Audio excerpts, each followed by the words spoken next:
Chapter 1673. And at this time, the armaments and other important things had been sent out in batches. It was too late to recall them now. And Chotzi City couldn't wait that long. At this time, although everyone was still worried, they could only observe quietly. After all, they knew Nyo Jinda's ability. And these 5,000 elites were all wearing special bulletproof vests. As long as these people were there, the Crown Prince's comfort would not be a problem. Moreover, this was the Long Yu Dao of the Tang dynasty. Once the Turks entered the Tang dynasty, he would immediately send the message to all provinces and prefectures. In this case, what's wrong with the Crown Prince's comfort? Although they didn't know Zhang Feng had dismantled those armaments, if Zhang Feng said it was fine, then it should be fine. By the way, Old Wei, you just said Feng Province. What's the situation in Feng Province and Shang Province now? Zhang Feng asked curiously. Wei Zhang took a deep breath and said, at this time, the weather in Feng Province and Shang Province is really cold as you said. And I heard from Lord Zhang's son that Master Yuan Tiangang did divination in person, and it was confirmed that there will be snow in Feng Province and Shang Province soon. Perhaps, this snow is the reason for their retreat? Hearing this, Zhang Feng's eyes flashed with a touch of shock. Yuan Tiangang. This awesome person in the Tang dynasty was really awesome. Zhang Feng remembered that the legendary pushback diagram was a book that was banned from being circulated to foreign countries until he transmigrated in the future. And before his time travel, Zhang Feng remembered that this book was called a divine book in the Chinese department. It was not because of how gorgeous his writing was or how awesome his drawing was, but because of the things predicted in the pushback diagram. Of these matters, less than 7 had been analyzed.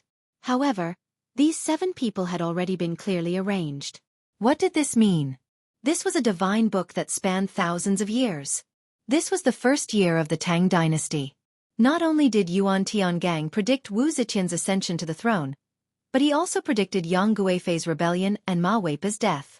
Just this alone was enough to shake the entire world, not to mention those unknown things. Previously, Zhang Feng had really forgotten about this person. However, after hearing Wei Zheng's words, the pushback painting and Li Chunfeng instantly occupied his mind. He hurriedly hooked his arm around Wei Zheng's neck and asked, Old Wei, I have a favor to ask. When can you arrange for me to meet Master Yuan? Wei Zheng felt a little strange.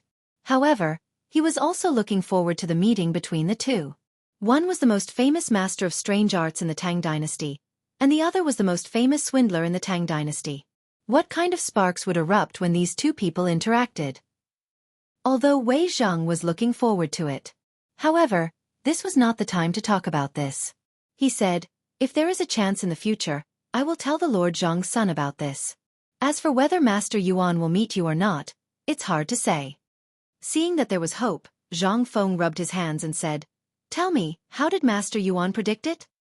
Zhang Feng was more curious. Although he knew that people in ancient times could predict the future from the orbits of the stars and some natural means, he still wanted to know what method Master Yuan used. Wei Zhang said, I have heard about this, and Master Yuan is best at finding incense and asking for directions. As for what method he used, I don't know. If you want to know, you will know when you meet Master Yuan. However, there is one thing I am sure of. Master Yuan also predicted that this time, the Turks in the north will definitely retreat because of this wind and snow.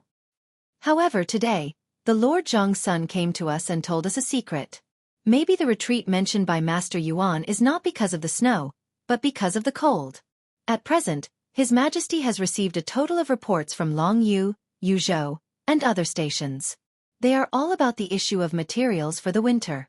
I think this is not only a problem of the Tang dynasty, but also the key reason why Tuli appeared in Shang and Feng provinces at this time. This time, the purpose of our visit is to ask you about the war against Chotzi and Tuli in Feng province. Also, the issue of the military equipment. At this time, almost all of Liangzhou, Shazhou, Guangzhou, and other places have started to snow. However, almost all of our military equipment is from last year, as well as the equipment from summer and autumn. What do you think? Zhang Feng could not help but feel a little confused. Isn't this the matter of the Ministry of Works? Didn't they prepare for it? What does this have to do with me? Zhang Feng was instantly alert. It was definitely not a good thing to talk about this at this time. As expected, Wei Zhang sighed and said, didn't we suffer from the plague of locusts this year? The leaves of the trees were all ruined. With this, all the mulberry trees are gone. Those who raise silkworms and plant hemp have almost no harvest this year. Say, even immortals can't do anything about this. I heard that His Majesty was furious in the court early this morning, but he had no choice. In the end, he ordered the Lord Zhang's son, the Ministry of Works, Duaji, and the Agriculture Temple to find a solution. Otherwise, these people will lose their heads. So, the Lord Zhang's son came to you and Lao Li agreed? That's why you came to me? At last, he asked with his eyes widened in disbelief. Although these people were sly old foxes, they really couldn't refute when their purpose was directly stated at this time. At this time, they even felt a little embarrassed. However, they really could not find a second person in this matter except for Zhang Feng. Therefore at this time, Wei Zhang and Zhang Sun Wuji cupped their hands and said, Feng! No way. This matter is not negotiable. Goodbye. I still have something to do. Bye. Chapter 1674. What a joke. If you were to say that there was cotton or something like that, then it would be fine. In this entire era, let alone cotton, Zhang Feng had never even seen the shadow of cotton before. During the Tang dynasty, the winter temperature was no different from that of the south in the modern era. The temperature was also warm and pleasant. Longjiudo, Tubo, Shazhou, Guangzhou, and other places were also vast oases. Only after leaving Yumen Pass would one see the boundless desert. However, this did not mean that he did not feel cold during the winter. Chang'an was not cold. However, the places where there were garrisons were almost always the most difficult places. The environment and temperature in these places were the worst. However, in this magical era, the thing to pass the winter was actually strange paper clothes. If someone told Zhang Feng in the modern era that people wore paper clothes during the winter in the Tang dynasty, Zhang Feng would not even think about it and hit that person in the face with his shoe. However, when he saw those things for real, he fell silent. In this stupid era, there were actually people who wore paper clothes. This paper was a special kind of paper. It was made from the bark of a spring tree. It was ground into cotton and then made into paper. This kind of paper was thick and could absorb heat and sweat. Most importantly, after processing, this kind of armor was made into clothing. It was really comfortable. At the very least, this thing was enough to keep one warm for a winter. However, the problem in making this thing was that his paper-making technique was not developed. Even if he asked Zhang Feng to make this thing with his paper-making technique, he would not be able to make 100 caddies in a day. Most importantly, this thing had to be steamed at high temperature and paste to make clothes. This paper was not thin to begin with, so it had to be pasted with 30 layers of paste. If there were too few layers, it would break after a few times. If there were too many layers, it would be cumbersome. In this way, it would take almost 3 days to make a piece of clothing. Zhang Feng did not know how many garrisons there were in Longjiudo, but he knew that there were 100,000 soldiers in Chotzi City. 100,000 soldiers. Who knew how long it would take for him to make it? Wouldn't that be asking for his life? It would be strange if he could accept this job. He wasn't stupid. But once Zhang Feng left, they couldn't help but be dumbfounded. Seeing Zhang Feng slip away just like that, he did not know what to say. When Zhang Feng really went downstairs and disappeared in front of everyone's eyes, the few of them woke up. Zhang Sun Wuji couldn't help but look at Zhang Feng, who had disappeared from his sight, and asked, Old Wei, what do you think we should do now? Old Wei, this matter depends on you and Old Sun. Otherwise, I'm really dead. Yu Qigong said with a sobbing tone. He really didn't know what to do about this.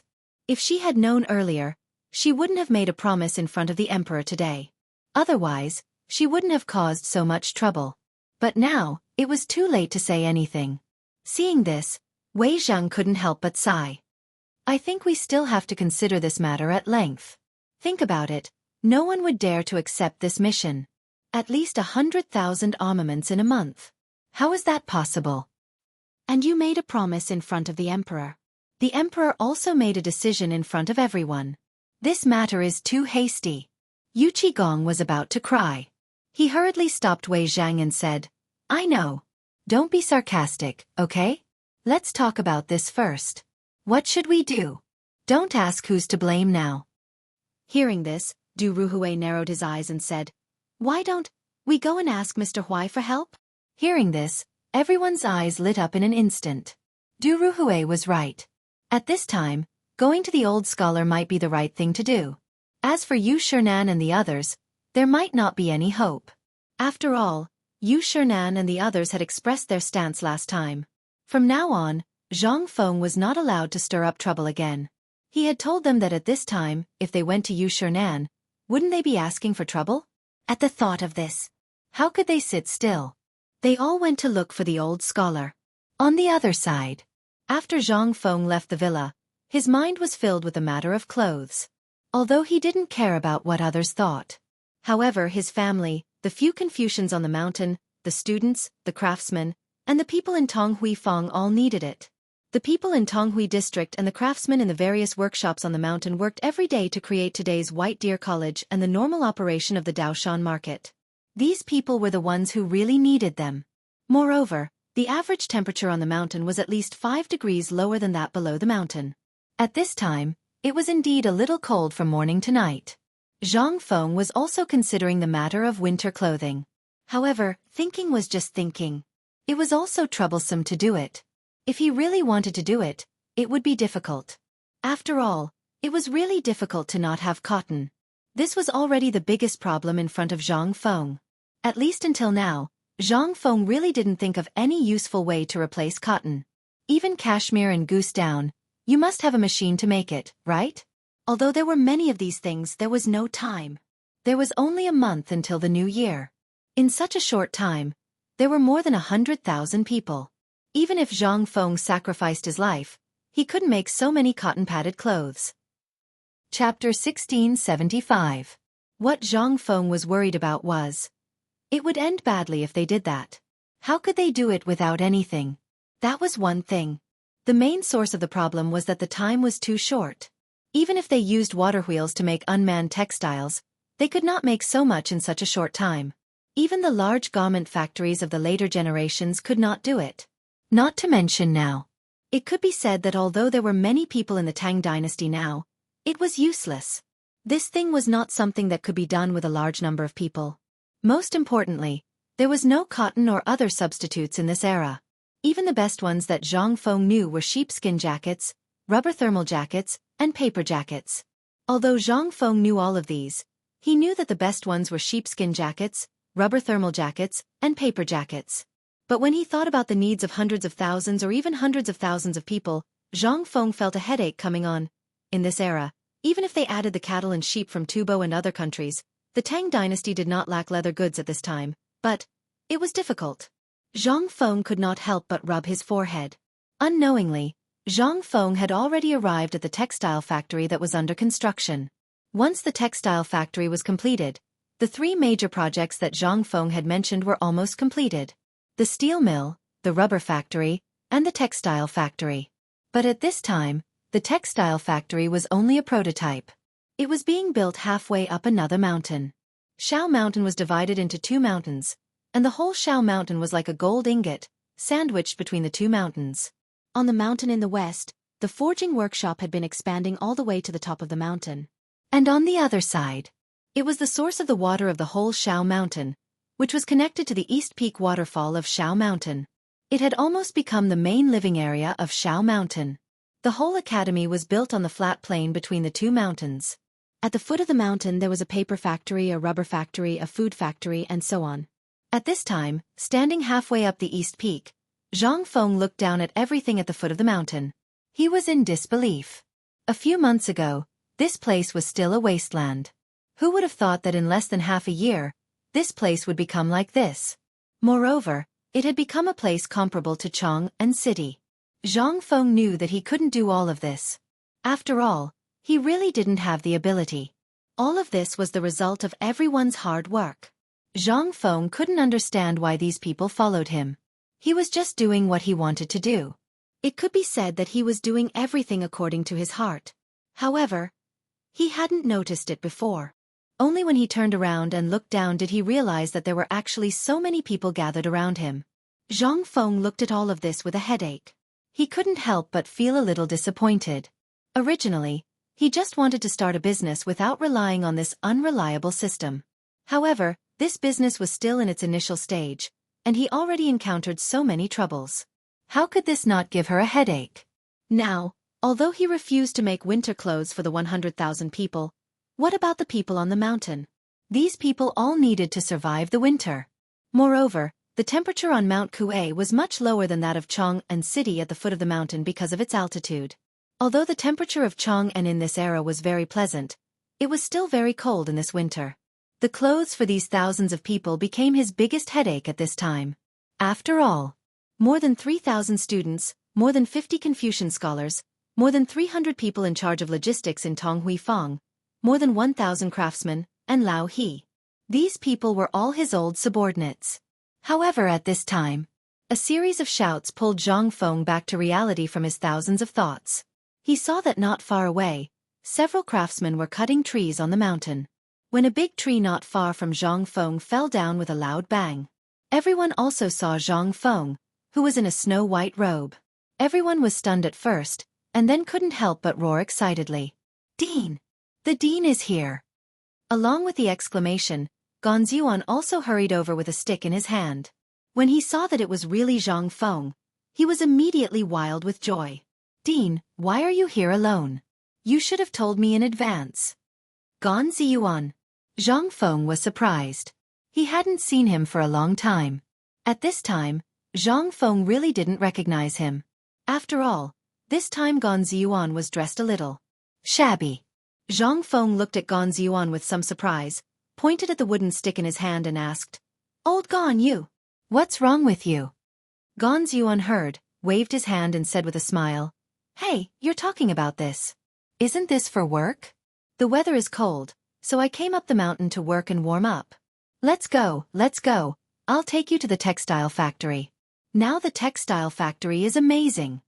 While speaking, Gonzhuan pulled Zhang Feng in the direction of the textile factory. After Zhang Feng left, the people who went up the mountain were peeling the bark and arranging the wood. Zhang Feng looked at the red tree deeply, then looked at the thin clothes on Gonzhuan's body, and couldn't help but ask, "Old Gon, do the people who go up the mountain now wear such clothes?" Chapter 1676. Clothes. Clothes again. This was the topic that Zhang Feng heard the most today. At this time, Zhang Feng was silent. Gonzhuan seemed to have noticed Zhang Feng's silence at this time and could not help but ask in surprise, "Dean, what's wrong with you?" Zhang Feng did not leave. Looking at the construction site that was bustling with activity not far away, he said, "Old Gon, tell me the truth. Are you all wearing unlined clothes?" Gonzhuan was stunned. He said indifferently, "We're the ones who put in the effort, so we can't wear thick clothes. Once we wear them, we won't be able to see anyone in less than 3 days." "Then, you were peeling the bark just now to make clothes?" Zhang Feng interrupted Gonzhuan and said, "Old Gon, what are these people peeling the bark for?" In an instant, Gonzhuan was silent. Looking at Zhang Feng's strange expression, he began to falter. "Well, it's going to be Chinese New Year soon, and the construction site needs wood. We're thinking of getting some bark while we're cutting down trees and hiring people to make some clothes. After all, thanks to the Dean, we've made a lot of money this year. So, my brothers wanted to buy some new clothes. I was worried, so I followed them. I didn't expect to run into the Dean. But we definitely didn't delay the construction. I can guarantee this with my head." Zhang Feng's breathing could not help but become a little rapid. Looking at the craftsmen who were peeling the bark and the craftsmen who were curled up in the corner, Zhang Feng suddenly felt that he seemed to have failed. No wonder the old scholar and Yu Shernan advised him not to go out again, and to stay in the academy and deal with the academy's affairs. Zhang Feng did not understand before.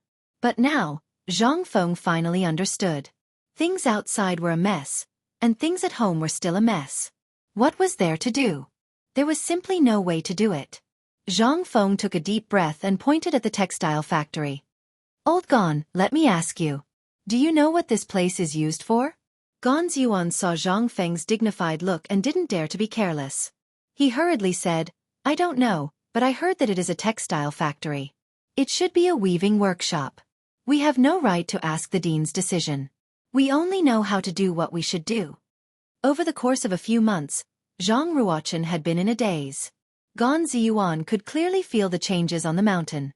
Among the people he brought here, as well as the people he called here before, Almost every craftsman was paid 10 copper coins a day. No matter where they were, they would receive such a high salary. The most important thing was that every 3 to 5 days, they could go to the cafeteria and have a free meal when the students were teaching. There was plenty of wine and meat. Furthermore, he would pay his salary on time every month, and he would never be late. These were enough for a stone golem to fuse, right? They were the lowest of the low, but in this place, they received the same treatment as the students. Sometimes the students even had to come here to work and work together with them. It was just like that. In this world, perhaps only White Deer College was like this. Zhang Feng's heart was slowly changing without him knowing. After a moment of silence, Zhang Feng said, "This is indeed a textile factory. In the future, it will be one of the largest textile factories in the Tang dynasty. Every day, there will be white cloth produced here, and thousands of clothes will be distributed from here. This is my purpose for setting up this textile factory." Gan Ziyuan didn't know whether Zhang Feng could do it or not. He also didn't know whether Zhang Feng's words, which they didn't even dare to dream of, would come true. However, they believed in Zhang Feng. They believed that Zhang Feng would definitely do it. However, what was the meaning of Zhang Feng's words? He didn't understand, so he could only nod. Zhang Feng didn't explain anything. He took a deep breath and said, "Old Gon, count the workers here. How many are there? Isn't it just winter clothes? If I can't even do this, my position as the dean will be over. Quickly count the number of people and send them to my courtyard." As he spoke, Zhang Feng left in a hurry. After Zhang Feng left, the craftsman who had already noticed Zhang Feng quickly surrounded him and asked what the dean was doing here. Gan Ziyuan's mind was only filled with Zhang Feng's words. He took a deep breath and scolded, "What the hell are you all doing here? Can't you see that the dean is unhappy? The dean just told me that he's making clothes for you frozen ghosts. If you don't work hard, don't even think about it." Hearing this, all the craftsmen were in an uproar. The dean is making winter clothes for us? Is this true? I told you that this is a textile factory. There's a shortage of winter clothes everywhere in the world. But where are we? This is White Deer College. It definitely won't happen here. Amidst the uproar, the craftsmen on the mountain were boiling. Winter clothes, even the cheapest paper clothes, cost 100 copper coins. Even they couldn't bear to buy it, let alone so many people at home. Now, the dean actually said that he was going to give them. What was this? This was truly a joyous occasion. Chapter 1677. Lantian County had been the western gate of Chang, and since ancient times. It was also where the Guanyi Road and Shannon Road intersected. At this moment, a group of youths were waiting in boredom at the foot of an ancient tree that was at least 100 years old. On the side, the horses were leisurely gnawing on the small amount of sheep-beard grass on the ground. At this moment, all of a sudden, the horses seemed to be startled. They snorted in a panic, pricked up their ears, and spun around in circles. When the youths saw this, they were shocked and sat up straight. These youths were wearing the uniform of White Deer College. They were Cheng Chumo and the others. They had originally wanted to send Li Chengqian off on the way to the college. However, after thinking about it, it was better to come here. After all, there were many eyes in the college. If their identities were exposed, then the losses would outweigh the gains. The only thing they were worried about now was Gao Can, the iron lump. It all depended on whether Li Chengqian had a way to deal with him. "They're here." At this moment, Zhang Sun Chong stood on the branch of a tall tree and looked into the distance as he spoke. Instantly, the youths were energized. There were only 5,000 people on this expedition, including Li Chengqian's bodyguards and personal guards. He didn't even bring a single servant girl. This was Li Chengqian's decision. The official road was not far from the foot of the mountain where Cheng Chumo and the others were. After they watched the carriages and the soldiers leave, Zhang Sun Chong hurriedly rode his horse down the mountain. Amidst the chaos, Zhang Sun Chong hurriedly brought Li Chengqian to the foot of the old tree. The troops at the foot of the mountain returned to normal after the commotion. Li Chengqian dismounted and the youths gave him a bear hug. Then, they looked at the strange dark green equipment on Li Chengqian's body and clicked their tongues in wonder. "Chengqian, is this the new military uniform that Feng Zi came up with?" Li Chengqian showed off a few strokes and said, "How is it?" The youth's eyes were red with envy. They peeled it off Li Chengqian's body, and each of them put it on. Only then did they reluctantly hand it over to Li Chengqian. At this moment, Dugo asked earnestly, Chengqian, when did Gaoken find out about your identity? Hearing this, Li Chengqian's expression changed slightly. He nodded and said, Gaoken is not stupid. In fact, he is smarter than anyone else. When he was in the military camp, he already knew our identities. I only found out today when I was chatting with him. Hearing this, everyone was a little stunned. In their eyes, Gaoken was undoubtedly a blockhead, but they didn't expect him to be so meticulous. Li Chengqian shook his head and said, I think Fengzi sent him to Chotzi City with me because he values his meticulous thinking. Do you think any of the people Fengzi accepted are stupid? Now that he said that, only then did everyone come to a realization. Since he said so, then he must be clear about our relationship with Fengzi, right? Li Chengqian nodded and said, he said today that as long as we don't have any bad intentions towards Fengzi, he will pretend not to know. Moreover, when you guys stole from Fengzi, did you think no one would know? That kid was already watching. At this moment, they couldn't help but look at each other. This guy was an existence that could even beat up the Yuchi brothers. If he wanted to beat someone up, all of the people here would probably not be a match for him. And this time, Fengzi sent him to Chotzi. This also had a profound meaning. However, at this moment, they couldn't figure out what Zhang Feng was planning. Li Chengqian looked at the Yuchi brothers and Feng Yai and said, that guy is waiting for you at the foot of the mountain. After all, you guys have a good relationship after fighting. Aren't you going to send him off? That guy has been waiting for you all the way.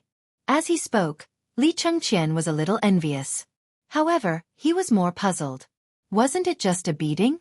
How could they have a good relationship after fighting? This made them very puzzled. Li Chengqian shook his head and said, since you are sending him off, did you bring wine? Hehe, you asked the right person. How can we not have wine? Chang Chumo chuckled and took out a few jars of wine from under the tree behind him. However, in his astonishment, Yuchi Baolin hurried over and snatched them away. Chang Chumo was a little dumbfounded as he took out the remaining 3 jars of wine and watched Yuchi Baolin slip away on her horse again.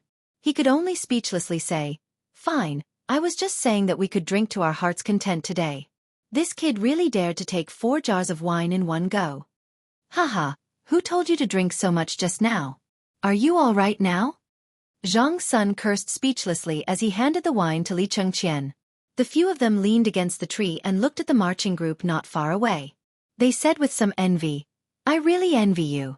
You can go to Chotzi City. We don't know when Fengzi will let us out. AI. Isn't that right? My heavy cavalry, not to mention equipment, they don't even have a weapon now. AI. The few of them couldn't help but sigh. They didn't envy Li Chengqian and Gao Kansas. Li Chengqian shook his head and said, you guys are thinking too simply. Fengzi's move is to stabilize Chotzi City in a short time. The reason he sent me over is to show His Majesty our strength. I was the one who solved the siege of Chang'an. That's why Fengzi decided to send me to the army for training. This is under the premise that he doesn't know our identities. He's paving the way for our future. Chapter 1678. The old elementary scholar was very comfortable. At this time, after class, he was leisurely warming his wine and reading with relish. He was also holding a cigarette in his hand and occasionally took a puff. The old elementary scholar hadn't experienced such a life for a long time. In his memory, he hadn't experienced such a feeling for at least 10 years. Only after attending White Deer College and thanks to Zhang Feng, did he have everything he had today. Although there were some shortcomings, it didn't affect the overall situation. Especially at this time, with such a magical book to study every day and teach with so many students every day. Such a life was a real paradise for the old elementary scholar. However, the only thing that worried him was Zhang Feng, the silly boy. He knew about what happened today and knew about the identity of Li Shimin and the others. But after seeing that they posed no threat to Zhang Feng, he didn't say anything.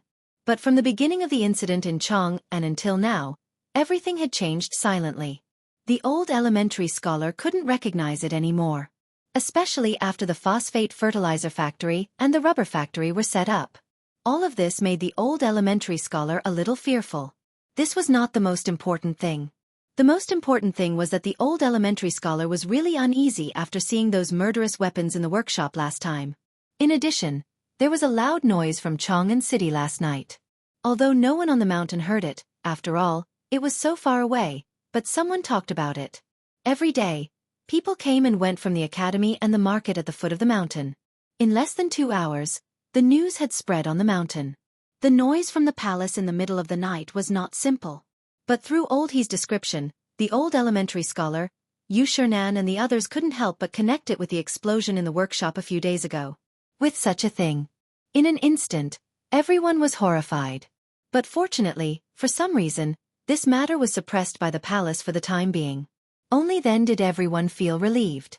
After all, this thing was ignited in their own courtyard. He couldn't blame anyone else for this. After understanding this matter, the old elementary scholar could not help but think about the future. After all, manufacturing and armaments had always been walking on the edge of a knife since ancient times. The slightest mistake could lead to eternal damnation. And the most important thing was that the students of the academy were blindly admiring Zhang Feng. Therefore, what would Zhang Feng do in the future and how he would go? That was the most important thing. After all, at this time, not only was it not very peaceful outside, there were also countless people waiting and watching Zhang Feng. If Zhang Feng were to come up with this at this time, wouldn't it mean that Zhang Feng was completely on the side of the military ministry? This would be fatal to Zhang Feng and the future of the academy. Would the Ministry of Works let Zhang Feng off the hook for all the dirty tricks he had mastered, let alone anything else? That would be truly strange. However, at this moment, with a series of knocks on the door, the old elementary scholar came to his senses. He looked and saw that the wine on the small stove in front of him was already boiling. The old elementary scholar hurriedly took down the flagon on the small stove in front of him before slowly opening the door. As soon as he opened the door, he saw Yu Qigong and the others outside. The old elementary scholar was stunned. However, Wei Zhang cupped his fists and said, "Brother Zihuai, I can smell the wine in your room from afar. Can I ask for a cup?" Seeing this, the old elementary scholar hurriedly invited them in and said apologetically, "This is just ordinary wine. I didn't expect you to come to my place. Please come in, quickly come in." As soon as they entered the door, Wei Zhang and the others were attracted by the old elementary scholar's flagon of wine. The old elementary scholar poured a cup of wine for each of them and asked, "Today, I wonder what you are here for." "Oh, this is what we are here for. We came here today for no other reason than to be attracted by the smell of your wine and to ask for a cup to warm our bodies." How could the old elementary scholar believe Zhang Sun Wuji's words? After all, these people wanted to drink wine, but he didn't. Besides, this kind of wine was popular now. At least in Chang'an City, almost everyone could drink it. Needless to say, these people were of high status and the wine was brewed by them at this time. How could they be short of wine? At this time, there must be something, and it must be something big.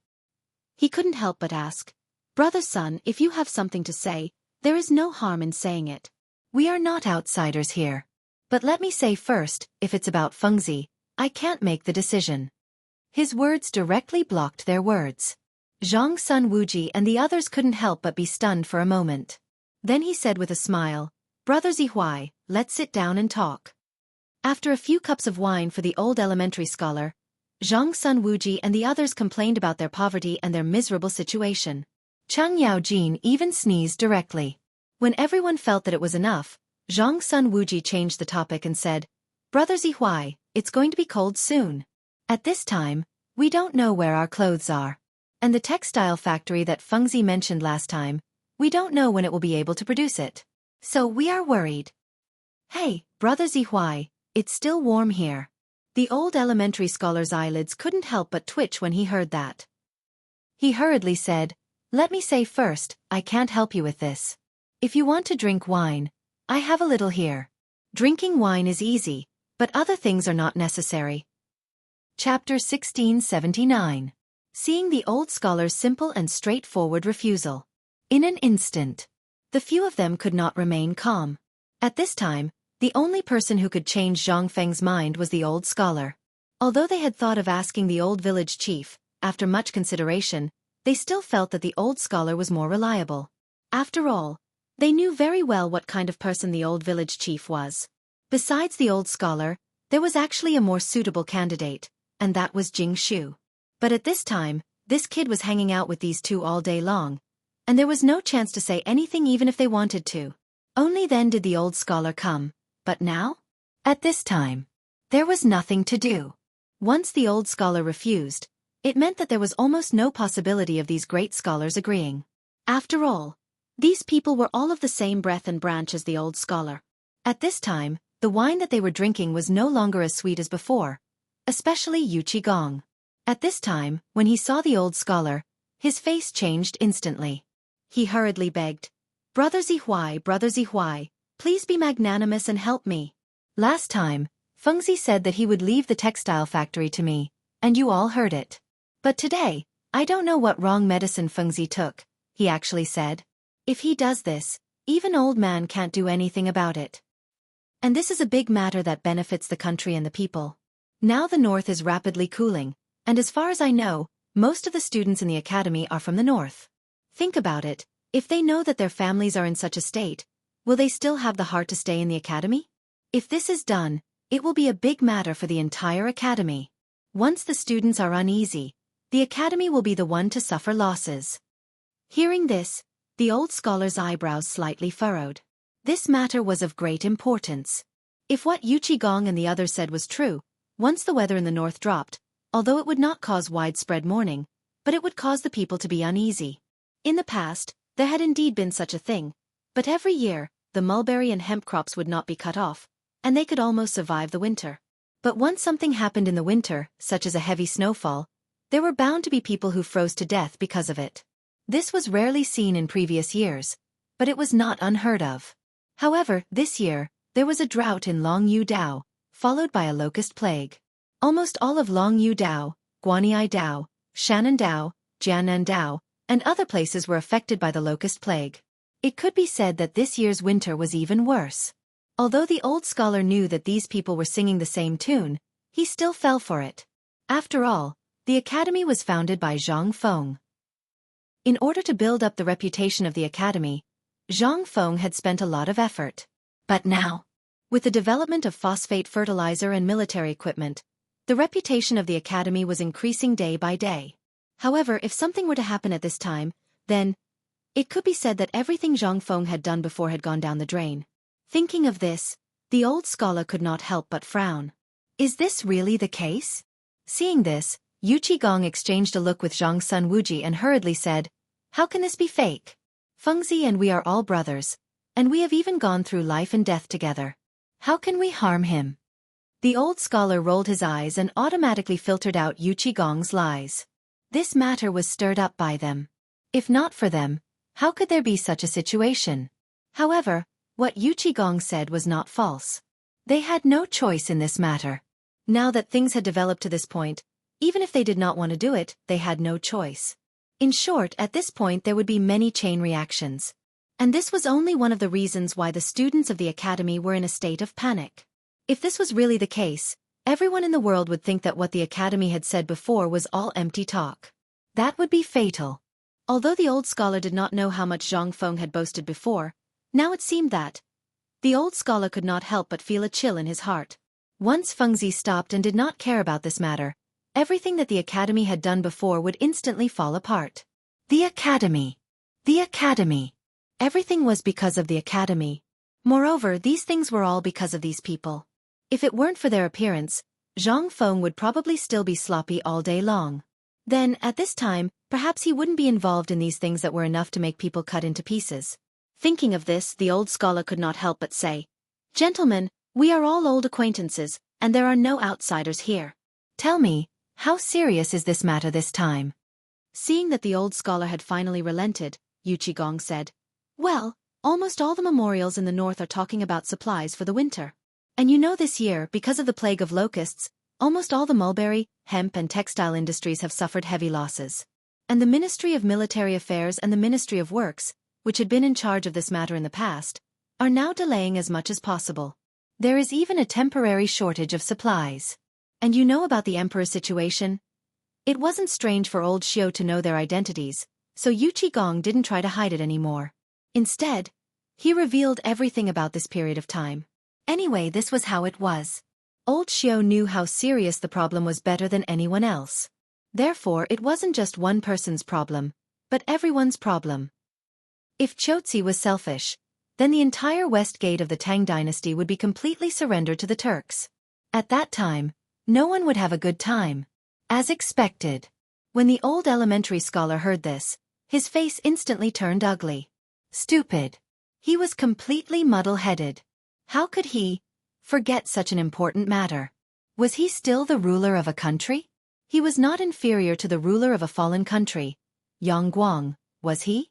That person, is this how he handles things? Everything is thrown to Fengzi? Has he ever thought about Fengzi's future? Have you ever thought about why Fengzi did not agree? This matter, let's not talk about others. Even you, the ruler of a country, can't handle it, and you throw it to Fengzi? Don't tell me this country belongs to him? Or does he have to do these things? Is there no one in the Tang dynasty who can do it? The old scholar said all that he wanted to say in one breath. Everything that Fengzi had done these days was still vivid in his mind. He had always wanted to stop him, but because of some things, they could not get too involved. But this matter. There was only a month before the new year. Who could do anything about the military supplies of hundreds of thousands of people? But Yu Qigong and the others were right about one thing. He understood the principle that if the skin did not exist, the hair would not be attached. That was why the old scholar was so angry at this time. And Wei Zhang and the others did not look good. But although they did not look good, they still had to do it. They had thought of these things when they came to the old scholar, and they even thought of something more ruthless. At this time, seeing the old scholar's gloomy face, they relaxed. They were very straightforward. After all, they were all troublemakers in the imperial court. What kind of situation had they not seen? Wei Zhang sighed, but he leisurely lit a cigarette for old Xiaocai and said, Brother Zihuai, this is a serious matter. Now that you have scolded and said, we still have to deal with it. You see, can we trouble you? What could old Xiaocai do? At this time, other than glaring at them, what else could he do? He had a little way to deal with it. Would Wei Zhang let him scold him like this? He would have jumped up and punished him. After thinking, the old scholar took the cigarette from Wei Zhang's hand and said, I'll go and ask, but it's hard to say whether it will work or not. You have to wait. Chapter 1680. At the foot of the mountain. The old village chief was very happy today. Due to Niu Weili's ruthless methods, the order in the market was maintained. Almost everyone was well behaved. Furthermore, those bailiffs no longer wore their bright and dazzling official uniforms. Instead, they obediently wore the ragged clothes that they usually only wore at home. Instead, their efficiency increased. This was all thanks to President Zhang Feng, who was on a stroll, who requested the broadcast. In an instant, the security on the mountain improved by several times. This was all because of Zhang Feng. At this time, at the fork in the road between the paper mill and the market, there was an additional pavilion that looked like a sentry post at the mountain gate. This pavilion had no other purpose except for the old village chief's daily surveillance and patrol. But at this time, inside the pavilion, it was somewhat unsightly. The pavilion was not big. It was only a little bigger than a toilet. In the middle of it was a pile of red-hot coals. Around it, the old village chief was drinking wine with Cheng Chumo and the others. At the same time, he was leaning on a wild rabbit. The old village chief laughed heartily as he talked, almost wanting to become sworn brothers with them. A few jaws of wine had already gone down his stomach. The old village chief's face was gradually turning red, and he was even slurring his words.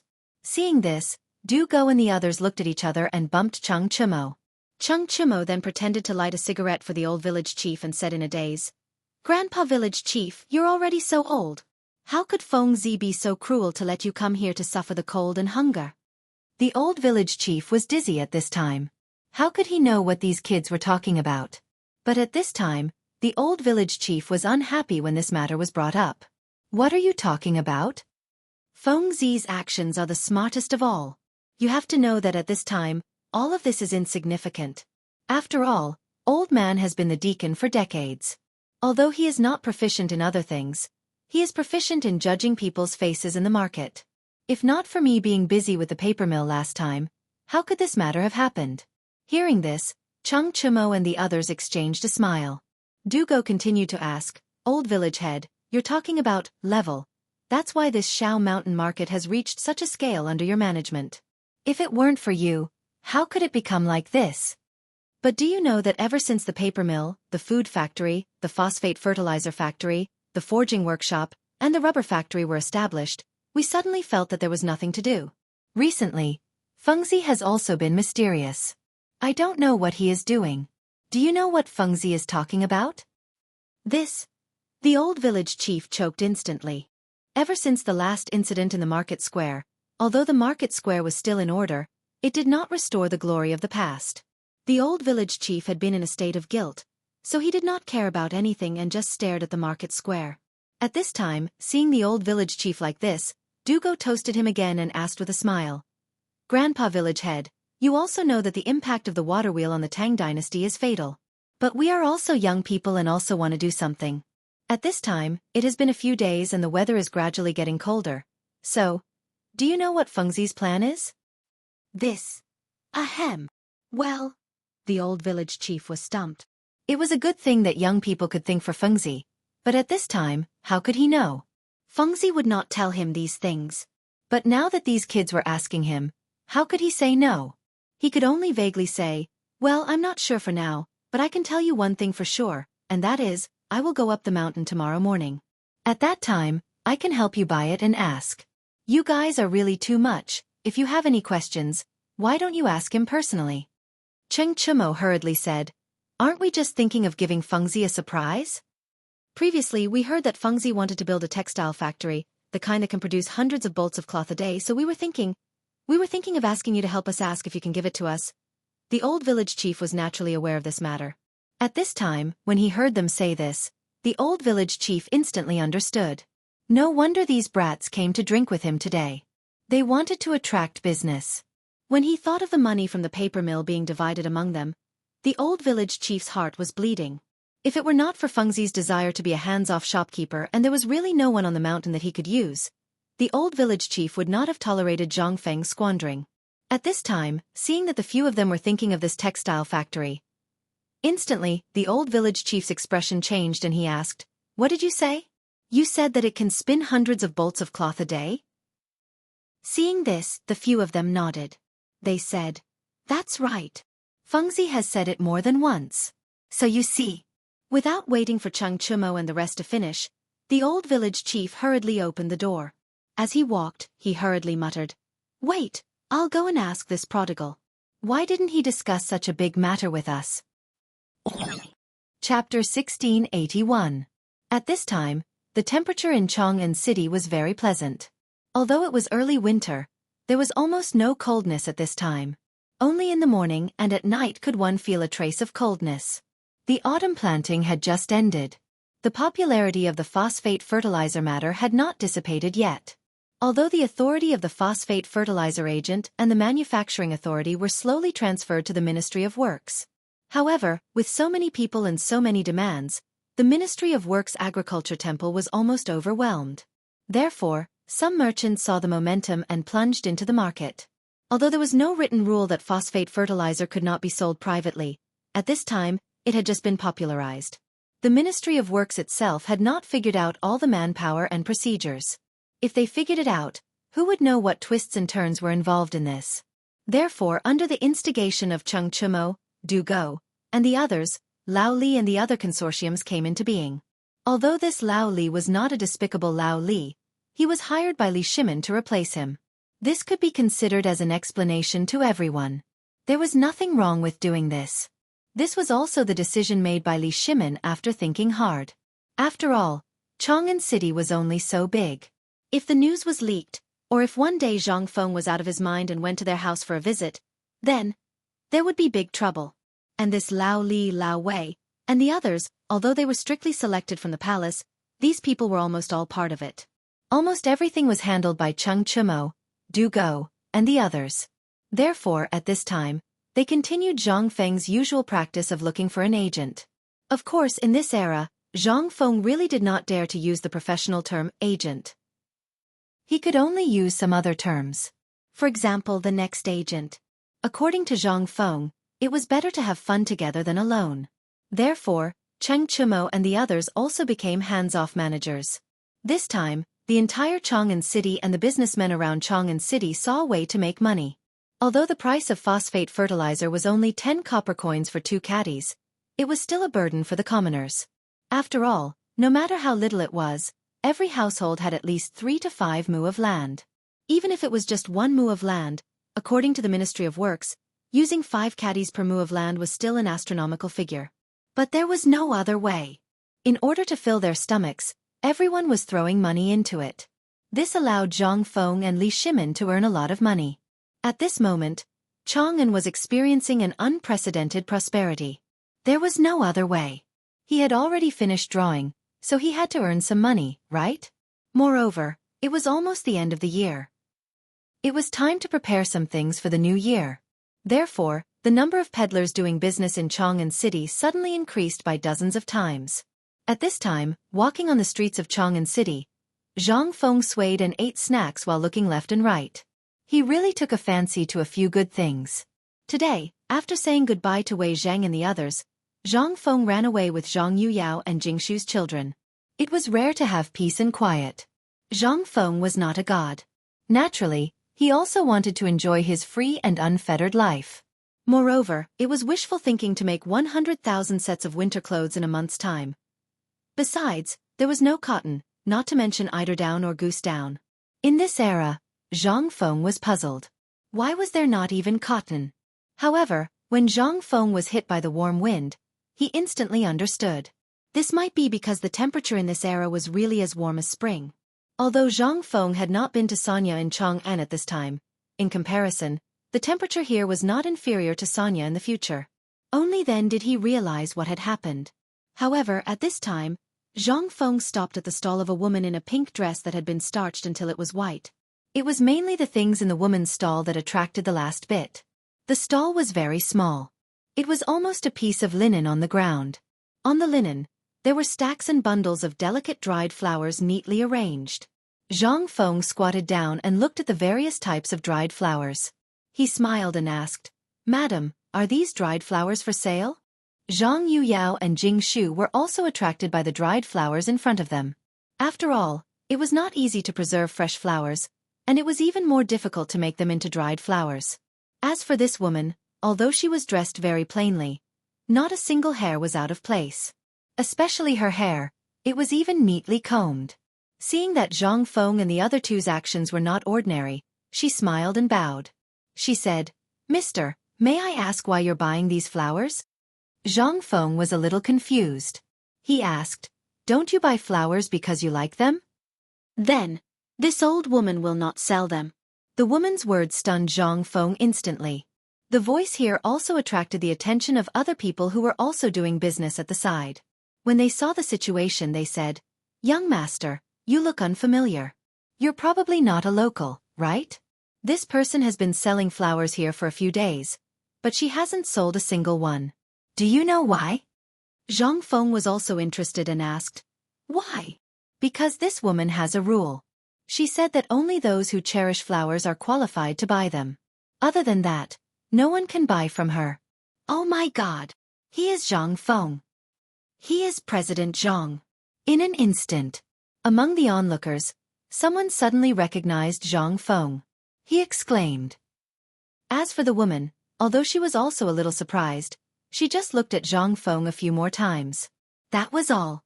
Zhang Feng gestured to the crowd and then asked, "May I ask, what is this flower? What is cherishing flowers? What is loving flowers?" Hiss. Hearing that, in an instant, all the onlookers could not help but gasp. A moment later, someone in the crowd shouted, "Young Master Zhang, you're awesome." Chapter 1682. In fact, Zhang Feng was also a little angry, but he understood a little bit of this person's idea. After all, for a person who was obsessed with a certain Tao, this thing was his lifeblood. For example, the thing that a scholar couldn't bear the most was others destroying some words, no matter whether these things were good or bad. Another example was a person who left a deep impression on Zhang Feng. Kong Yiji. This person also represented the hearts of countless people. And what he said just now was also a question to this person. The woman was also silent for a while. She squatted down and caressed the dried flowers on the ground. She said, "Young Master Zhang, I don't understand the principles you speak of, but I do know that these flowers are alive. If you really feel sorry for them, then just like how you feel sorry for the books in your academy, I feel the same way for these flowers. Jingshu's and Zhang Yuyao's eyes couldn't help but twinkle. They couldn't help but pull Zhang Feng's lapel behind his back. After giving his children a reassuring look, Zhang Feng said, "Madam, I understand what you said, but these things will only show their value in the hands of those who really need them. If you blindly appreciate their beauty, then why do you care about them? The meaning of life lies in the moment when it blooms. This is a matter of time. Just like a person, he is indeed alive, but a person's beauty doesn't lie in his moment, but in his journey of life. And this is the same for these flowers. Life should be like a summer flower. If its splendor can stun the world, they will naturally have expectations for its arrival in the coming year, and not leave it here to be turned into corpses. The corpses of flowers are publicly acknowledged and pitted." Buzz. In an instant, the whole Chang'an city fell into a dead silence. Everyone was shocked by what Zhang Feng had just said. Even in the crowd, the students and literati who asked about Zhang Feng's arrival were even more shocked. Everyone was shocked by what Zhang Feng had said at this moment. What was this? This was what they were looking for. The first thing that came out of his mouth was a famous phrase from ancient times. It was simply shocking. As for the woman who met Zhang Feng's gaze, her entire body was trembling. After a while she said, "Young Master Zhang, you're right. I was too obsessed. These flowers, I will deal with them properly." As she spoke, Zhang Feng saw the hint of understanding and disappointment in her eyes. Jingshu couldn't help but hold the woman's hand and say, "Madam, please don't mind what he said just now. It's not wrong to love flowers. If you really want to sell these flowers, why don't you sell them to me? I'm also someone who loves this path." But the woman shook her head bitterly and said, "Madam Zhang, you're too serious. Prince Zhang's words just now really made me feel ashamed. Please don't mention this matter again." When Zhang Yuyao saw this, she anxiously glared at Zhang Feng, but she could only stop him. Zhang Feng was also helpless under the glare. He could only stop the woman and say, "Madam, don't be anxious. My words just now were indeed a little harsh. It's my fault. However, I really do like these flowers. If Madam doesn't mind, why don't we go to the tea house over there for a drink and I'll explain it to you. I think Madam won't be able to find another person who cherishes flowers as much as you do." At this moment, the passers-by were already mesmerized by what they heard. When they saw Zhang Feng and the two women say this, they all tried to persuade them. Finally, the woman carried a basket of dried flowers and followed Zhang Feng into a tea house not far away. Originally, Zhang Yuyao wanted to ask Zhang Feng what he wanted to do. One moment, he was the one who talked about others, and the next moment, he was the one who invited others. She couldn't help but feel a little confused. However, she was stopped by Jingshu in the end. As soon as they entered the tea house, the owner hurriedly asked everyone to make room for Zhang Feng. There was no other way.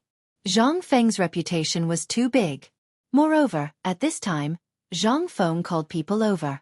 There must be something important to discuss. This was a living signboard. Who dared to offend Zhang Feng? They simply didn't want to live anymore.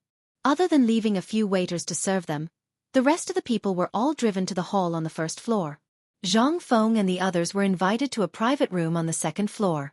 Even those high-ranking officials, as well as those second-generation rich people, didn't dare to let out a fart. Who was Zhang Feng? He was King God of Slaughter. Zhang Feng was also a little depressed. However, he had no choice. He was too lazy to waste his breath on these people. Moreover, he also wanted to have some peace and quiet. After all, when he saw the dried flowers just now, he instantly thought of another way to make money. This thing was not simple. Originally, he wanted to take the two girls to Jiangnan. After parting with you, last time, the people who were sent by Zhang Feng to protect you, also sent some news. However, they heard that Yuer's family and that so-called young master seemed to be crazily pursuing you. Zhang Feng couldn't help but feel angry. However, he didn't dare to say it. Old Li and the others, once he told them, they would definitely cause a huge commotion. He was the one who was in the wrong in this matter. He was the one who ate the other party. This matter was still covered up until now. If they caused a commotion, he was afraid that. However, after seeing the dried flowers, Zhang Feng had an idea. Therefore he had an idea. As soon as he entered the door, Zhang Feng directly asked, "May I ask if Madam's family has declined?" Chapter 1683. Zhang Feng's words had undoubtedly hit the woman's sore spot. However, Zhang Feng's eyes were sharp. Although the woman was dressed very plainly, her dress was very exquisite and she loved flowers. This was not something an ordinary family would do. That was why Zhang Feng asked this question. However, at this moment, the woman's expression suddenly changed, but she forced herself to be calm and said, "Why are you asking this? Does the young master have other matters? If not, then don't tease me." Seeing this, Zhang Feng was even more certain of his guess. He said indifferently, "Madam, don't be anxious. The matter of the flowers is easy to deal with. It was inconvenient to check in that filthy place outside, so I hope Madam won't blame me. I saw that there were many peonies among Madam's flowers. These flowers are not something an ordinary family can have. That's why I asked. If I have offended you, I hope Madam won't take offense." Zhang Feng stared indifferently at the woman. After a moment he added, "This one is willing to buy these flowers at a high price." As expected, after Zhang Feng said that he would buy them at a high price, a trace of excitement flashed through the woman's eyes. However, after a moment, it was hidden again. Seeing this, Zhang Feng continued, "Madam, this one only has about 1,000 strings of silver notes on me when I left the mountain this time. If Madam thinks it's okay, you can sell it to this one. If it's not enough, I'll ask the shopkeeper for a pen and ink and write an IOU. When the time comes, you can use this IOU to go to any branch of White Deer College in Chong and to exchange for the money you need." What kind of person does Prince Zhang think I am? The madam couldn't help but feel a little angry at this moment. In an instant, an aura that only belonged to a superior suddenly bloomed from her body. However, who were Zhang Feng and the others? This moment was enough. Zhang Yuyao widened her eyes and stared curiously at the woman. Even Jing Shu couldn't help but look at the woman and secretly size her up. The woman also felt a little regretful, but it was too late for regrets. She could only sigh helplessly and say, "Prince Zhang is indeed a genius. I admire your sharp eyes. What you said is correct. My family was once a noble family. However, due to the destruction of the Chen dynasty, we were also affected." "Chen Chao?" Zhang Feng's interest was immediately piqued. He hurriedly asked, "From what I've observed, Madam's speech is also extraordinary. Why would you sell flowers on the street? Did something happen at home? If there's an emergency, I'll definitely help if I can. There's no need to trouble Prince Zhang. I just want to ask Prince Zhang, is there a person named Xiezong in your academy?" Hearing this, Zhang Feng could not help but be stunned. There were so many people on the mountain, how could he remember them all? She could only ask, "I don't know about this for the time being. Madam, why don't you tell me this person's appearance, age, or some other title? I'll send someone up the mountain to look for him." When the woman heard this, she said, "He is very proud of himself. Since 10 years ago." Pfft! 3 sounds of water sprayed out, interrupting the woman's words. Zhang Feng could not help but ask in surprise, "Madam, are you saying that Mr. Zihuai is about 70 years old?" Hearing this, the woman's eyes changed and she said, "Yes, he is.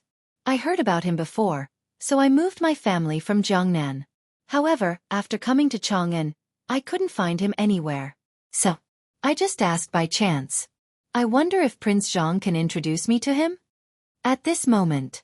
After that, he began to seriously observe the woman, especially when compared with the old Xiaocai. After all, these two people were too similar. He could not help but ask, "May I ask, what is the relationship between Madam and Mr. Zihuai? If you ask Xiezong in Chang'an, no one will know. However, if you ask the old Xiaocai, you'll probably find him long ago." The old Xiaocai? The woman frowned slightly. But seeing the meaning in Zhang Feng's words, it seemed that there was news about him. She hurriedly said, "He used to be the most talented person in the Xie family of Chen County. After the fall of the Chen dynasty, his talent was recognized by Emperor Wan of Sui, and he was appointed as the crown prince's servant. However, because of the fall of the Sui dynasty, he disappeared in order not to bring disaster to the family. However, in the end, our Xie clan was still affected. Even though we were not exterminated, we still fell apart. Xiezong, the old elementary scholar that you spoke of, was from our bloodline. He is also my uncle. The woman poured out this piece of old history like pouring beans out of beans. Those who listened and those who spoke were incomparably sad. It was as if they were watching a drama of life. When she finished, Zhang Feng was silent. Although he was very curious about the old Shotsai's background, Zhang Feng could not help but feel pity for the old Shotsai when he heard this at this time. This stubborn old man. If Li Yuan and the emperor really wanted to deal with you, do you think you can be safe hiding in Chang'an City? After so many years, it was really. Zhang Feng sighed deeply and said, the old Shotsai is my teacher. Leave it to me. I'll send someone to invite him down the mountain. If he doesn't come, I'll tie him up and bring him here. How about it? Chapter 1684. The Xie family. Although the woman did not say much, Zhang Feng could vaguely guess which family it was. It was the poem mentioned in Lu Yushi's Wui Lane. Flowers bloom by the Vermilion Bird Bridge, the setting sun at the entrance of Wui Lane. In the old days, Wang Xietang's swallow flew into the common people's house. Wasn't this a description of them? Who would have thought that Zhang Feng would be able to experience the sacrifice of a dynasty in this era, as well as the process of a clan going from glory to decline? After Zhang Feng sent the waiter to deliver the letter to the old scholar on the mountain, he returned to the private room. As soon as he entered, he asked, I heard you say that the Xie family has been living in Jiangnan for a long time. Why did they suddenly move to Chang'an? But what kind of great change had happened? And they need. After the woman learned about the old scholar's whereabouts and that Zhang Feng was a disciple of the Xie sect, she felt slightly better than before. After all, a person's shadow was like the bark of a tree.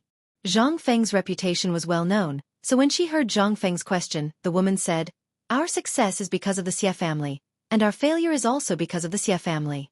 When uncle left, the family was robbed by the Sui dynasty soldiers and the local people. 80% of the family property was lost and we could barely get by. But this year, because of the drought and the suppression of several merchants and aristocratic families in Jiangnan, the family was really. Therefore, some time ago, the phosphate fertilizer business caused the entire family to fall apart in an instant. I advocated using all of our family's assets to purchase the Jiangnan phosphate fertilizer, but it was because of this that the patriarch expelled our bloodline from the Xie family. We had no choice but to come and try our luck after learning about Prince Zhang and uncle's names from the students who returned from Chang'an. But our family had just bought a property outside Chang'an City, and we were really short on food. Plus, our son was seriously ill, so we had no choice but to do everything we could to treat him. Seriously ill? Hearing this, Zhang Feng could not help but frown slightly. But before he could say anything, Zhang Yuyao couldn't help but sit beside the woman and say, Madam, you may not know this, but the divine Dr. Sun Simiao, or Mr. Sun, is teaching in the academy right now. And our Prince Zhang is also quite. Cough cough. Zhang Feng coughed and interrupted Zhang Yuyao. He did not dare to let her continue.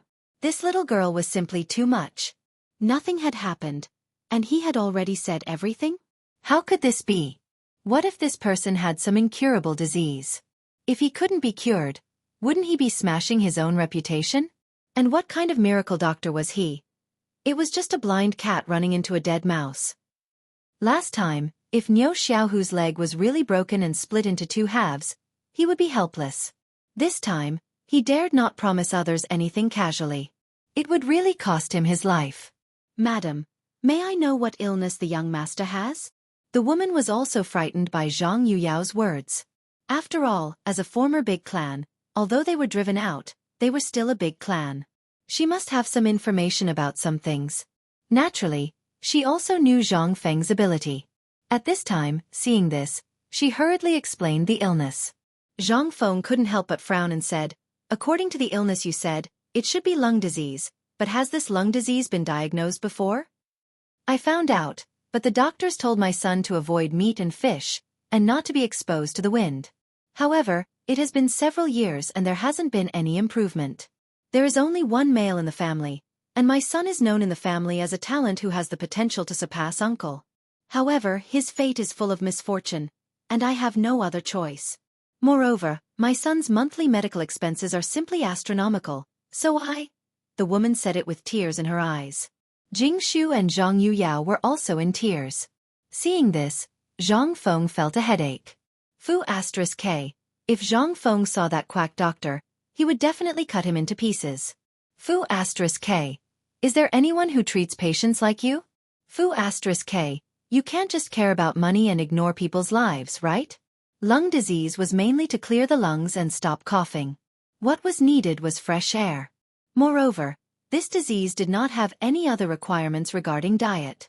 As long as one avoided spicy and stimulating food, there was no need to F*king abstain from eating meat. Wasn't this killing people? Zhang Feng felt a sense of cynicism and sighed. This illness isn't a big problem. I'll get Divine Dr. Sun to take a look at it later. Furthermore, I'll write something for you to change your living environment. Hearing this, the woman said with some doubts, Prince Zhang, what you said is true? Zhang Feng couldn't help but spread out his hands. The woman smiled apologetically, and then hurriedly pushed the dried flowers in her hand to Zhang Feng respectfully and said, To be honest, there are some at home. But as for the consultation fee, I will send the full amount later. Since Prince Zhang likes this flower, I have nothing else. Just take it as a gift for Prince Zhang to play with. Chapter 1685. A family that used to be glorious. Since when did they do this for a disease? Zhang Feng couldn't help but sigh with emotion. Looking at the flowers in front of him, Zhang Feng asked again, How many of these things do you have in your house? If you have, I'll take them all. How much should they cost? I won't give you a penny. Prince Zhang, are you humiliating me? Before Zhang Feng could finish, the woman flatly refused Zhang Feng and said, These things are valuable, but compared to my son's life, they are nothing. This is just an ordinary perfume sachet. If you want it, there are a lot of it in the south of the Yangtze River. You can buy half a kilogram of it for 1 penny. However, it is very rare in Chang'an. That's why I'm thinking about it. 1 penny for half a kilogram. Sachets. Zhang Feng's eyes lit up instantly. The woman couldn't help but turn pale. Although the woman looked a little down, she couldn't hide her beauty. She was not as beautiful as Jing Shu, Yu Yao, or Yu Er. However, the charm of a mature woman had long been coveted by lechers in Jiangnan. Moreover, the woman was only in her 30s. At this moment, Zhang Feng's eyes made the woman feel a little disgusted. Since her husband passed away, she could often see this kind of greedy eyes from the servants, the clan members and the passers-by. But now, the woman couldn't help but want to cry. In the past, she would have turned around and left. However, only Zhang Feng could save her son now. How could she dare to leave? Madam, you said that this kind of dried flower is everywhere in Jiangnan? The woman patiently nodded her head in response. When Zhang Feng heard this, he immediately burst out laughing. We're rich, we're rich. Ha ha ha, Jing Shu, Yu Yao, we're going to be rich. Hearing the question marks on the 3 women's heads, the woman came to her senses at this time. Zhang Feng was not that kind of lecher. He just thought of some way to make money, so his expression eased a little. Jing Shu was a little speechless as she tugged at Zhang Feng's clothes and asked, You're fine. There are outsiders here. Seeing this, Zhang Feng came to his senses and hurriedly cupped his fists at the woman.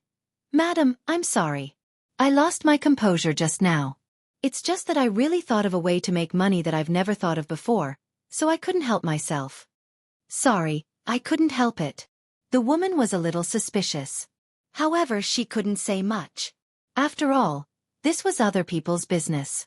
Moreover, she knew Zhang Feng's character very well. Let's put it this way. This kind of aristocratic family cared most about making acquaintances with the local merchant families and famous people. In Chang'an City, although the woman was from the declining Xie family, she had once enjoyed a great reputation. Of course, these things were necessary lessons. It was impossible for them not to inquire about Zhang Feng's reputation in Chang'an City and its surrounding areas. At this time, the atmosphere suddenly became a little strange. Zhang Feng also noticed it. He coughed and said, Madam, since you're a relative of my teacher, and you must know more about the things in Jiangnan than I do, how about this? I have a business here. Can you see if you can cooperate with me? Although the woman didn't understand what cooperation meant, she also understood that Zhang Feng did this for Xiezong's sake. Otherwise, why would he care about a declining aristocrat? However, this was also the woman's expectation. How many years had it been? The Xie family tried everything to climb up the social ladder, but no one dared to provoke the remnants of the previous dynasty. Even if they used up all the remaining financial resources of the family, in the end, because of her husband's mistake, the Xie family suffered a great disaster. At this time, she didn't expect to meet Zhang Feng by chance because of buying flowers. Not only did he solve her son's illness, but he also solved the Xie family's urgent problem. At this time, because the Xie family had moved here, they only had enough money left to plant this autumn after purchasing the land title deed.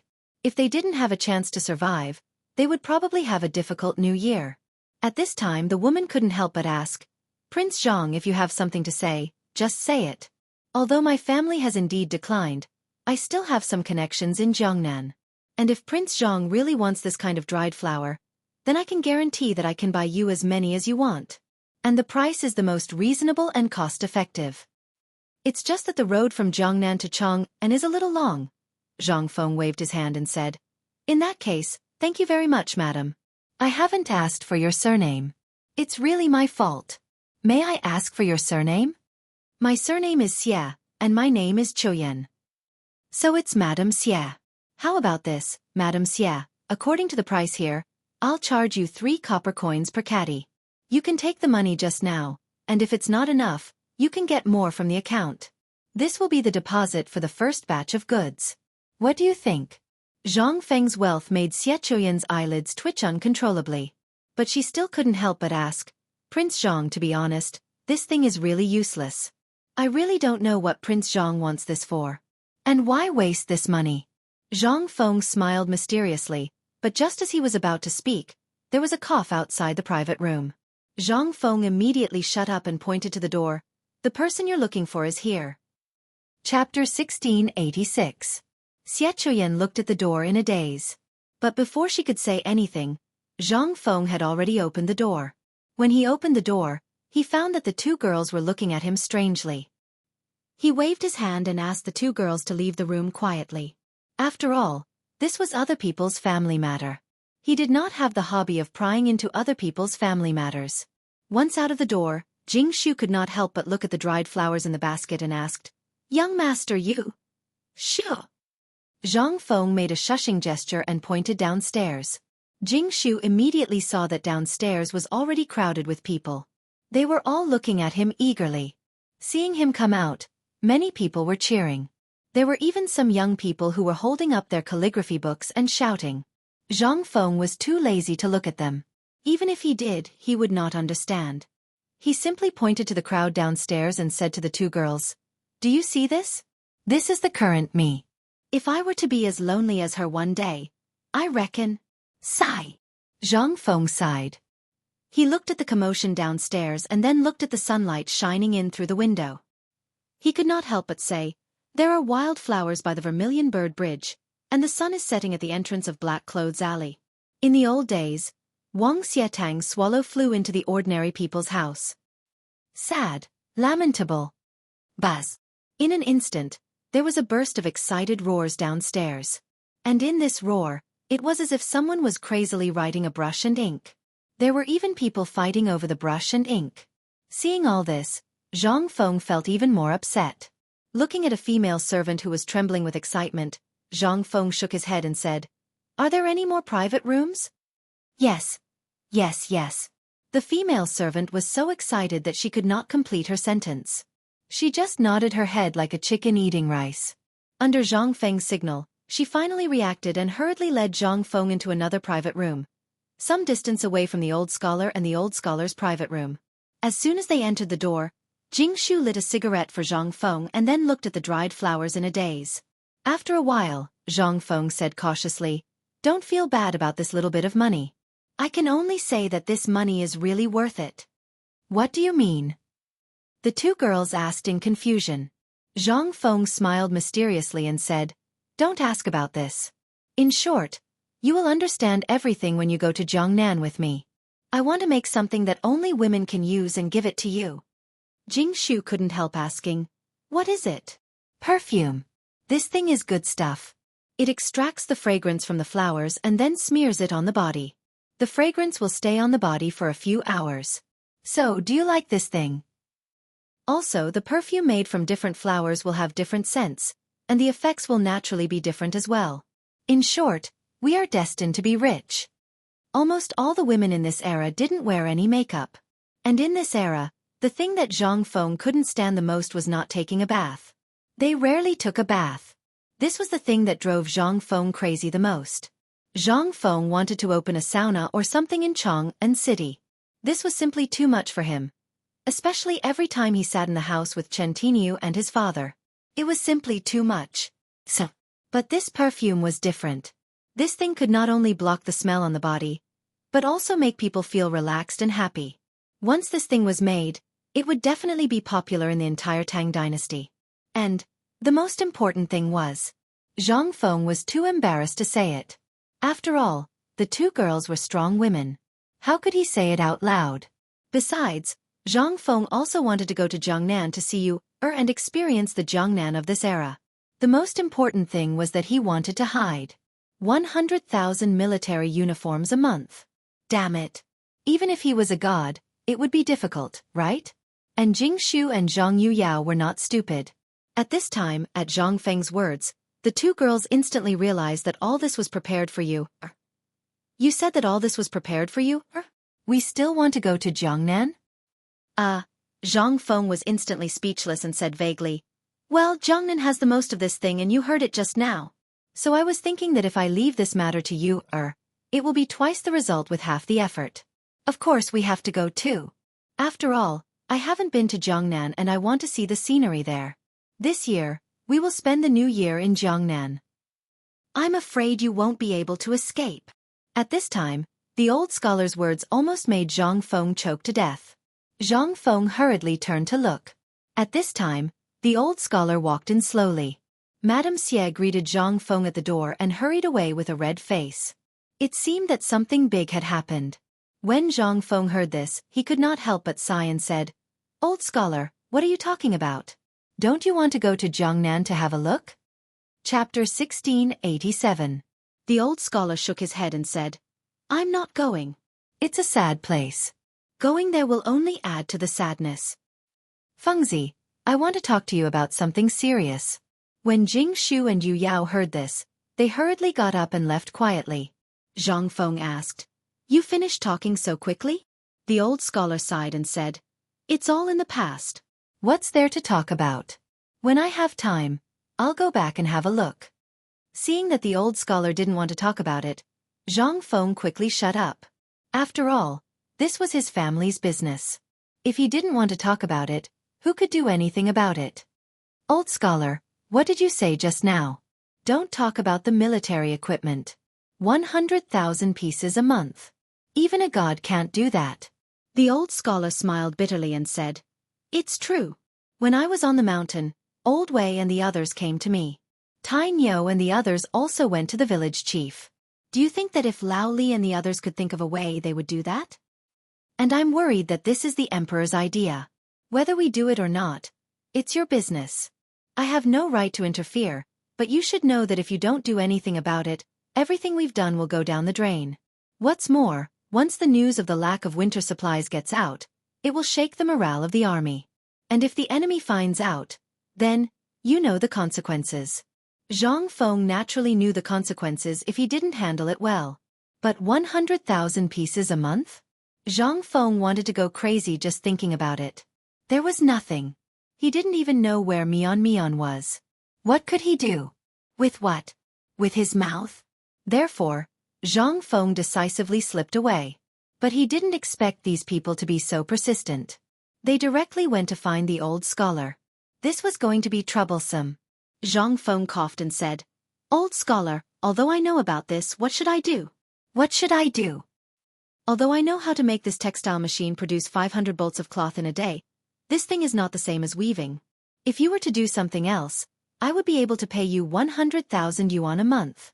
But at this time, I can't do anything about this. I can't possibly make some paper clothes to fool others, right?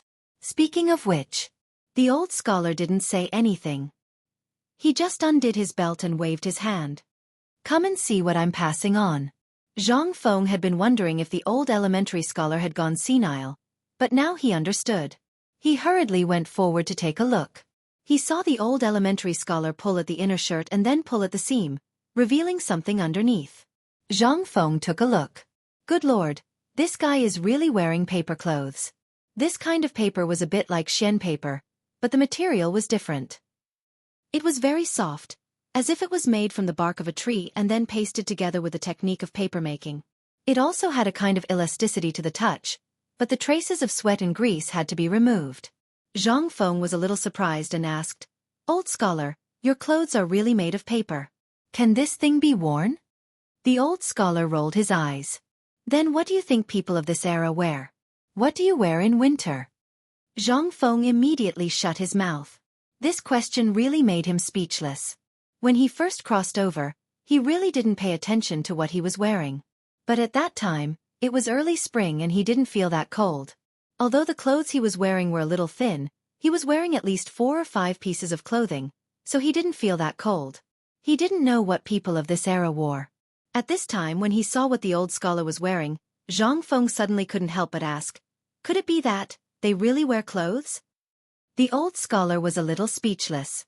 He seriously doubted how Zhang Feng had survived the winter before. He could only blame it on Zhang Feng being young, so he didn't wear these things in winter. He just patiently explained to Zhang Feng, "Ordinary people basically have to endure the winter, or use linen or the bark of this kind of tree to make clothes. This kind of clothes is also jokingly called paper clothes. Only those high-ranking officials or businessmen can afford to wear clothes made of palm bark. These are all in Chang'an, and the officials are here. If you go to the north, you need sheepskin or cowhide to keep out the cold. But even so, every winter in the north, there are frequent reports of people freezing to death. But this year's situation is more special. You also know that after the locust plague, basically no grass grows. Those mulberry trees and hemp trees are almost extinct. So this year's winter is really a bit difficult. Otherwise, they wouldn't have come to you so painstakingly for help." The old scholar took a deep breath and stared deeply at Zhang Feng. "Actually, I also want to know if you can solve this matter. Although I used to be very tired of you doing these military things, but this time, I think it is very necessary for you to solve this matter. After all, when the nest is overturned, there are no eggs intact. This is also something you said before, so I still think you should seriously consider this matter." Zhang Feng was silent. If it was someone else who said this, he would definitely refuse without thinking. But it was the old scholar who said this, so he had to carefully consider it. After thinking for a while, Zhang Feng took a deep breath and said with a bitter smile, "If it was someone else, I would definitely ignore them. But since it is you who came to plead, it means that this matter is really serious to the point where I have to deal with it. Okay, then I will give it a try." Chapter 1688. Seeing that Zhang Feng had agreed, the old scholar heaved a deep sigh of relief. Just as he had said, he really did not want Zhang Feng to be involved in this matter. However, this matter had really reached the point where it had to be solved. Zhang Feng could not help but say, "Although I have agreed to this matter, there is one thing that I have to make clear to you." The old scholar smiled and said, "Don't tell me about this matter. If you want to say something, you should say it to your brothers. After all, they have also told me that no matter what request you make, as long as it can solve this matter, they will fulfill it. Don't you think that I should confirm it with you first? I still have something to do, so I will leave first. As for the rest, you can worry about it." After saying that, the old scholar decisively left the room. Zhang Feng was stunned. This was the first time he had seen the old scholar so unconcerned about this matter. Because he still remembered that the old scholar had really taught him a lesson when he was experimenting with gunpowder last time. "I gave him a good lecture, and at that time, he kept telling me not to do it. But now..." Previously, the old scholar had told him not to get involved in this matter. But now... However, Zhang Feng could also understand this matter. If it was the first step that could be solved, the old scholar would not have been so anxious to persuade him. Zhang Feng was sure that if he still did not agree to today's matter, there would be countless people who would be persuaded to persuade him. Zhang Feng did not dare to try being brainwashed again. Furthermore, it was the horrifying scene of the 4 great Confucian scholars surrounding and brainwashing him. At this time, Zhang Feng fell into his own thoughts again. These things were for him to do. The first thing that came to Zhang Feng's mind was cotton. As soon as he thought of cotton, Zhang Feng could not sit still. He hurriedly followed the crowd downstairs. Although the downstairs was already blocked, at this time, seeing that Zhang Feng was coming down, no one dared to stop him. They all opened up a path for Zhang Feng to escape from the scene. As soon as he got out of the door, Zhang Feng hurriedly hired a carriage and rushed towards his courtyard. Moments later, Zhang Feng appeared in the mansion. As soon as he entered, he saw Du Ziting and the others strolling around in the courtyard with nothing to do. As soon as they saw Zhang Feng return, everyone was so busy that they rushed to greet Zhang Feng. Seeing this, Zhang Feng had an idea and said, "Old Du, hurry up and gather everyone. I have something to ask everyone." Everyone couldn't help but feel a little confused when they heard this. This was especially so when she saw Zhang Feng rushing back anxiously and gathering everyone as soon as he returned. She thought that something big had happened. Zhang Feng hurriedly asked, "I have something to ask you today. What kind of clothes do you wear during winter?" Everyone was stunned at first. Then, everyone's expression became a little strange. Seeing this, Zhang Feng was speechless. He had to beckon Du Ziting to his side and asked, "Old Du, let me ask you. This is not a joke. Tell me, how do you spend the winter?" Du Ziting was completely confused. "Master, why do you ask this?" But seeing Zhang Feng's serious face, Du Ziting did not dare to be careless. She hurriedly said, "In winter, we basically wear paper clothes." Paper clothes again. These were the words he heard the most today. After taking a deep breath, Zhang Feng said, "Hurry up and get me a piece of paper clothing. Let me take a look." Du Ziting was a little confused. However, he didn't dare to say anything. He still followed Zhang Feng's instructions and hurriedly went to get a clean paper shirt and handed it to Zhang Feng. Zhang Feng held the clothes and looked at it carefully for a moment. The clothes were basically made of crushed bark of the red holly tree and mixed with wood and grass ash. Although it was quite soft, Zhang Feng could feel that it was definitely not sturdy. Zhang Feng didn't know if it could keep warm, but once it rained or snowed, it would definitely not be able to be worn. This was definitely not possible. If this item was in the past where there was less rain and snow, then it would still be okay. If it was in the north, then this item would basically have to be changed after wearing it once or after 2 or 3 days. At this moment, Zhang Feng suddenly thought of something. Why did the army lack this item every year? This was King paper clothes. How could it not cost? That would be like seeing a ghost. But at this time, if he used something else to replace it, the best thing was cotton. But in this era at this time, where was he going to find cotton? Zhang Feng held the clothes in the courtyard and thought hard. But at this time, he was suddenly attracted by the clusters of small white flowers in the garden. He couldn't help but walk over and take a closer look. He couldn't help but exclaim, "Who King planted cotton in the flower bed?" Chapter 1689. Cotton. Everyone was dumbfounded. What was that? Wasn't that white folded cotton? Since when was this thing called cotton? Old master, isn't this a kind of flower unique to Longyu? What's so strange about it? Du Ziting asked, a little confused. At the same time, he wanted to tell Zhang Feng that this thing was really not that useful. It was just a kind of flower that bloomed like snow in winter. Moreover, this kind of flower wasn't beautiful. If it wasn't for the high officials and dignitaries adding some winter flowers to their flower beds, who would use this kind of thing? It was extremely difficult to clean it up. Zhang Feng was also a little confused. Even his heart was bleeding. It was such a good thing. Mother****, what kind of prodigal was this? Such a top-notch thing to keep out the cold, but it could only stay in the flower beds? What the hell? It was really unreasonable. However, Zhang Feng also saw the hope of 100,000 armaments in an instant. He hurriedly asked, "Old Du, let me ask you, is there a lot of this thing in Chang'an and Longyu?" Du Ziting was a little confused. However, when he saw Zhang Feng's serious expression, he hurriedly said, "Old master, we have a lot of this thing. At least, almost every family in Chang'an City has some in the flower beds. Because this thing bloomed too quickly, coupled with the cleaning of these flower beds every year, in the end, almost all the banks of the Longzhou Canal outside the city, next to Zhongnan Mountain, are connected." Damn it! Zhang Feng could not help but swear. This undoubtedly gave him a shot of confidence. He hurriedly asked, "Then let me ask you, if I want it now, how long will it take to collect more than 10,000 catties?" Du Ziting could not help but be dumbfounded. Although there was a lot of this thing. However, this thing was not so easy to collect.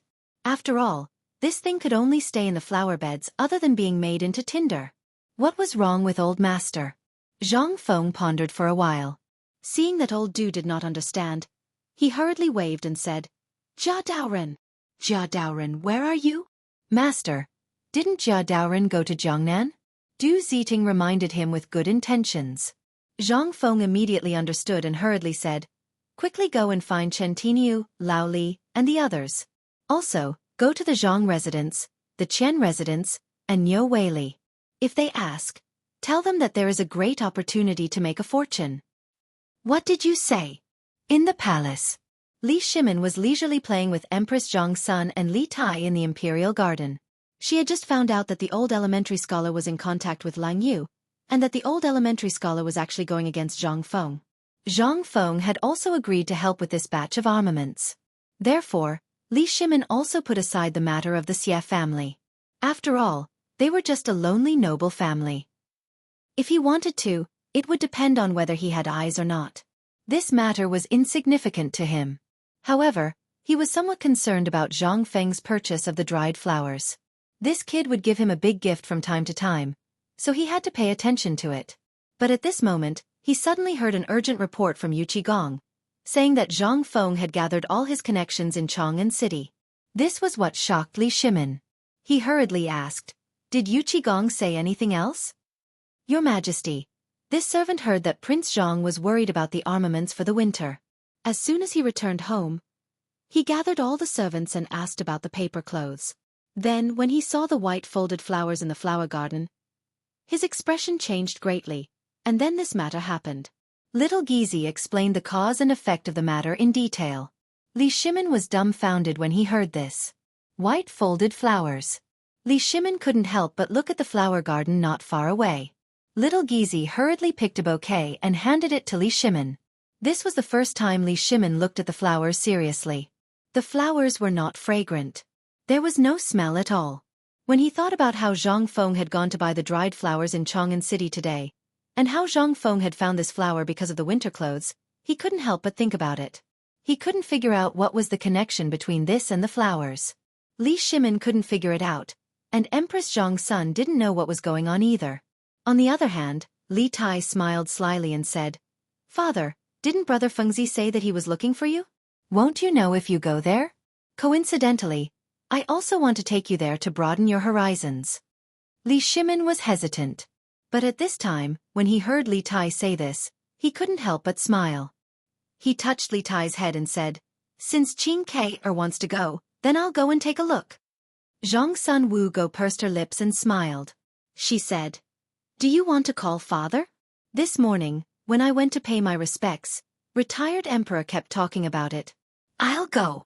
Go now. I haven't seen that little bastard for a long time. What good things is he doing now? At this time, Li Yuan's voice sounded urgently not far away, and it was accompanied by a burst of scolding. Obviously, when Li Shimin received the news, Li Yuan also received the news. Chapter 1690. On the other side. Qian Mansion. Although the loss of Qian Wanli had a great impact on Qian Tong, after seeing Qian Xian's terrifying achievements on the mountain and his talent in business arithmetic, Qian Tong was amazed. Qian Tong could only sigh that God was kind to him. And that was not all. Because of Qian Wanli's matter, Zhang Feng's paper mill business was still operating according to the share when Qian Wanli was still there. Now, Qian Tong was earning more. Even now, because of the business connection with White Deer College, the Qian family was almost soaring in the business world. Not to mention in Chang'an City. It could be said that because of Qian Wanli, they even had a connection with Niu Weili. Since ancient times, merchants had been the lowest profession. But once they had a relationship with the government, it was different. This was the so-called collusion between officials and merchants. But this was just a little unpleasant to hear. In this era, all merchants who wanted to do business had the shadow of a merchant behind them. Before, Qian Tong was just a small bank manager. How could he be qualified to come into contact with this? But now it was different. All of this was because of Zhang Feng. At this time, Qian Tong's business not only included the white paper business, but also the phosphate fertilizer business around Chang'an. He even had a connection with Zhang Tufu's farm. At this time, Qian Tong felt that he had lived half his life in vain. In less than a year, he had achieved a terrifying achievement that he didn't even dare to imagine.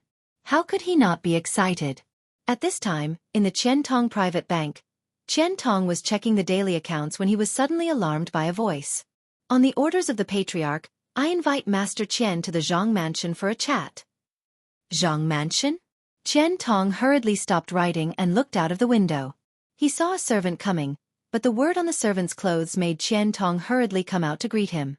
That symbol was Zhang. That word. To be precise, in the entire Tang dynasty, who else but Zhang Feng could make his servants wear the same uniform?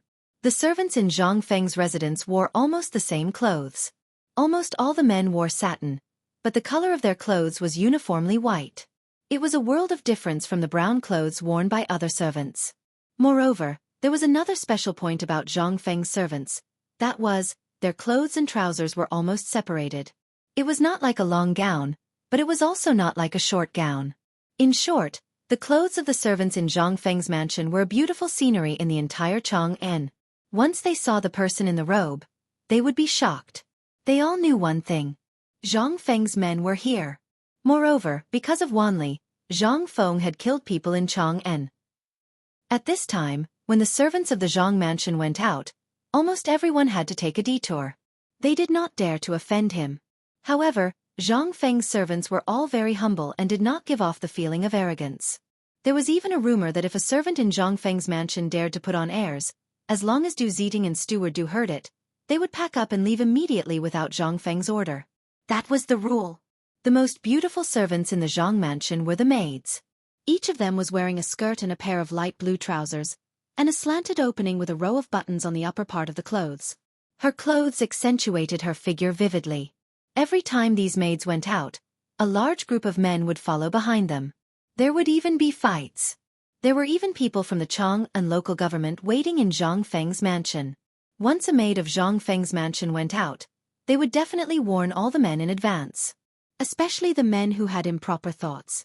Zhang Feng's mansion became the cradle of the dreams of the entire Chang'an city and the slaves of the right age in the surrounding areas. More importantly, it was. In the entire mansion, there was almost no other family in the entire Chang'an city. It could be said that they ate better than the young ladies of the rich families.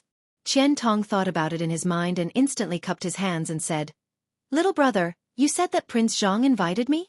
The servant also nodded humbly before bowing to Qian Tong and saying, "Master Qian, my master has an urgent matter to attend to and I must inform Senior Niu, so I won't speak any more.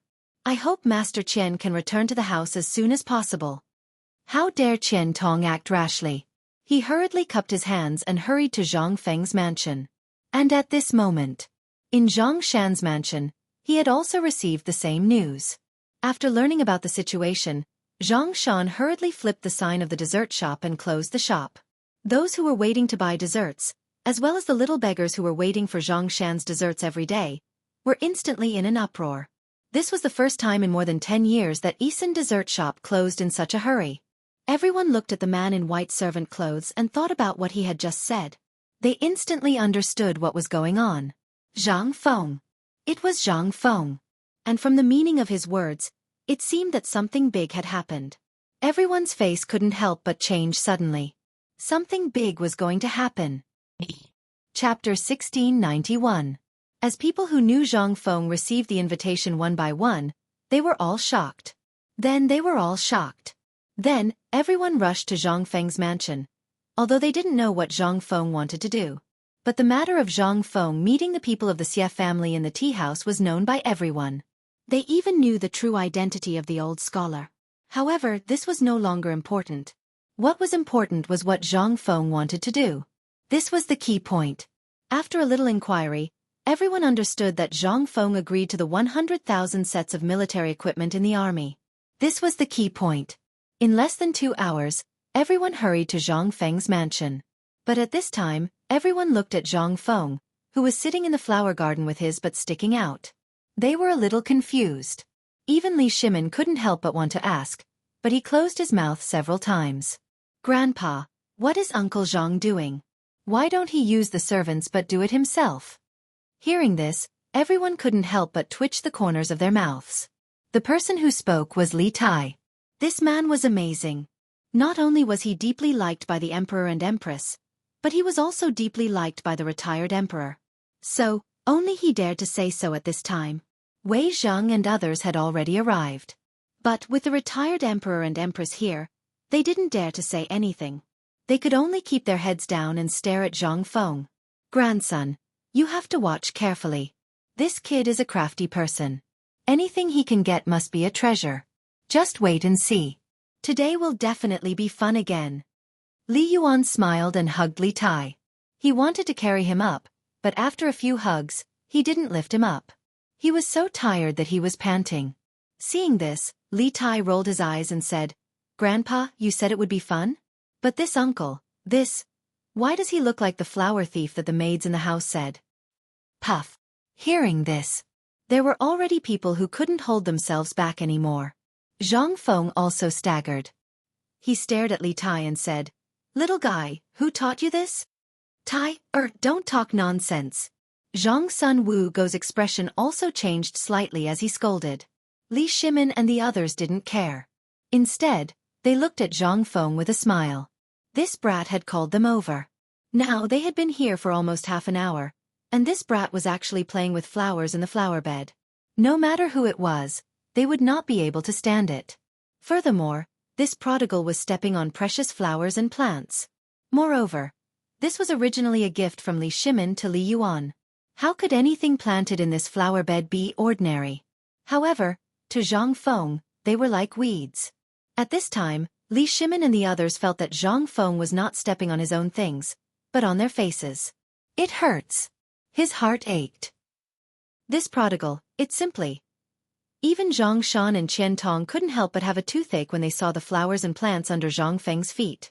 Seeing Zhang Feng leave the flower bed, everyone breathed a sigh of relief. Zhang Feng was also excited.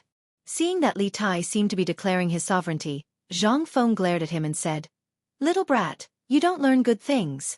If this was my academy, do you believe that I wouldn't let Tai Niu and the others beat you?" They wouldn't dare.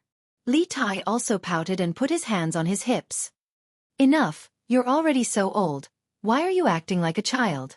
Li Shimin felt a headache coming on and hurriedly covered Li Tai's mouth, pointing to the pile of white stacks behind Zhang Feng. "If you want white stacks, I'll find someone to get them for you. In less than an hour, your courtyard will be filled to the brim. More importantly, what are you doing with these things? Also, brat, you should know that any of these flowers under your feet can be bought for at least 1,000 stacks of white stacks. You really are a prodigal son." Zhang Feng was stunned.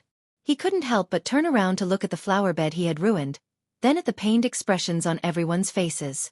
Speechless, he asked, "What you said is true?" Li Shimin shrugged and said, "Of course this is not worth mentioning to you. Brat, your money can be said to be the richest outside of the imperial treasury." Zhang Feng did not refute, washing his hands and sitting next to Li Shimin, looking at the mountain of white stacks in front of him and said, "Today, I invited everyone here for this." "We know." Li Shimin coughed and said, "Today, did you go to see the people of the Xie family? And you even wrote a poem on the street and bought dried flowers?" Zhang Feng was a little surprised. Zhang Sun Wugo said with a smile, "Second brother is right. Almost the whole of Chang'an knows about this. They said that for the two madams, you were generous and bought dried flowers. We didn't believe it before, but now." Zhang Sun Wugo smiled and did not say anything. How could Zhang Feng not know what she wanted to say? Zhang Feng also pretended not to hear, coughed and said, "These flowers are important to solve the problem of 100,000 sets of winter clothes." N. Chapter 1692. In an instant. Everyone's face couldn't help but change. Although they all knew that Zhang Feng was fiddling with this thing at this time should be related to this matter, they really couldn't figure out how this thing was directly related to the 100,000 winter clothes. More importantly, at this time, it seemed that they had no other way. Li Shimin slowly put away the smile on his face and said seriously, "Fengzi, this matter is of great importance. Lord Zhang's son may have passed on what you promised to His Majesty at this time. At this time, it's a done deal." You don't believe me?" Zhang Feng narrowed his eyes and looked at Li Shimin. He patted him on the shoulder and said, "Lao Li, you still can't do it." In an instant, Wei Zhang and Empress Zhangxuan's faces suddenly changed. daring to say that His Majesty couldn't do it, and in front of His Majesty, really? Only Zhang Feng alone. Who dared to say this? Ahem. Ahem. Little Gizi and Du Ziting stood aside and coughed anxiously. Wei Zhang also hurriedly winked at Zhang Feng. Seeing this, Zhang Feng was stunned. Looking at everyone's face one by one, Zhang Feng asked, Lao Li, this? Okay, boy, let's not talk about this first. Tell me, how are you going to play? Or, how are you going to turn these flowers into clothes? As far as Old Man knows, the Crown Prince is guarding the border at this time. If this causes unrest at the border because of this, do you know what kind of crime you will bear? Li Yuan was no longer in the mood to play. After all, he also knew that this matter was of great importance, and he had to face it seriously. Moreover, this matter is of great importance. Once the temperature in the north plummets, Tuli Khan will go south, and this matter will be serious. Moreover, it's only a day's journey from Feng Province to Chang'an, so don't joke about this. That's right, Fengzi. Because of this, your brother Li can't sleep at night. He's worried about this.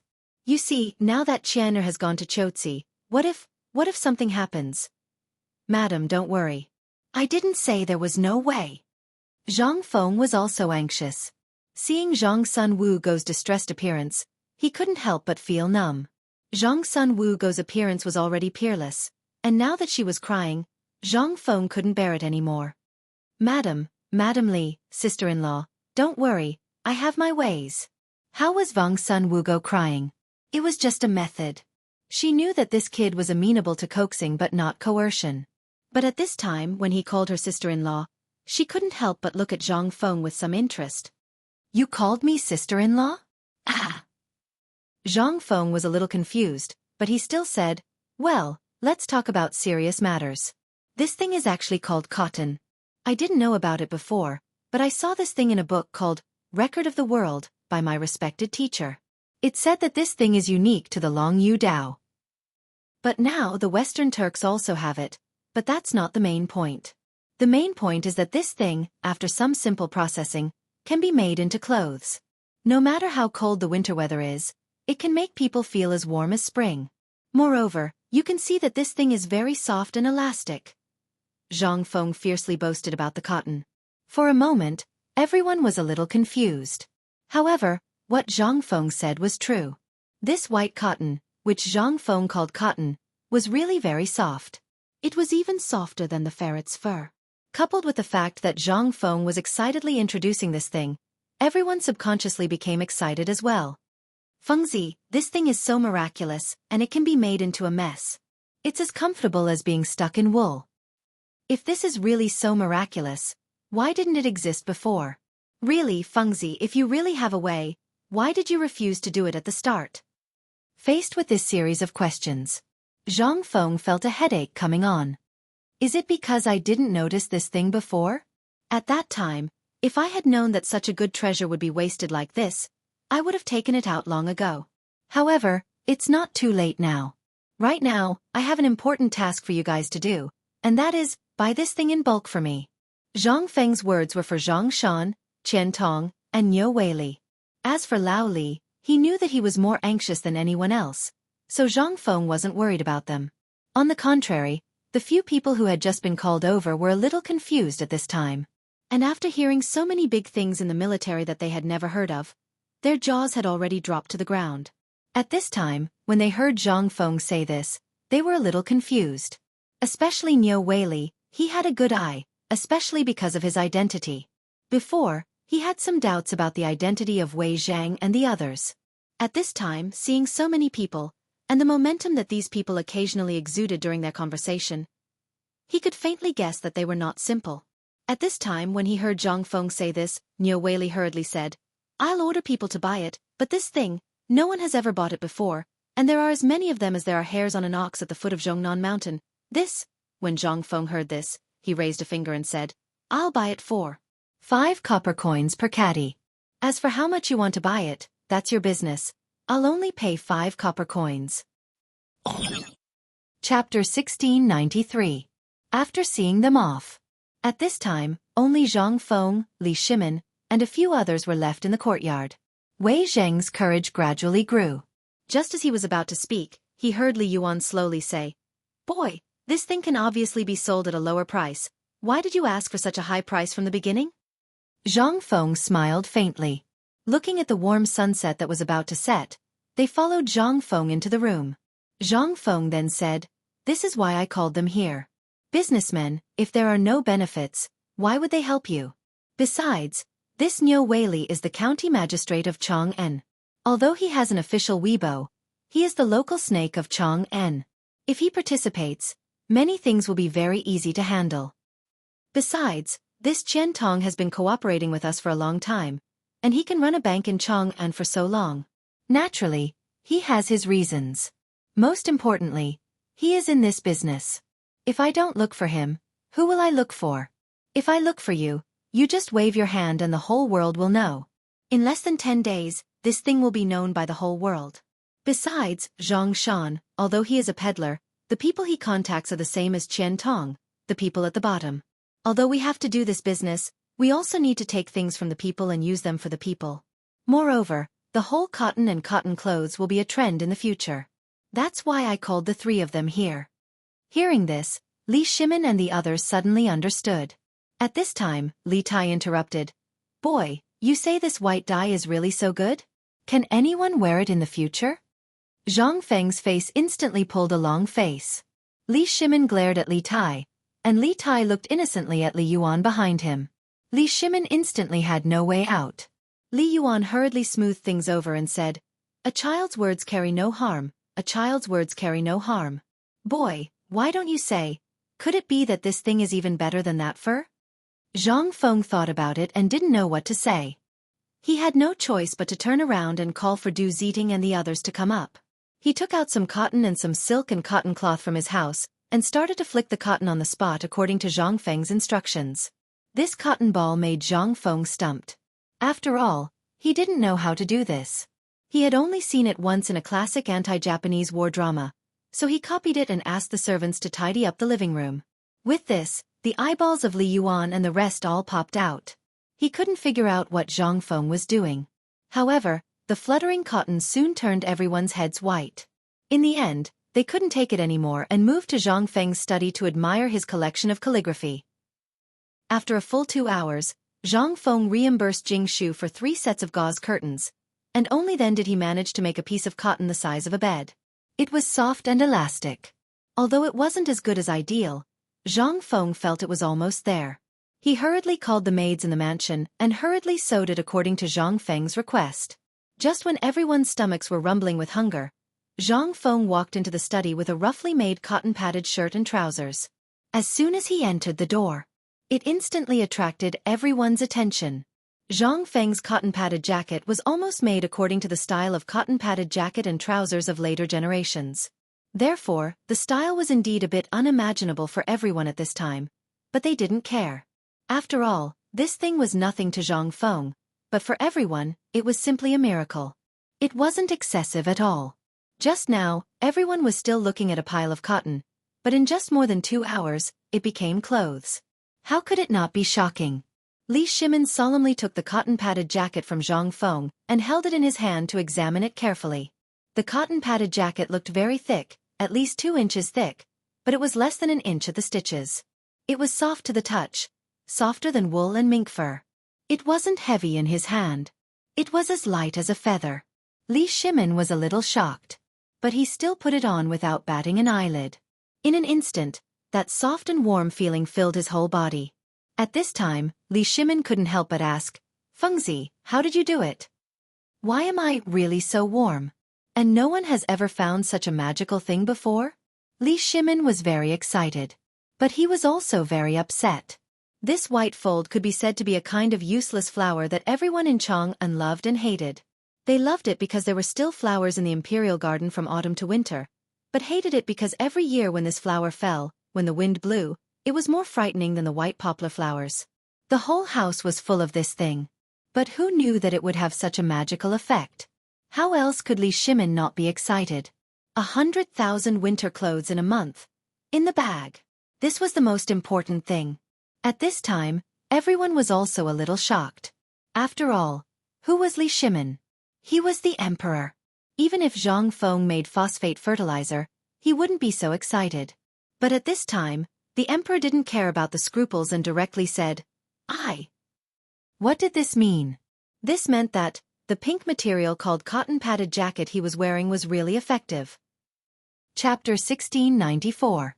At this moment, everyone was staring at Li Shimin with their eyes wide open. To be precise, they were looking at the red cotton-padded jacket and trousers he was wearing. This was simply a little unimaginable. It could even be said that it was a little ridiculous. However, at this moment, no one could laugh, and no one dared to laugh. After all, the clothes Li Shimin was wearing at this moment could be said to be a unique existence in the world. Although everyone wanted to try on the clothes and see how magical it was. But, at this moment, looking at the expression on the emperor's face, everyone almost understood half of it. This thing should not be a big problem. After all, it was made by Zhang Feng. Could Zhang Feng's products be bad? No. Fengzi, do you think this thing is really so magical? What was it? It felt as light as a cloak that was draped over his shoulders. It's just that the trousers look a little awkward. Li Shimin looked at Zhang Feng speechlessly. Just now, almost everyone was wearing a robe at this time, only wearing a pair of trousers inside. However, at this time, Li Shimin was in a hurry to put it on. After putting it on, he realized that the robe could be said to be tied to his body. It was incomparably awkward and strange. It was fine if Li Shimin did not say it. Once he said it, everyone's expression could not help but become strange. Zhang Feng shrugged and said, "This thing is actually designed for the military. The main purpose of this thing is to keep people warm. If it's not to keep people warm, why would I make it? I dare to bet that with such a jacket, even in the bitter cold of the North Desert, in the snowstorm, there is almost no problem. Most importantly, after wearing this thing, not only does it prevent cold and warm up, but it also does not affect movement at all. Don't you realize that this thing is as good as not wearing it? And most importantly, this thing, if you wear it with a little care, there is almost no problem wearing it for 2 to 3 years." Yu Qigong and Cheng Yaojin's faces lit up at his words. This kid was really thinking for them. Didn't this thing come out for them? If this was placed in the military, 3 years. How much money would they save in 3 years? Putting everything else aside, if what Zhang Feng said was true, then no one in the army would ever die from the cold. Thinking of this, Yu Qigong hurriedly said, "Fengzi, is what you said true or false? If it's true, then." Seeing this, Li Shimin hurriedly interrupted Yu Qigong and said, "I have my own decision on this matter, and this matter must be reported immediately. Old Yu, quickly report this matter to the Lord Zhang's son. As for the following matters, I will discuss it with Fengzi." As he spoke, Li Shimin turned to look at Zhang's son Wugo and said, "Why don't you take Tyre and Lord Father for a walk in the courtyard?" How could Zhang's son Wugo not know that Li Shimin had something important to discuss with Zhang Feng? He quietly left with Li Tai. This kid had been impatient for a long time. Now that he could finally go out to play, he was extremely excited. Li Yuan naturally knew the importance of this matter and did not say anything. With his hands behind his back, he called out to Li Tai and walked outside. Although the sky had already darkened, who was Zhang Feng? At this time, the entire residence was hung with lanterns. Even the trees were full of lanterns, and the entire courtyard was as bright as day. Even Li Shimin could not bear to be so ostentatious. At this time, after everyone had left, Li Shimin reluctantly took off the cotton-padded clothes on his body.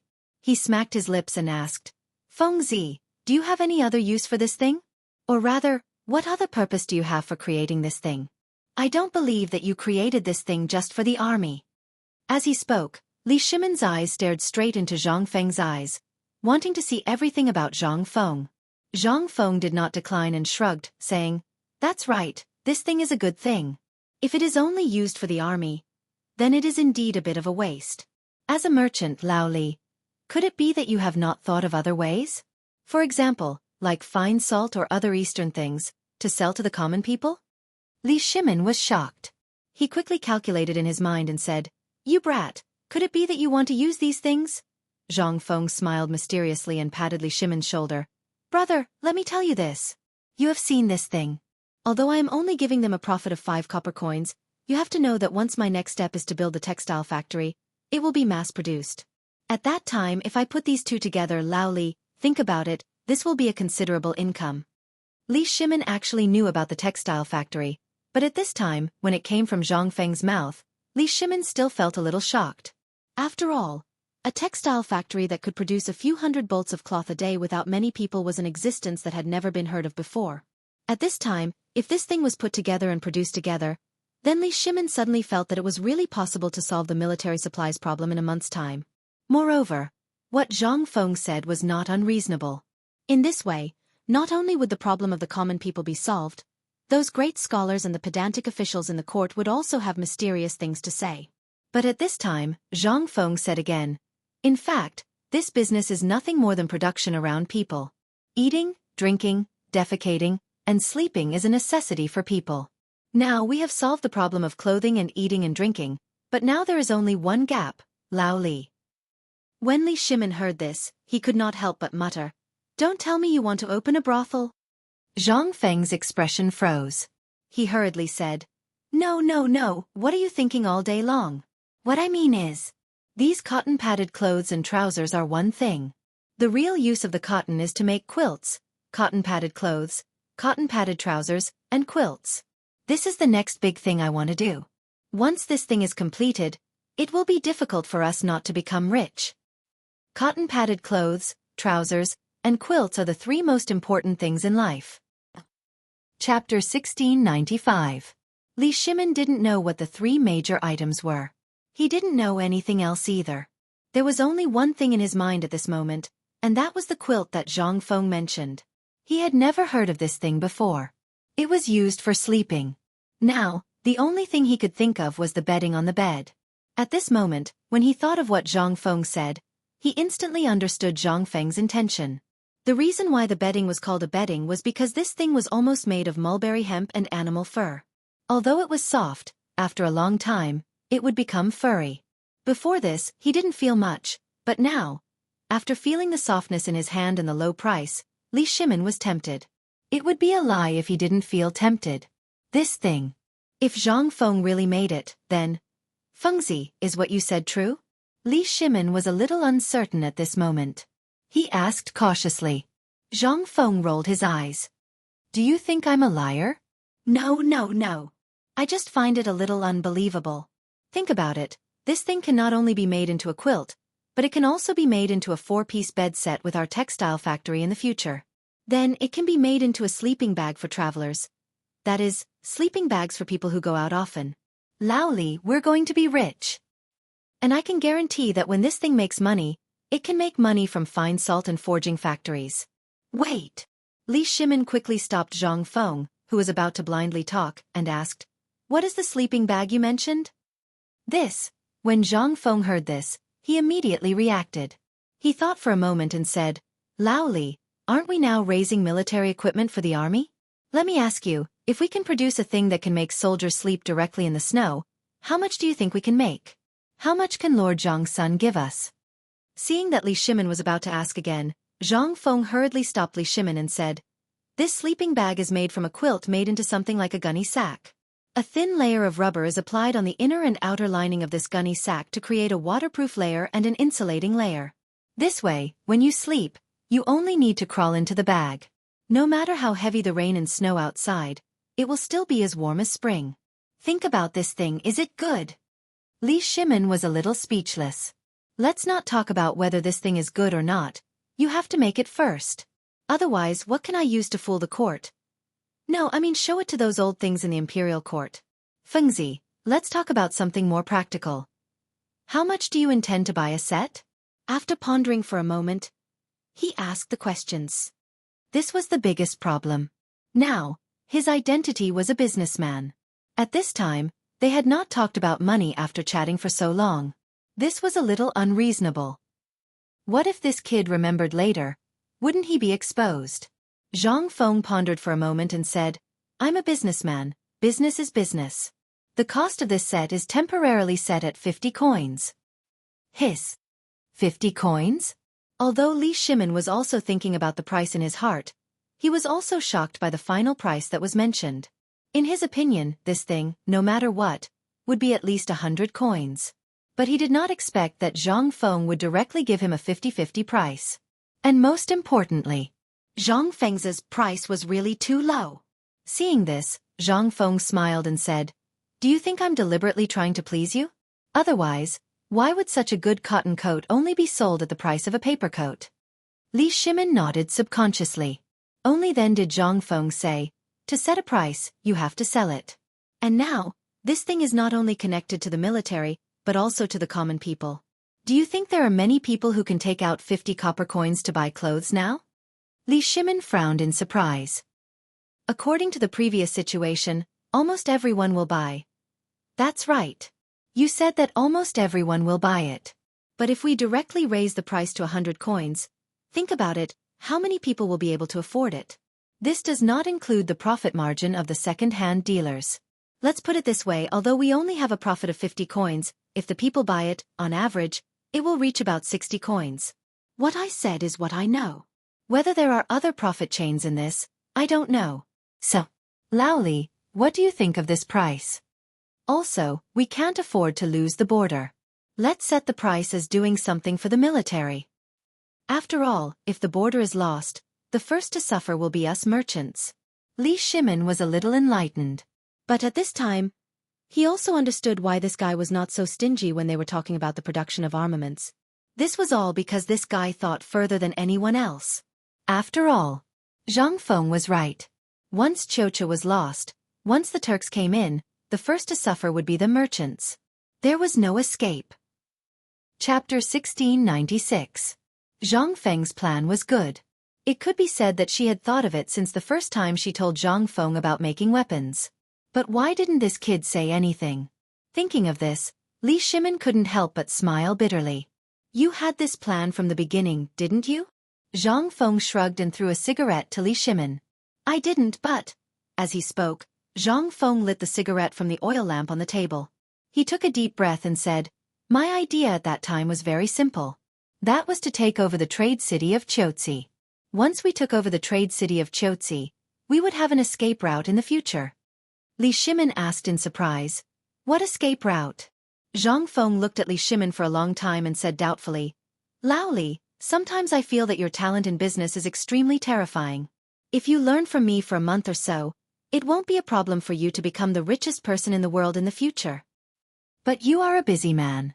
Li Shimin's expression stiffened. Under the cover of the night, he smiled and brushed it off. Zhang Feng didn't take it seriously and said to himself, "Actually, merchants are ultimately not presentable.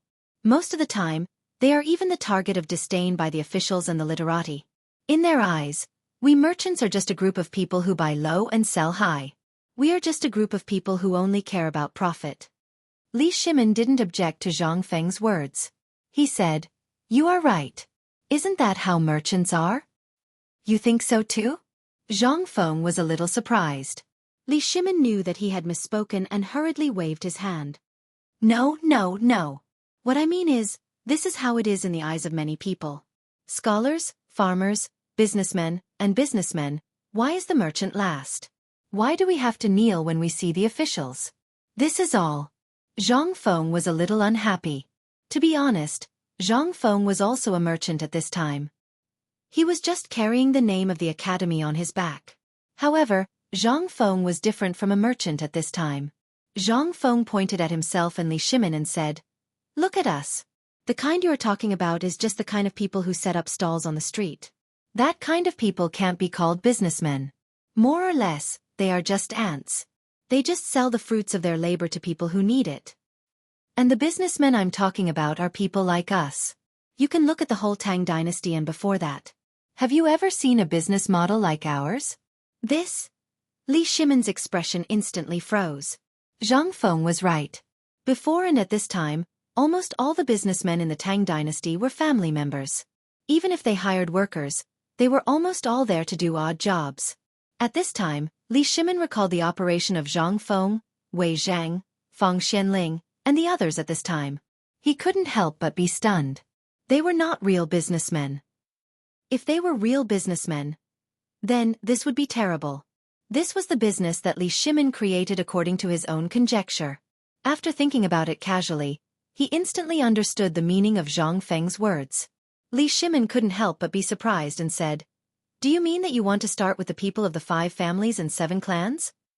Dealing with these big families had always been Li Shimin's worry. These clans had the hegemony of the Tang dynasty's market. Even Li Shimin didn't dare to provoke them easily, such as the iron mine before. At this time, the new weapons were made, and Zhang Feng had a new toy. At this time, it was time to deal with these big families.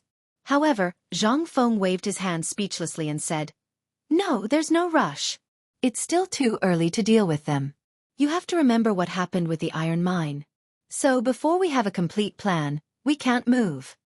"Then why are you talking for so long?" Li Shimin stared at Zhang Feng speechlessly and asked.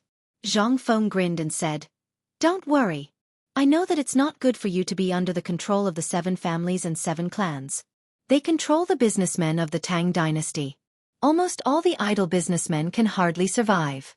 However, these people occupy all the places of the Tang dynasty. And the most important thing is that we have a common enemy, those big clans and powerful families.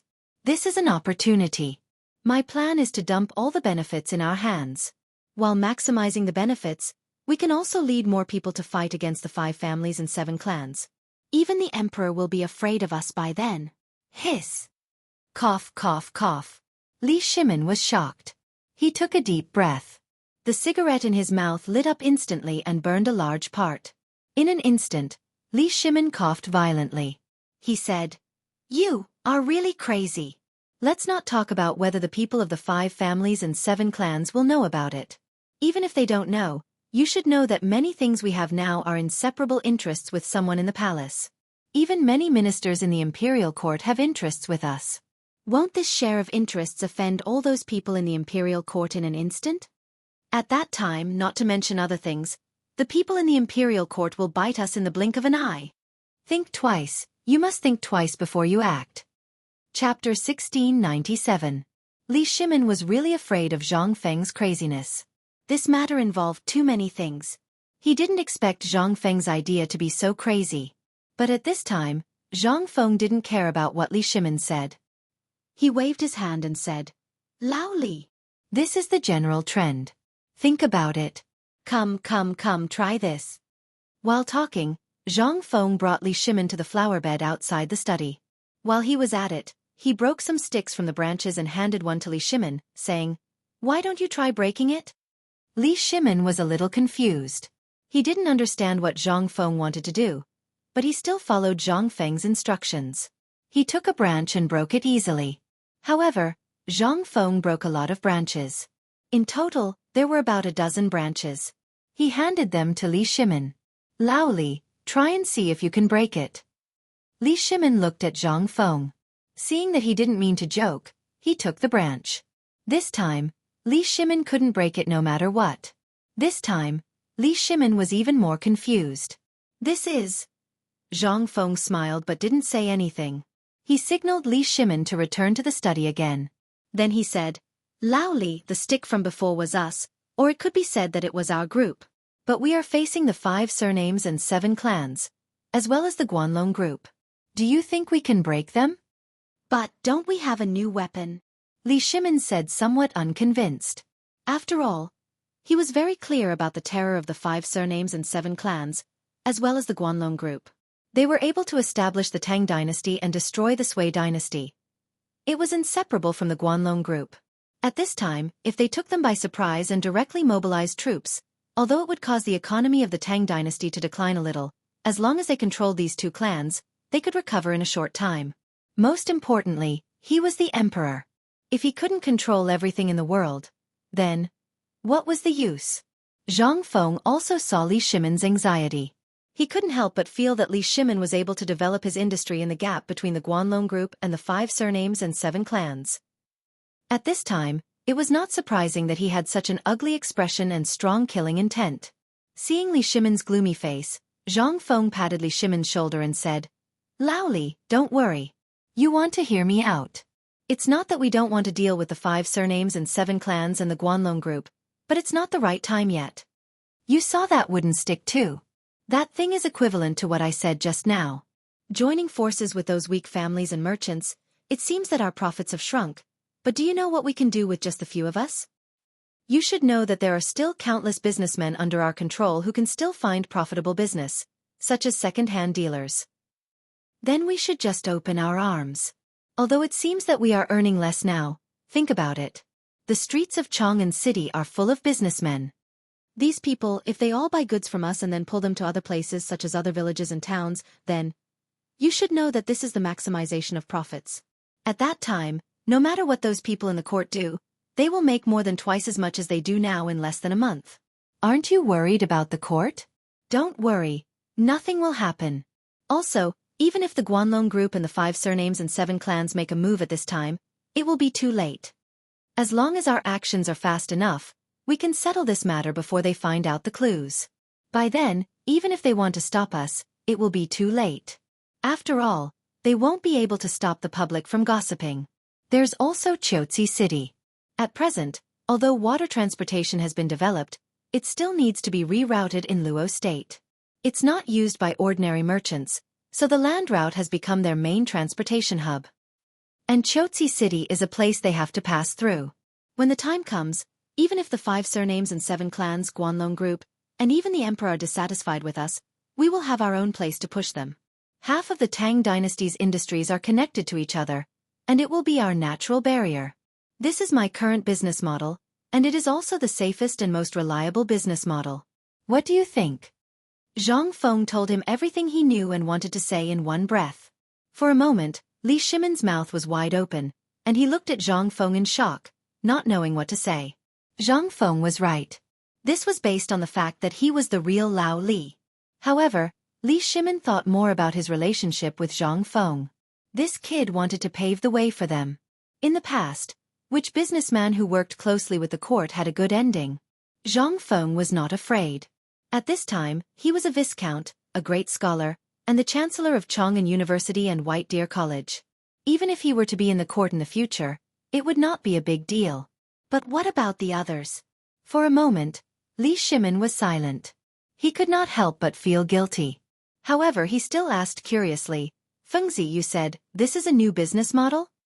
Yes. Distribution business.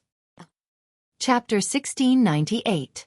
In the past few days, Zhang Feng had spent most of his time in the villa. Jing Shu and Yu Yao had also gone to Zhang Feng's mansion. In the past few days, Zhang Feng's mansion had not been idle at all. The most eye-catching thing was the mountain of white cotton. No matter how much they tried to persuade Zhang Feng, he would not listen. Instead, he called it cotton. There were also all kinds of fabrics bought from Chang'an. There was also a large group of craftsmen coming in and out. The huge mansion, which was usually very quiet, had suddenly become as lively as the new year. In the backyard of Zhang Feng's mansion, all the women in the mansion, including those from Tonghui Lane, had been recruited. The entire backyard was now a vast expanse of white. If one looked down from above, they would think that it was snowing. The main job of these women was to use a gigantic bow-like object to flick away the cotton that was piled up like a mountain. Then they would press it down and sew a layer of gauze with large holes on it. Then, they would cover it with another layer. And so on. Until the thickness of the gauze reached the standard of 2 inches. Although Zhang Feng's mansion was very big, it still felt a little cramped when more than 300 people were working at the same time. Among the 4 courtyards in the east, west, south and north, except for the east courtyard, which had always been closed to the public, the other 3 courtyards, including the front yard, the backyard, and the courtyard, were all piled up with a mountain of cotton. In the hundreds of empty rooms, the finished cotton was almost bursting out of the windows. At this time, the servants and guards in the mansion were dumbfounded when they saw the people coming in and out, and then looked at the snow-white things on top of their heads. No one knew what Zhang Feng was going to do. But the only thing was that the money in the mansion had been emptied of 10 big wooden chests. It should be known that one chest was worth 1,000 strings of cash. Master bought so many white cotton. What is he going to do? How much money is left in the mansion for him to squander like this? Sigh. Who knows? For the past 2 days, everyone outside has been crazily spreading the news that our master has lost his mind. I think that's right. Even if you give it to someone for free, no one will want it. How did it become a treasure in front of master? Who knows? Don't say any more. Housekeeper Du is here. Along with a burst of whispers, a voice rang out. Everyone hurriedly shut their mouths. Not far away, Du Ziting walked over with her hands behind her back and a head full of cotton. Seeing that they had nothing to do, Du Ziting couldn't help but scold them. However, right at this moment, suddenly, he realized that Chung Chumo had come in a hurry with some people. As soon as he entered the house, he carried the cotton wicks that had been made in the house and walked out of the door. How could this be? Child Chen, what are you? Master said that these things were made for the military. If you take them then, before he could finish, Chung Chumo pushed him aside and said, all right. These are the things that the 4 great Confucians want. Fengzi knows about it. I'll tell him personally later. As Chung Chumo spoke, he turned around and urged the people behind him, aren't you moving faster? When the people behind him heard this, they didn't dare to be careless. They hurriedly lowered their heads and carried the things away. In fact, the people that Chung Chumo brought were Ma Zhou and the others. The purpose of their visit was actually not that Chu Suiliang and the others had asked them to come. It was because they were itching to know that Zhang Feng was hiding here and tinkering with so many good things. Therefore, they took advantage of the time when Zhang Feng went to the small pub to sneak into Zhang Feng's mansion. Otherwise, even if they were given 10 guts, they wouldn't dare to come and rob openly. It should be known that the guards and servants in Zhang Feng's mansion were all top experts. In addition, although there were many people in the mansion at this time, they were all close to Zhang Feng. Therefore they had to take it easy. The most important thing was, they were following orders. They didn't want to do this. However, the retired emperor was burning the fire. Who dared not to come? A few nights ago, after Li Yuan saw Zhang Feng's cotton-padded clothes, he simply forgot to eat and sleep. However, he also knew that Zhang Feng was too busy these days. Therefore, he thought of such a clever idea. He thought that he would hide comfortably on Shao Mountain and drink with the 4 great Confucians. Instead, he let Chung Chumo and the others be the thieves. However, Chung Chumo and the others were also afraid of Zhang Feng, this abnormal person. The most important thing was that Zhang Feng had the magical weapon that they longed for. They didn't dare to offend Zhang Feng at this time. They could only look for an opportunity to do this. After everyone hugged slowly, Chung Chumo also pretended as if nothing had happened. Under the eyes of Du Ziting and the others who were staring at him with blood-red eyes, he calmly walked away. As he walked, Chung Chumo also said, well, old Du, didn't Fengzi just go out? I know where he went. I'll go find him now. You do your thing. After all, this thing is very important. I don't dare to delay it. However, at this time, Chung Chumo heard a voice that he didn't want to hear the most. Who's looking for me? Chapter 1699. Actually, Zhang Feng was very busy.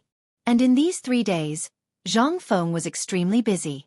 First, he had to settle the cotton flapping equipment, then he had to settle the cotton gelling, as well as the cotton shaping and so on. He had to teach these people step by step. He was busy for 3 days.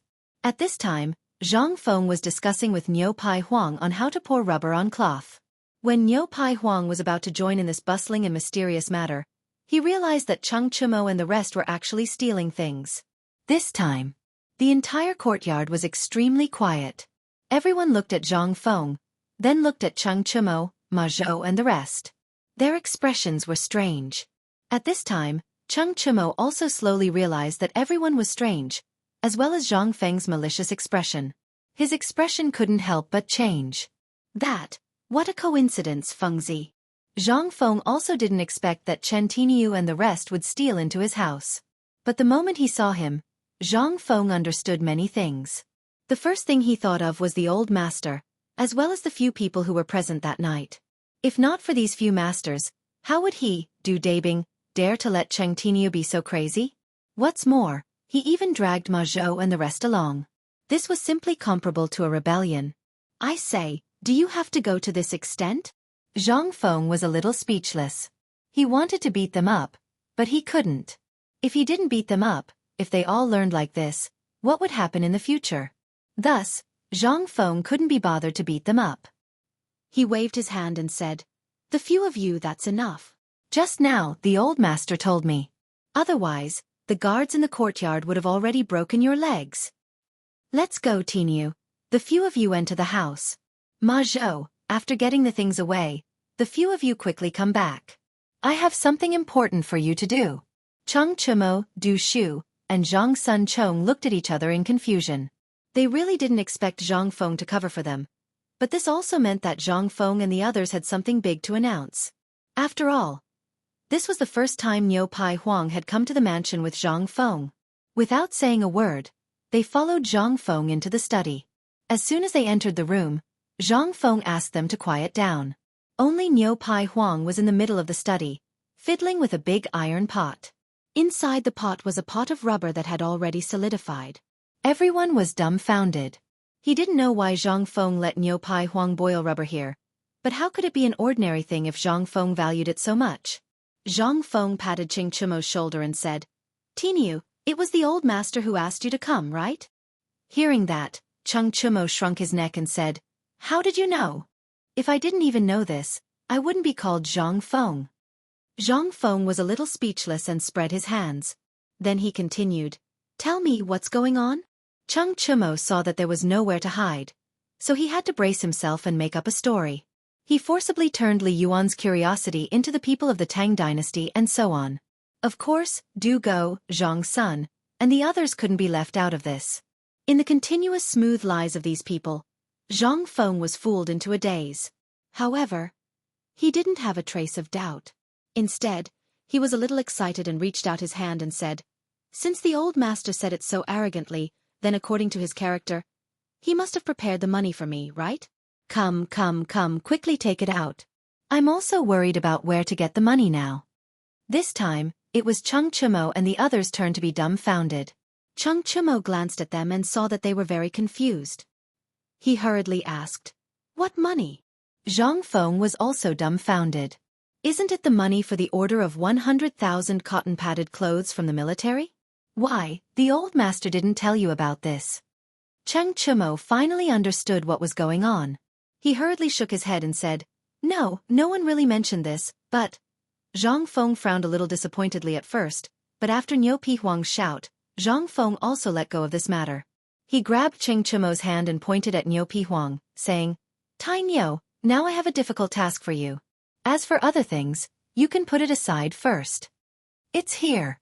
It's really here. I knew it, this guy, King won't let himself be taken advantage of."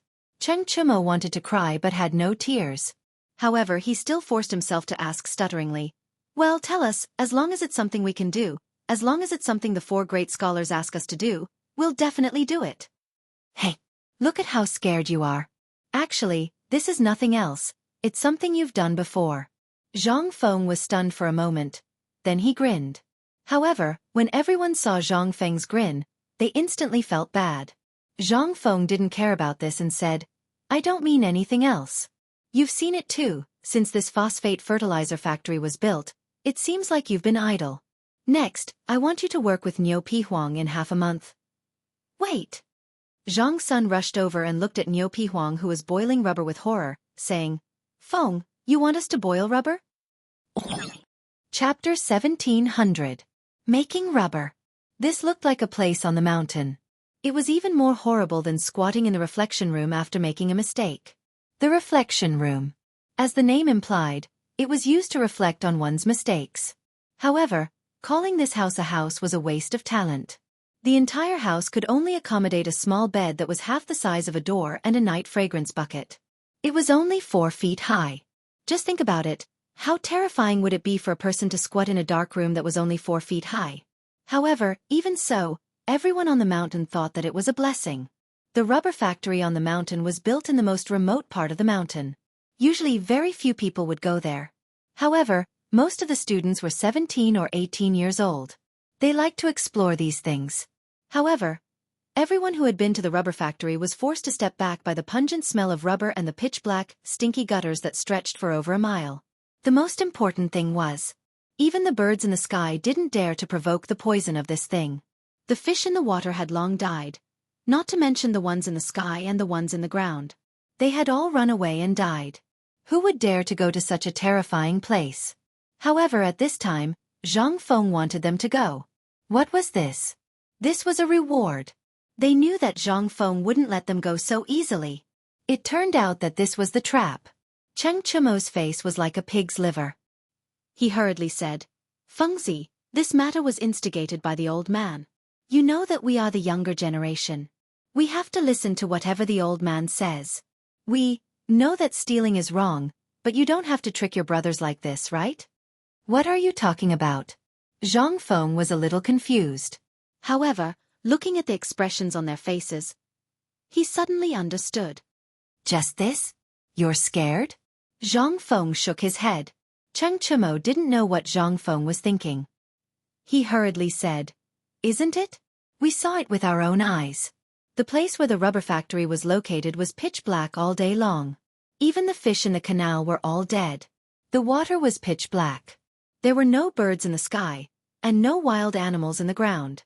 We all heard that it was the poison of the rubber that had blocked the canal. Poison? Wasn't it caused by air and water pollution? How did it become like this? Zhang Feng was anxious at the current level of everyone's intelligence and understanding of these things. He waved his hand and said, It's not about this. I mean, the textile factory should start. At present, we have enough cotton in Guanyi, Shannon, and Longyu Road. However, the fabric is not enough. If we want to make 100,000 cotton-padded clothes in a month's time, we have to think of a new way. If we start the textile factory, we can. You're talking about this. That's not a problem. You should have said it earlier. See, we're scared. Before Zhang Feng finished speaking, Cheng Chumo and the others came to their senses and then returned to their usual sloppy appearance. They sat in Zhang Feng's study in a disorderly manner. It seemed that Feng Zi would not allow them to do that horrible black smelly thing. That would be great. If they didn't go to that place, they would be safe. Zhang Feng didn't know what to do with this move of the few of them. After being stunned for a moment, he came to his senses. It seemed that they were afraid that he would punish them to go to the black kiln. After thinking all this, Zhang Feng suddenly had an impulse to curse. Can you think of something else in your heads? Is there anyone who shows off like you? Cheng Chumo crossed his legs, wiped the sunglasses in his hand, and asked, What is showing off? Zhang Feng hurriedly surrendered. Now is not the time to talk about this. You're thinking too much. Although I've stopped today's matter for you, if you don't want me to pursue it, you have to do as I say. Now, Lao Li has personally built a textile factory outside the city. I'm going to look for you when I come back. I've discussed with Lao Li. We only need 30 water wheels as the linkage drive, and our textile factory can run. So it's the water wheels. Cheng Chumo thought it was a big deal. But at this time, after hearing that Zhang Feng had discussed with Li Shimin, and the most important thing was that the emperor should still be outside the city at this time, it was a big deal. The emperor was personally presiding over the overall situation and handling the textile factory. At this time, if something went wrong, then... Feng Zi, isn't it just water wheels? You should have said it earlier. I don't want to scold you, Feng Zi. Why didn't you say it earlier? Say it earlier. Zhang Feng felt that he was going to vomit blood and die. Looking at the change in attitude of the few people, he pointed to the door, took a deep breath and said, Get out. If you can't make 30 water wheels in 10 days, you'll let King stay in the rubber factory for a month. F***CK. Cheng Chumo and the others couldn't help but wail. Then they rushed out of Zhang Feng's house, howling like wolves and ghosts. Zhang Feng looked at the few people who came and went in a hurry. He was speechless and raised his beautiful middle finger. Shower. Chapter 1701. As soon as Cheng Chumo and others left, Zhang Feng hurriedly closed the door of the study. In an instant, the whole study was filled with an indescribable smell. The smell could even be smelled from 3 feet away. It was so stinky that it made people's hair stand on end. However, it didn't matter to Zhang Feng. Instead, he squatted beside Niu Pai Huang, watching Niu Pai Huang seriously boiling the rubber with relish. Niu Pai Huang was already guilty, but at this time, he couldn't think too much. After all, the matter between Zhang Feng and his brothers didn't allow him to have any improper thoughts. These were all things that he didn't want to touch. After a while, Niu Pai Huang finally finished boiling the rubber that needed to be boiled. When he turned around, he didn't know when Zhang Feng had already put on a mask. Niu Pai Huang was stunned but still said, Director, it's done. Hearing that, Zhang Feng waved his hand and said, Hurry up, get a basin of water. Niu Pai Huang was stunned. What was he going to do? However, according to Zhang Feng's request, he hurriedly went outside the study to find a basin of water. When he came in, he found that Zhang Feng had picked up a piece of cloth. After seeing him come in, Zhang Feng carefully put the cloth in the water. Niu Pai Huang didn't understand, but he didn't ask much. After he put the basin of water, Zhang Feng quickly picked up the cloth that had just been put in the rubber, and then hurriedly put it in the basin of water. All this happened in 3 breaths. Moreover, Oxhide Huang could clearly see that the cloth was made of top-grade cotton. Although one side had been covered with rubber, the other side was not damaged, but the original yellow edge was a little darker. Niu Pai Huang was confused, but he didn't dare to ask. After waiting for a while, Zhang Feng picked up the cloth. Only then did Niu Pai Huang realize that the rubber was perfectly attached to the cloth.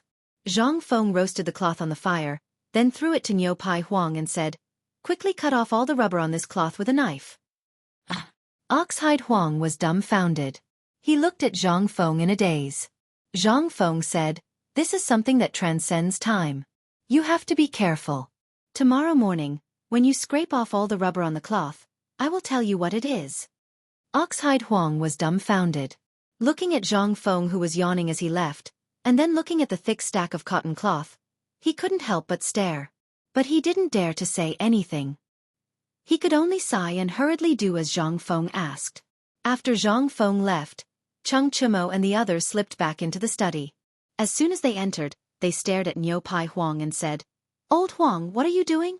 Niu Pai Huang shook the cloth in his hand helplessly and said, "I don't know what the dean wants to do.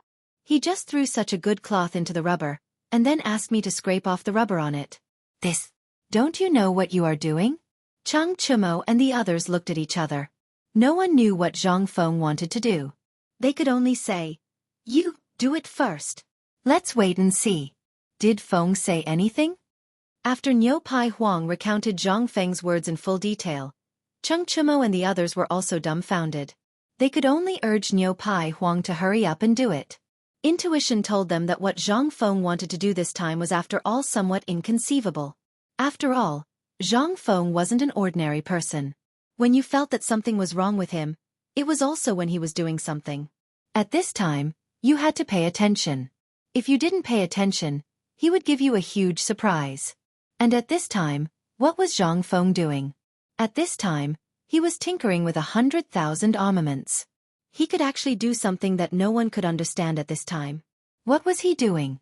This guy was definitely doing a huge surprise. At the thought of this, Cheng Chimo's eyes rolled. He signaled Yuchi Baolin, Wei Shuyu, and the others with his eyes. They were all wily old foxes.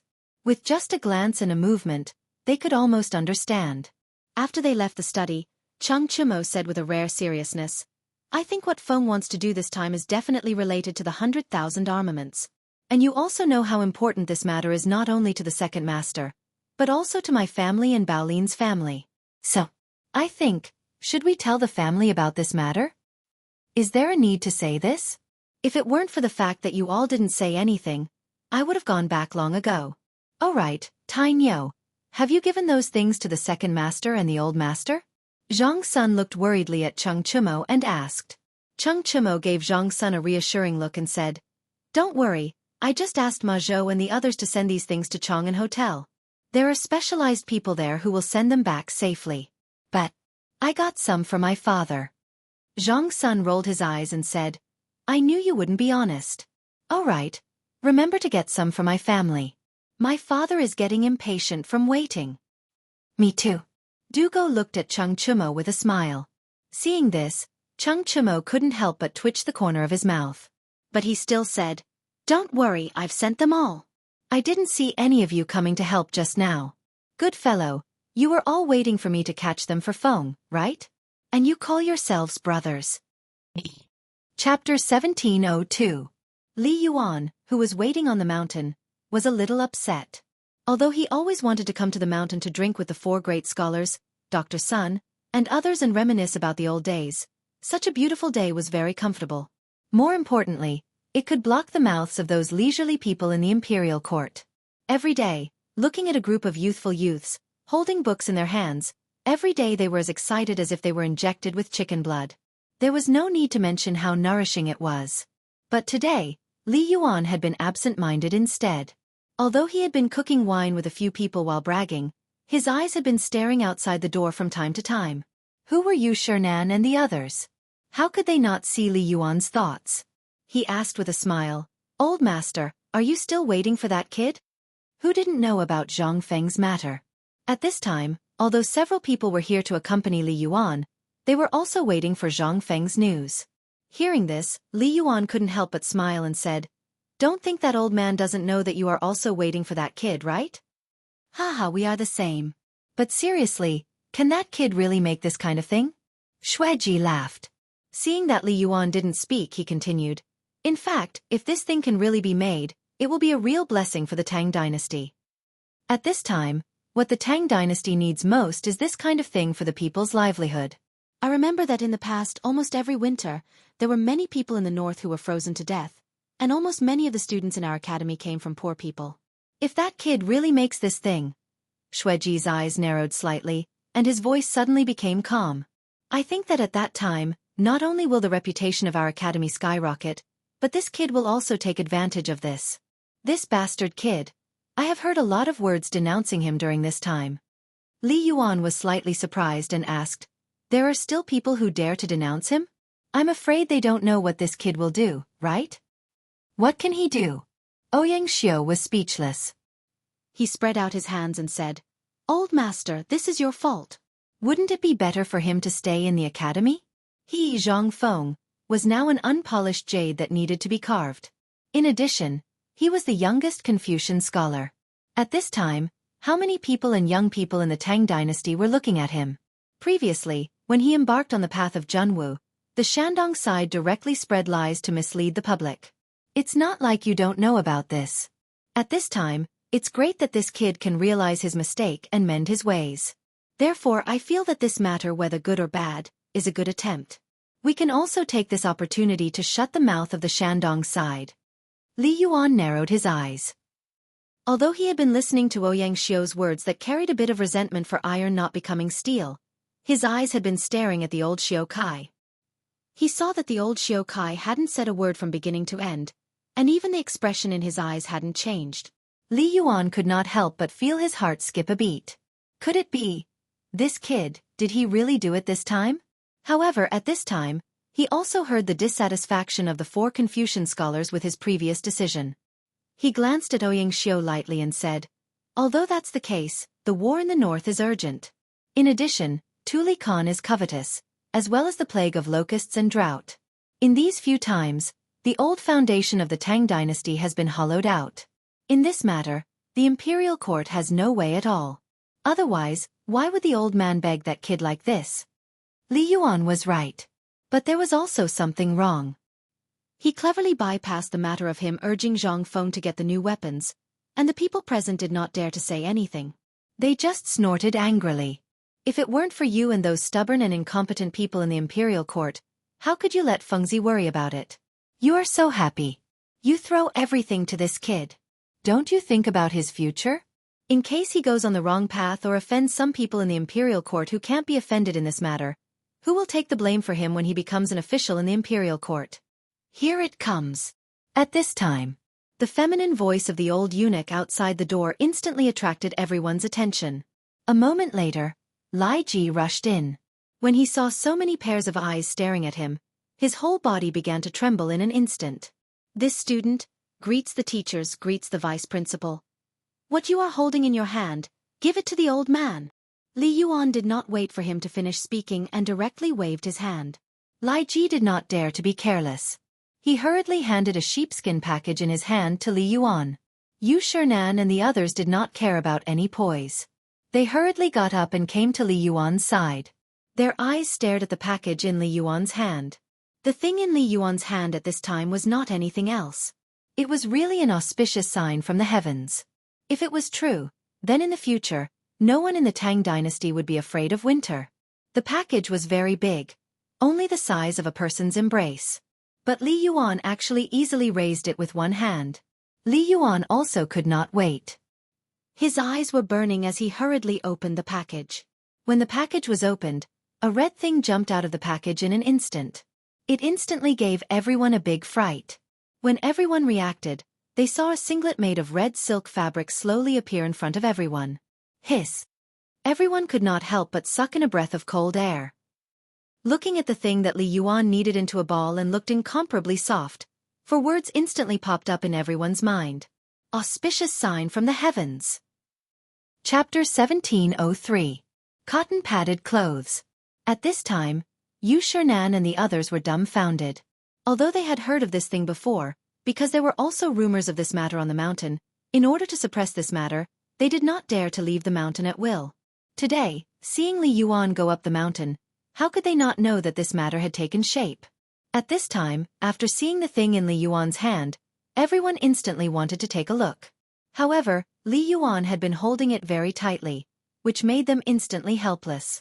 I say, old master, is this thing really the cotton-padded clothes made by Madman? Made by Saucer? Yu Shernan asked somewhat uncertainly. Li Yuan took a deep breath and rubbed the cotton that was softer than anything he had seen before on his face repeatedly. He nodded and said, it can't be wrong this time. This thing was indeed made by Fengzi. This thing is really an auspicious sign from the heavens. In the future, no one in my Tang dynasty will freeze to death. At this time, everyone was shocked. Seeing Li Yuan like this, everyone stepped forward one after another. A perfectly good piece of clothing was instantly torn and the cotton fluff was flying everywhere. This group of old men who were about to see the picture seemed to have seen a rare treasure. The perfectly good cotton-padded clothes could not wait to tear them into pieces and rub them into their cheeks. I'm really a good thing. Why didn't anyone find out that by Saucer had such a magical effect before? How did this kid find out the magical effect of this thing? This thing was simply a pity to abandon before. Who would have thought that it would actually be such a divine thing? This is really an auspicious sign. God bless the people of my Tang dynasty. Amidst the waves of exclamations, Li Yuan pressed his hand and let everyone calm down. The significance of this thing was really too great. After all, if the price of by Saucer was spread out, then the price would definitely skyrocket in an instant. This thing was only used to ignite the fire in the past. The few people here were all like the pillars of the Tang dynasty. How could they not think of it at this time? After sighing with emotion for a while, everyone could not help but worry. It was true that this thing was a good thing. But if it was really hyped up by someone, or if this matter was spread out, then the consequences. Between the old man and old man, this matter, shouldn't it be kept a secret? About the cotton. I don't think it's going to be easy to hide the matter of by Easy. After all, that kid has already caused a huge commotion at the foot of the mountain. I think someone has already noticed this matter. Therefore, what we need to do is to clean up this kid's mess. Before this matter spreads, we have to gather by Easy as fast as we can. Li Yuan's words became a prophecy as he stated where the biggest problem was at this time. The few of them discussed and immediately came up with a countermeasure. After all, there was an absolute problem with this matter. Even if that brat was easy to attract attention, it was impossible for everyone to believe it. The price of the white stack was controlled by the emperor. At this time, almost everyone in the court knew that the emperor was Lao Li. Therefore, who would dare to touch Zhang Feng, the god of plague? The few of them did not worry too much about this matter. The only thing they were worried about was those big clans.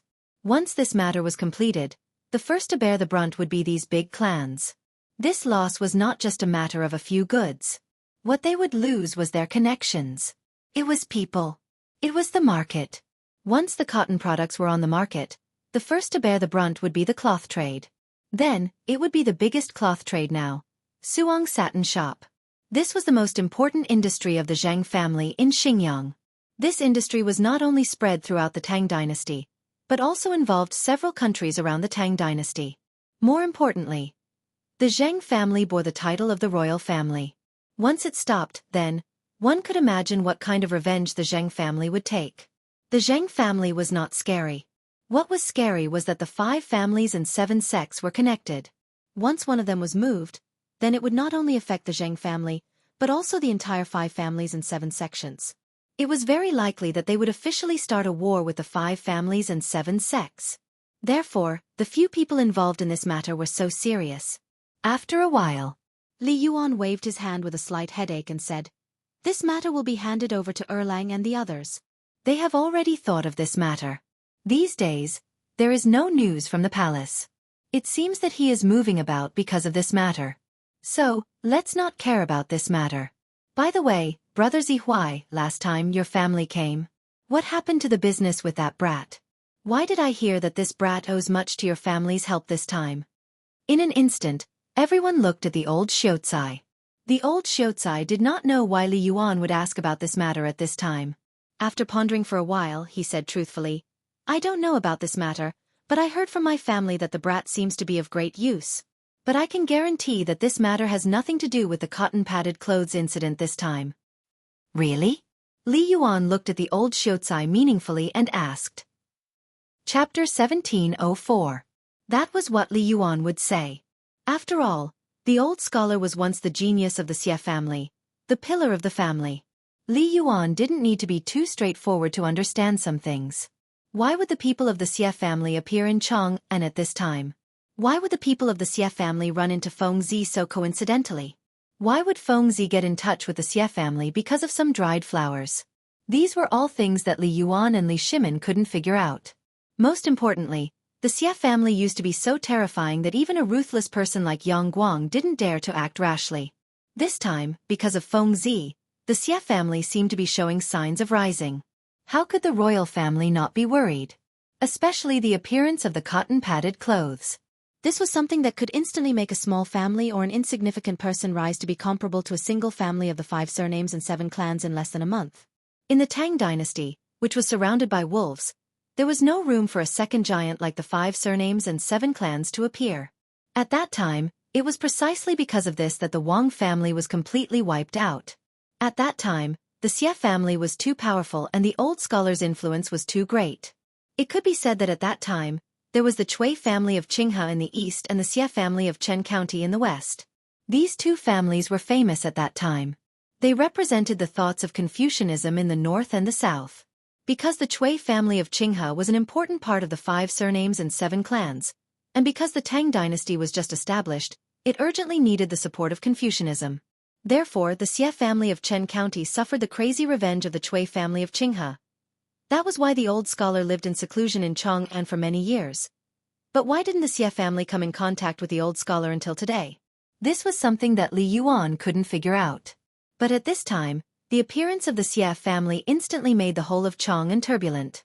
Even some people in the imperial court were talking about it. He had to take it seriously. At this time, on the one hand, it was teasing, but more importantly, it was a warning. Who was the old scholar? How could he not know the Tao of this? After pondering for a while, he said, I'm not sure about this at the moment. Other than you, no one else knows about the old man's presence in Chang'an. If it's possible, it's only during the mid-autumn poetry meet that an outsider came here, so. Li Yuan chuckled and waved his hand, saying, I'm just saying. Brother Zihui, don't think too much. Oh right, this matter of the cotton-padded clothes, what do you all think? After Li Yuan resolutely investigated the matter, he avoided the topic. The old scholar couldn't help but let out a sigh of relief. Because of all the things that had happened, even now, he didn't dare to go home and ask what had happened.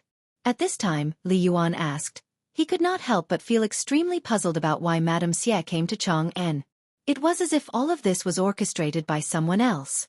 However, he still had to go back and ask around before he could get to the bottom of it. The cotton-padded clothes are not bad, and what you said about being able to make a white fold first is also not bad, but I'm afraid that the mountain doesn't have the ability to do that. Hearing the old scholar's words, Li Yuan was stunned and asked, what do you mean? On the mountain, Tainyo and the others have mobilized all the students of the academy to do something about the textile factory. At this time, they are still in his small wooden house discussing how to do a great undertaking. We can't do anything about it. Hearing the old scholar say so, seeing the complacent and helpless smiles on the faces of Yu Shernan and the others, Li Yuan just remembered that today on the mountain, it seemed that he really didn't see a single student. So, these stinking brats are doing something about the textile factory? What is Fengzi doing? Li Yuan couldn't help but ask with a difference. However, at this time, no one could answer him. Thinking of this, Li Yuan looked at the cotton-padded clothes in his hands that were torn out of shape. He couldn't help but feel awkward. This is difficult. I really didn't expect that this brat would have such big ambitions. Isn't he afraid of being stuffed to death? The old scholar finally seized the opportunity to counterattack and said lightly, "Isn't this all because of you? 100,000 sets of military equipment a month. Do you really think that Fengzi is an immortal? I actually think that Fengzi is doing the right thing by mobilizing everyone together. Although this will raise the price of the white fold, at least we can solve the military equipment problem within a month. Otherwise, even after the new year, you can forget about it. No wonder Fengzi wants to escape, now you." Hearing the old scholar's words, Li Yuan's cheeks became a little hot. He hurriedly interrupted him and said, "Enough, Brother Zihuai, I have to go back and make arrangements first. As for the mountain, this time my family will pay for it. However, tell Tai Niu and the other little bastards, if they dare to neglect, even their Lao Tzu can't protect them." After saying these words, Li Yuan hurriedly slipped away. Only the stunned crowd was left. Chapter 1705. In Chang'an City, it was still hard to see one's fingers clearly. However, Chang'an City had been bustling for a long time. Although the morning market had not opened yet, the east and west markets were already bustling with people. All kinds of peddlers were hawking their wares on the streets. This was especially true for the basketball courts in Tonghuifang, as well as the other basketball courts in Chang'an, where business was booming. When the basketball courts were first built, many people were dismissive of them. But gradually, because of Zhang Feng's promise, almost all the rich and powerful came out. Although basketball wasn't able to prolong one's life like Zhang Feng had said, it was still a more acceptable form of entertainment and exercise than the 5 animal frolics. Therefore, at this time, not only were the rich and powerful in Chang'an City scrambling for this thing, the ordinary people were also flocking to it. Especially Zhang Feng's promise. As long as he got the first place in the basketball competition, he would be admitted to White Deer College. White Deer College. At first, no one had taken a liking to it, especially the nobles. But when Paper By, the phosphate fertilizer, and Zhang Feng's feats on the mountain came out, it was like a stroke of good fortune had fallen from the heavens. Therefore, there was such a spectacular scene at this time. In the palm-sized Chang'an City, there were more than 100 basketball courts, not including the basketball courts built by the rich and powerful families. Every basketball court had people lining up since the curfew in the morning ended. At this time, even though it had only been 2 hours, there were already countless people queuing up in front of the entrance. There was no other way. Tonghuifang was Zhang Feng's nest, and the pub was not far away. If one day Zhang Feng suddenly came back to the pub and Zhang Feng saw it, wouldn't he be able to fulfill his wish instantly? At this time, amidst the cheers, 7 or 8 young men in gorgeous clothes retreated from the basketball court, sweating profusely. In an instant, the peddlers at the side of the basketball court opened their eyes wide and started shouting with all their might. "Fermented rice wine, 2 eggs, hurry! Please wait a moment." After 2 short and straightforward conversations, the money in the pockets of the youths was settled. Only then did the crowd's cries of selling their wares stop. "I say, brothers, do you know what happened in the residence of the 16 princes these 2 days?" As soon as they sat down, they started talking. They were all stubborn people in Chang'an, so naturally, they were the most informed. When the fermented rice wine soup was served, they drank it and made a fuss. "Are you talking about President Zhang tinkering with the white folded paper? I believe even the night people in Chang'an know about it. Do you need to talk about it here?" "Young Master Gua, have you seen Tai Niu and the others? These few brats seem to be very quiet recently." "Isn't that so? It's reasonable to say that the 4 great demon kings would definitely appear since there's such a big movement in the Zhang mansion. But, could it be that President Zhang did something big?" They couldn't help being surprised when they heard it. One of the young men said, "A few days ago, I saw Chen Xiaoya in the Yanlai restaurant. I heard that young Master Li of the 4 great demon kings went to the border of Chotzi. It seemed that President Zhang arranged it. After that, I rarely saw them. Could it be that the Chotzi War is about to start?" "No way." At this time, the crowd waiting to show their skills on the court was attracted. Among them, there were several middle-aged men in gorgeous clothes. Looking at their aura and clothes, one could see that they were not ordinary people. When the others heard this, they couldn't help but come forward and ask about it. "Is there any basis for what you said?" "As far as I know, the Zhang mansion sent a large number of people to collect the white folded paper. Even the Chong and local government, Isan snack shop, and Qiantong money house were involved. Why do I feel that this matter is related to President Zhang's previous engagement? In an instant. Only then did the crowd recall the engagement between Zhang Feng and Zhang Yuyao. In addition, the women who had been going in and out of Zhang Feng's residence in the past 2 days were mostly the more reputable women in Chong, and who knew how to sew. At this time, everything made sense now. Involuntarily, a picture flashed in their minds. That was, Zhang Feng was going to get married. Look, isn't that Miss Zhang's maid Cui? At this time, someone exclaimed. Instantly, everyone looked in the direction of the person's finger and saw Cui in emerald green clothes at the entrance of Tonghui Square. At this time, everyone was gossiping. A few young men who thought they were extraordinary hurriedly went forward and invited the confused Cui over. They asked some inexplicable questions at the same time. At this time, Cui was even more confused. She looked at the gossipy faces of the crowd timidly and said, "Where did you hear this from? Why didn't I know?" They were confused. They hurriedly asked, "Miss Cui, is this true? What has President Zhang's family been doing these days?" Cui was speechless.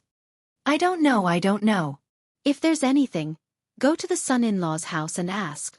I still have something to talk to County Magistrate Niu about. Do you want to come with me? Chapter 1706.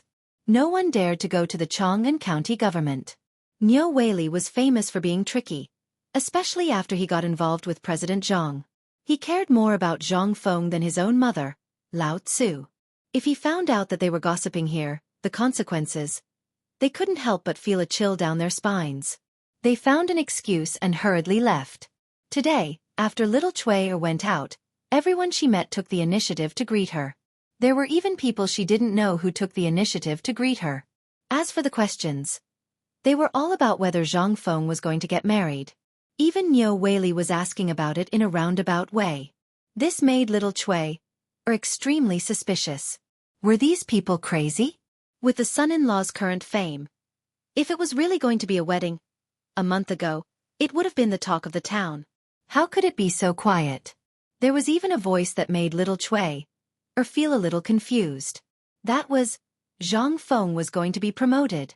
Although recently, everyone in the mansion and Zhang Feng knew had been crazily collecting white stacks, it didn't seem to have anything to do with promotion, right?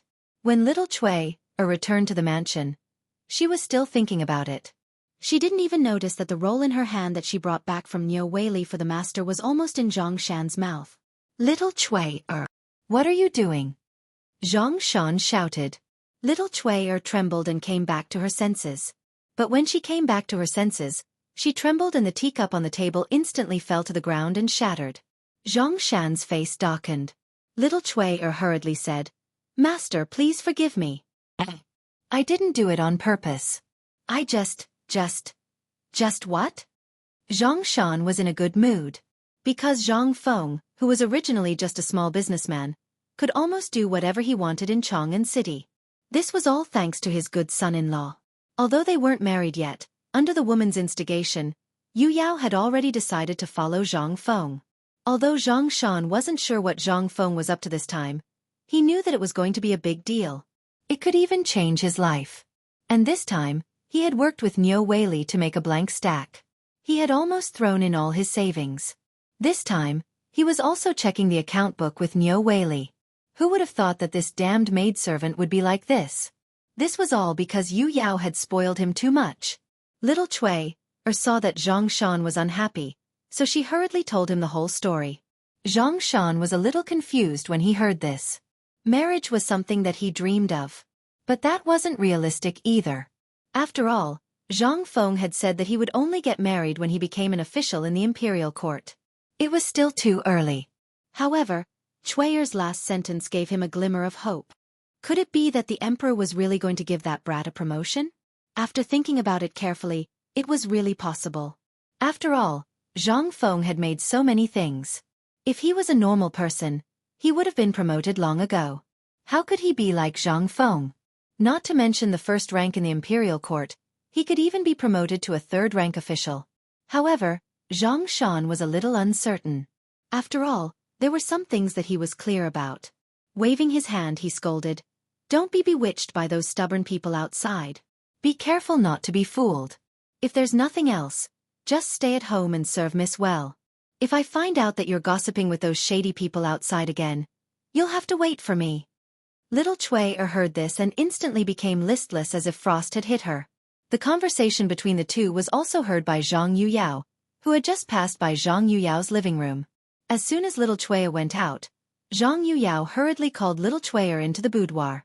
In the boudoir, Jing Shu was leisurely playing some strange songs that Zhang Feng had taught her. When she saw the two people coming in, she was a little surprised. Zhang Yuyao asked Little Chui to close the door. After closing the window, she said, "Little sister Jing Shu, come quickly. There's something important." "What's wrong, Sister Yuyao?" "Let Little Chui say it." Zhang Yuyao excitedly held Jing Shu's hand tightly and looked at Little Chui. After Little Chui finished talking, Jing Shu instantly felt relieved. She smiled faintly and said, "Sister, I think it's better to let nature take its course. Prince Zhang has his own plans. When Prince Zhang was buying dried flowers on the street, I faintly felt that Prince Zhang seemed to be planning to go to Jiangnan. Why do you think he's in such a hurry to get married at this time? Moreover, the matter of becoming an official is very important. If it's really going to happen, the imperial court would have already issued an imperial edict. But look, is there one?" When she said this, Zhang Yuyao's face instantly changed, because she heard an extremely sensitive matter. Jiangnan. Zhang Feng was going to Jiangnan. Jiangnan, Although she had tacitly agreed to this matter, she still felt a little uncomfortable when she heard it at this time. Especially at this time, Zhang Feng was fiddling with the white fold in the mansion. Although the rumors were magical, the two of them were still in the dark about what was going on. Could it be that Zhang Feng was doing all this to go to Jiangnan to see little sister Yu? Zhang Yuyao was instantly enlightened by all of this. First, he met a woman who was buying dried flowers in Chang'an. Then, Zhang Feng found out that the woman was from Jiangnan. Then, he prepared to buy a lot of dried flowers. What was the use of dried flowers? They could only add fragrance to pillows and scented sachets. What was the use of that? However, the final white stack was still a flower. Could it be that Prince Zhang Feng was doing all this to go to Jiangnan? In an instant, Zhang Yuyao couldn't sit still. She hurriedly pulled Jing Shu and said, "Little sister Jing Shu, let's go back quickly. I think that Prince Zhang is really going to Jiangnan." Chapter 1707. At the same time in the palace. As the morning bell rang, Li Shimin sat on the dragon throne and prepared for the morning court. "Long live the emperor." The officials bowed. Li Shimin waved his hand and motioned for everyone to rise. After the officials rose, the grand scribe stepped forward and bowed. "Your Majesty, the Chocha army is waiting for us. We can't afford to hesitate. Your Majesty, please make a decision as soon as possible." In addition, the temperature in the north has suddenly dropped. Many soldiers have frozen to death. Your Majesty, please allocate supplies for the soldiers. After that, the grand scribe raised his head slightly and glanced at Li Shimin. However, Li Shimin remained calm as if he did not hear anything. Strange, why is the emperor ignoring the Battle of Chocha? He could not help but mutter in his heart. At that moment, a military governor walked out and bowed. "Your Majesty, Chocha is an important border of the Tang dynasty. We cannot afford to lose it. Now that the Turks and Indians are eyeing Chocha, we should take the initiative to attack and take it." After that, he secretly glanced at Li Shimin. As a general, he naturally hoped to fight a war so that he could earn merits. However, all the decision-making power was in the hands of the emperor. "Shut up." The grand scribe suddenly stood up and immediately shouted at the general, ignoring the etiquette of the court. "The Tang dynasty has just stabilized and is in the period of development. The people have also just surrendered. How can you act on impulse? You only want to attack and pillage without caring about the people. The Tang dynasty can't start a war now. It's time to negotiate peace." After that, the grand scribe looked at Wei Zhang with a face of reverence. "Lord Wei, what do you think?" He knew that Wei Zhang was the leader of the civil officials and would usually remonstrate in court. Moreover, as long as it was Wei Zhang's remonstrance, the emperor would listen. As long as Wei Zhang was on his side, there would be no problem. However, Wei Zhang was a little strange today. He held the white jade tablet in his hand and closed his eyes tightly, as if he did not care about the court. Immediately, he felt that something was wrong. Given Wei Zhang's personality, he would have already caused a ruckus in the imperial court. Could it be? What was the secret behind this? At this moment, Overseer stood up again. Your Excellency, you should know the importance of Chotzi even if I don't tell you, right? Why are you acting on impulse? Furthermore, we are confident that we will win this time. Hearing this, the Grand Scribe gritted his teeth and didn't want to say anything. After all, Wei Zhang's attitude just now had explained everything. But after thinking about it, he braced himself and said, "This war is disadvantageous to our country. It is a waste of manpower and resources." A waste of manpower and resources? The Overseer snorted coldly. Is war a waste of manpower and resources? Then what about not having to pay exorbitant taxes this time? As a military general, he had always been at odds with these literati. Mother Fastris Kerr, Lao Tzu's military exploits were earned from killing on the battlefield. As for you guys, you only know how to open your mouth and brag. Well, the Grand Scribe was at a loss for words. Even if we don't pay exorbitant taxes, how are we going to survive the winter? That's a big problem. The Overseer looked at him with disdain. You don't know about this, right? White Deer College's President Zhang is already dealing with it. What kind of joke is this? The Grand Scribe snorted coldly. Yesterday, I saw White Deer College's President Zhang sleeping in his residence. Hearing this, Li Shimin, who was sitting on the dragon throne, couldn't remain calm. Sleeping in his residence? Was this brat dealing with the cotton clothes? Sleeping in his residence at such a crucial time? Thinking of this, he glanced at the Grand Scribe and asked, "Tell me in detail, what's going on in Zhang Feng's residence?" Your Majesty, according to what I know, Zhang Feng is sleeping in his residence every day. He didn't prepare any winter supplies. Just as he finished speaking, Li Shimin's expression changed and he looked at Yu Qigong beside him. Because this matter was handed over to him, Watanabe, the Ministry of Works, and the Western Agriculture Temple. But now it had become like this? Moreover, he hadn't told him what had happened. Being glanced at by Li Shimin like this, Yu Qigong subconsciously trembled. He muttered to himself, "Oh no!" He hurriedly stepped forward. Your Majesty, the winter supplies have always been prepared by Zhang Feng. Recently, he hasn't been at the academy, but at the Zhang residence. The white stacks in his residence are the winter supplies. Everything is going according to plan, and there are no problems. Li Shimin frowned slightly. He didn't know what was going on. However, he still believed Yu Qigong's words. Forget it. I'll just have to take a look after the morning assembly. The morning assembly ended quickly. Li Shimin came to the imperial study with a gloomy face. He sat upright on the dragon throne and didn't say anything. Obviously, he was waiting for someone. Not long after, a head popped out from outside the door. It was Yu Qigong. Li Shimin glanced at him, stood up abruptly, and waved his hand. Leave the palace. On the other side, in Zhang Feng's residence, Jing Shu and Zhang Yuyao finally arrived in a palanquin. After getting off the palanquin, the two girls lifted their skirts and rushed into the residence. As soon as they entered the residence, the two girls were shocked by the scene in the residence. White stacks. The courtyard was full of white stacks. There was almost no place to walk. Not only that, all the flowers and plants in the front yard had died. To be precise, they were trampled to death. The furniture that had been placed there had long disappeared. There were also many servants who were recording something with account books in their hands. At this moment, Zhang Feng was teaching the servants and maids what to do. At first glance, it looked like clothes. However, the clothes looked a little strange. The two girls couldn't tell exactly how strange it was. Chapter 1708. It felt like a simplified version of the current clothes.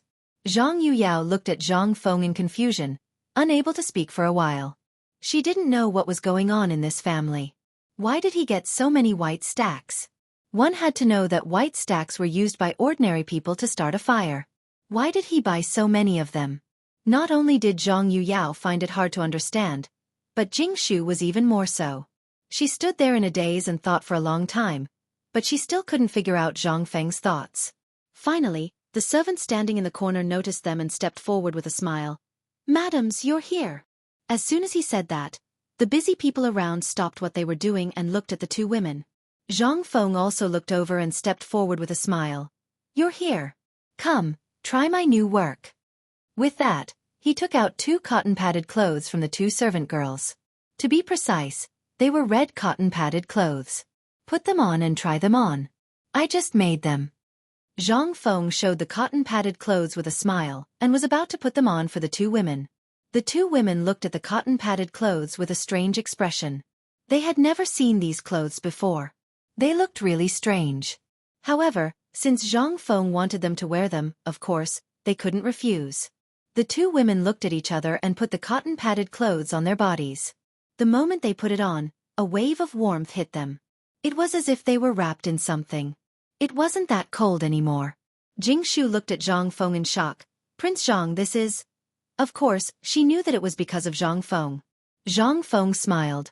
"This is the cotton-padded clothes I made. How is it? Is it warm?" Zhang Yuyao blushed. Yes, it's very warm. Thank you, young master." She was quite satisfied with this future husband. Now that he made cotton-padded clothes for her, it was really sweet. Zhang Feng smiled. "Let's go, I'll take you to see the cotton-padded clothes." With that, he pulled the 2 women to see the cotton-padded clothes. At this moment, a shout came from outside the door. Feng Zi, we're here to see you." Judging from the voices, it was Li Shimin, Li Yuan, and the others. Originally, Li Shimin planned on coming alone, but he did not know how it got to Li Yuan's ears. Unable to dissuade his father, Li Shimin could only bring Li Yuan along. However, when he saw the scene in the courtyard, Li Yuan's expression was even uglier than when his mother died. He was just short of cursing in his heart. My flowers! How could it be ruined like this? There were countless dead and maimed people. He was even trampled under someone's foot? Li Yuan pointed at the precious tribute flowers and plants in the flower bed that were already in close contact with the mud. His face was as black as the bottom of a pot. Kid, tell me what's going on. Li Yuan pointed at the flowers and plants on the ground. He was really angry. These were his most beloved flowers and plants. How could he not be angry? Li Shimin was also incomparably distressed. He sent people to plant these flowers one by one. These were all tributes. There were even many that were unique, things that could not be bought with money. They were actually treated like weeds in this kid's place, being trampled by everyone. This mother-cur. Li Shimin looked at Zhang Feng's face that deserved a beating, wishing that he could go up and give him 2 big slaps. And at this time, looking at the flower bed, his eyes were filled with doubt. Was it right or wrong for the retired emperor to give the resort to Zhang Feng back then? This kid did not know how to cherish it at all. Now, these flowers were ruined like this? Zhang Feng went forward to take a look. Why were these people like this? His heart thumped. But he also did not know what was wrong with him. However, looking at these people's man-eating appearance, he hurriedly laughed. So it's Lao Li and Old Master. After waiting for a few days, you guys finally came. Li Yuan did not pay attention to the grinning Zhang Feng. Instead, he asked directly, "Let me ask you, what's the matter with these flowers?" At this time, he wished that he could strangle this prodigal son to death. One had to know that at this time, Zhang Feng was stepping on a sand devil's snare. That was a flower that was rare even in the western region. This kind of flower was 3,000 strings of cash per stalk. Even in the black market, it was also extremely rare. Moreover, this kind of flower was very fragrant. Even putting a petal of the sand devil's snare in the sachet could let the fragrance of the sachet last for a month without dissipating. But now this kid. At this time, Zhang Feng also discovered that something was wrong. Seeing that these people were all looking at his feet, his whole body quivered. He hurriedly retreated a few steps and said in surprise, "Old Master, what is this? Why are you all like this? What is this?" Li Yuan was so angry that he almost rolled his eyes. He pointed at Zhang Feng's nose and said, "This is AF** King Sand Devil's Snare. This thing, if placed in a sachet, can let the fragrance of the sachet last for a month without dissipating.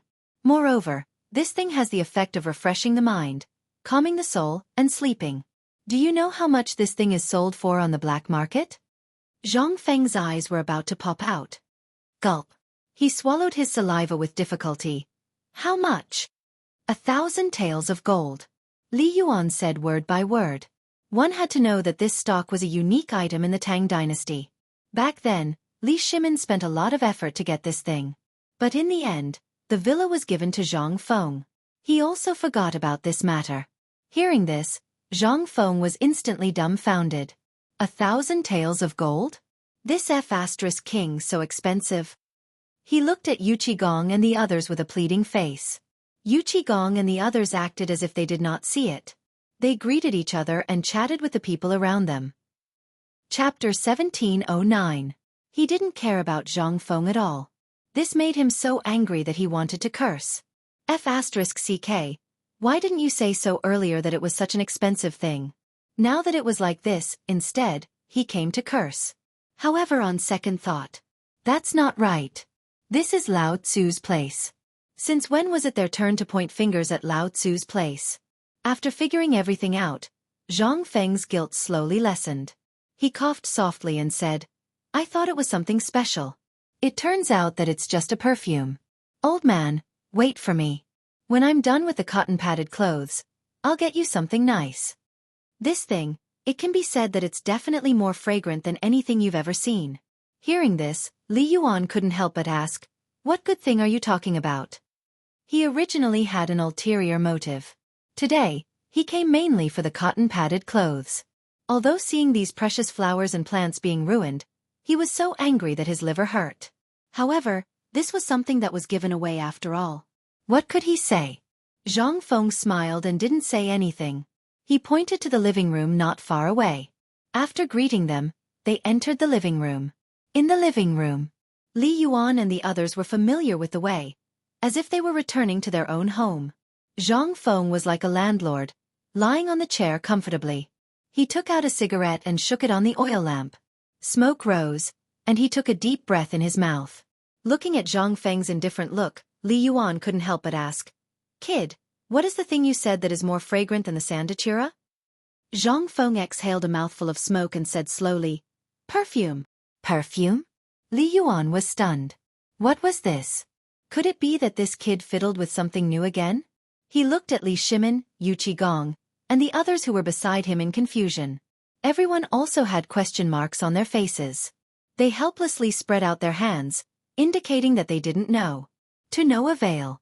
He shifted his gaze to Zhang Feng and said with a smile, Fengzi, what is this perfume? Tell me. All right, I'll explain it to you. Zhang Feng took a deep breath and looked at everyone. To put it simply, perfume is a substance made from flowers, alcohol, spices, and other fragrant things. After it's made and sprayed on a person's body, the fragrance will last for about 1 to 2 days. It's much better than your Sand Devil's snare. After saying that, he glanced at the crowd with disdain, as if he was saying that they were a bunch of inexperienced people. So powerful? Li Shimin exclaimed. Everyone looked at Zhang Feng in surprise. It should be noted that most of the things used to enhance fragrance in the Tang dynasty came from spices and flowers. As for these spices, most of them were imported from the western regions. However, they did not last long and would disperse after a few hours. But this kid said that this perfume could last for 1 to 2 days? If it was true, it would be another good news for the nobles of the Tang dynasty. Fengzi, is what you said true or false? Li Yuan hurriedly asked. Everyone also nodded, their eyes shining. Zhang Feng was somewhat speechless and spread out his hands. Of course it's true. I've already started preparing. When everyone heard that, they instantly thought of the woman from the Xie family that Zhang Feng met a few days ago in Chang'an and the dried flowers that she sold. Could it be related to this? Li Yuan's eyes flashed with a touch of heat. He patted Zhang Feng's shoulder and said, Kid you, without waiting for Li Yuan to finish, Zhang Feng hurriedly interrupted Li Yuan and said, I'm afraid of you. All right, I'll give it to you first later. Is that okay? Zhang Feng finally got rid of Li Yuan with great difficulty. When he saw Yu Qigong and the other uncouth fellows repeatedly winking at him, his whole body trembled. Damn you! The smell on your body can be smelled from several streets away. You still want to use this? F*ck. However, Zhang Feng did not dare to say it out loud. He could only say maliciously, "This thing is too difficult to refine. You can go to the old man and use it first. If it's convenient for you, wait until I mass-produce it." Yuchi Gong and the others heard that and felt extremely comfortable. After the few of them were finally released from their state of being lovers of flowers, Zhang Feng came back to his senses and asked, "By the way, why are you here today? It can't be because of this flower, right?" Seeing that the farce was over, Li Shimin pointed at the cotton on Zhang Feng's head and said, "It's because of this flower." Cotton. Although Zhang Feng already knew the purpose of their visit, he still couldn't help but ask. Sure enough, these brothers were really in a difficult situation. Even the manufacturing of the guns and cannons didn't require so much effort. Good heavens, how much effort did they have to put into making a small cotton coat? From this, it could be seen that the war in Chotzi City and the weather in the north had reached an unimaginable level. Otherwise, Lao Li and the others would not have come here every 2 to 3 days. Zhang Feng pretended to be surprised and slapped his forehead, saying, "Hey, so it's because of this." She pointed to the closed doors in the backyard and said, "The cotton-padded clothes can be mass-produced now, as long as the cloth can keep up with the demand. Moreover, there are at least 500 sets of cotton-padded clothes in my residence. Don't be a hands-off shopkeeper. Don't be a hands-off shopkeeper. Come and help me. You guys didn't see that I haven't slept for the past few days." Chapter 17:10. Li Shimin was a little speechless. This guy, if you don't pay attention, he will start bragging. Although it is indeed a little busy. Isn't your brother just standing there and commanding? However, Li Shimin did not dare to say anything. He hurriedly pressed Zhang Feng on the chair and personally lit a cigarette for him, saying, "Brother, smoke. You've worked hard. It's my fault. How about this, if you need anything, just say it." Seeing this, Zhang Feng's face turned bitter and said, "Lao Li, you just saw it.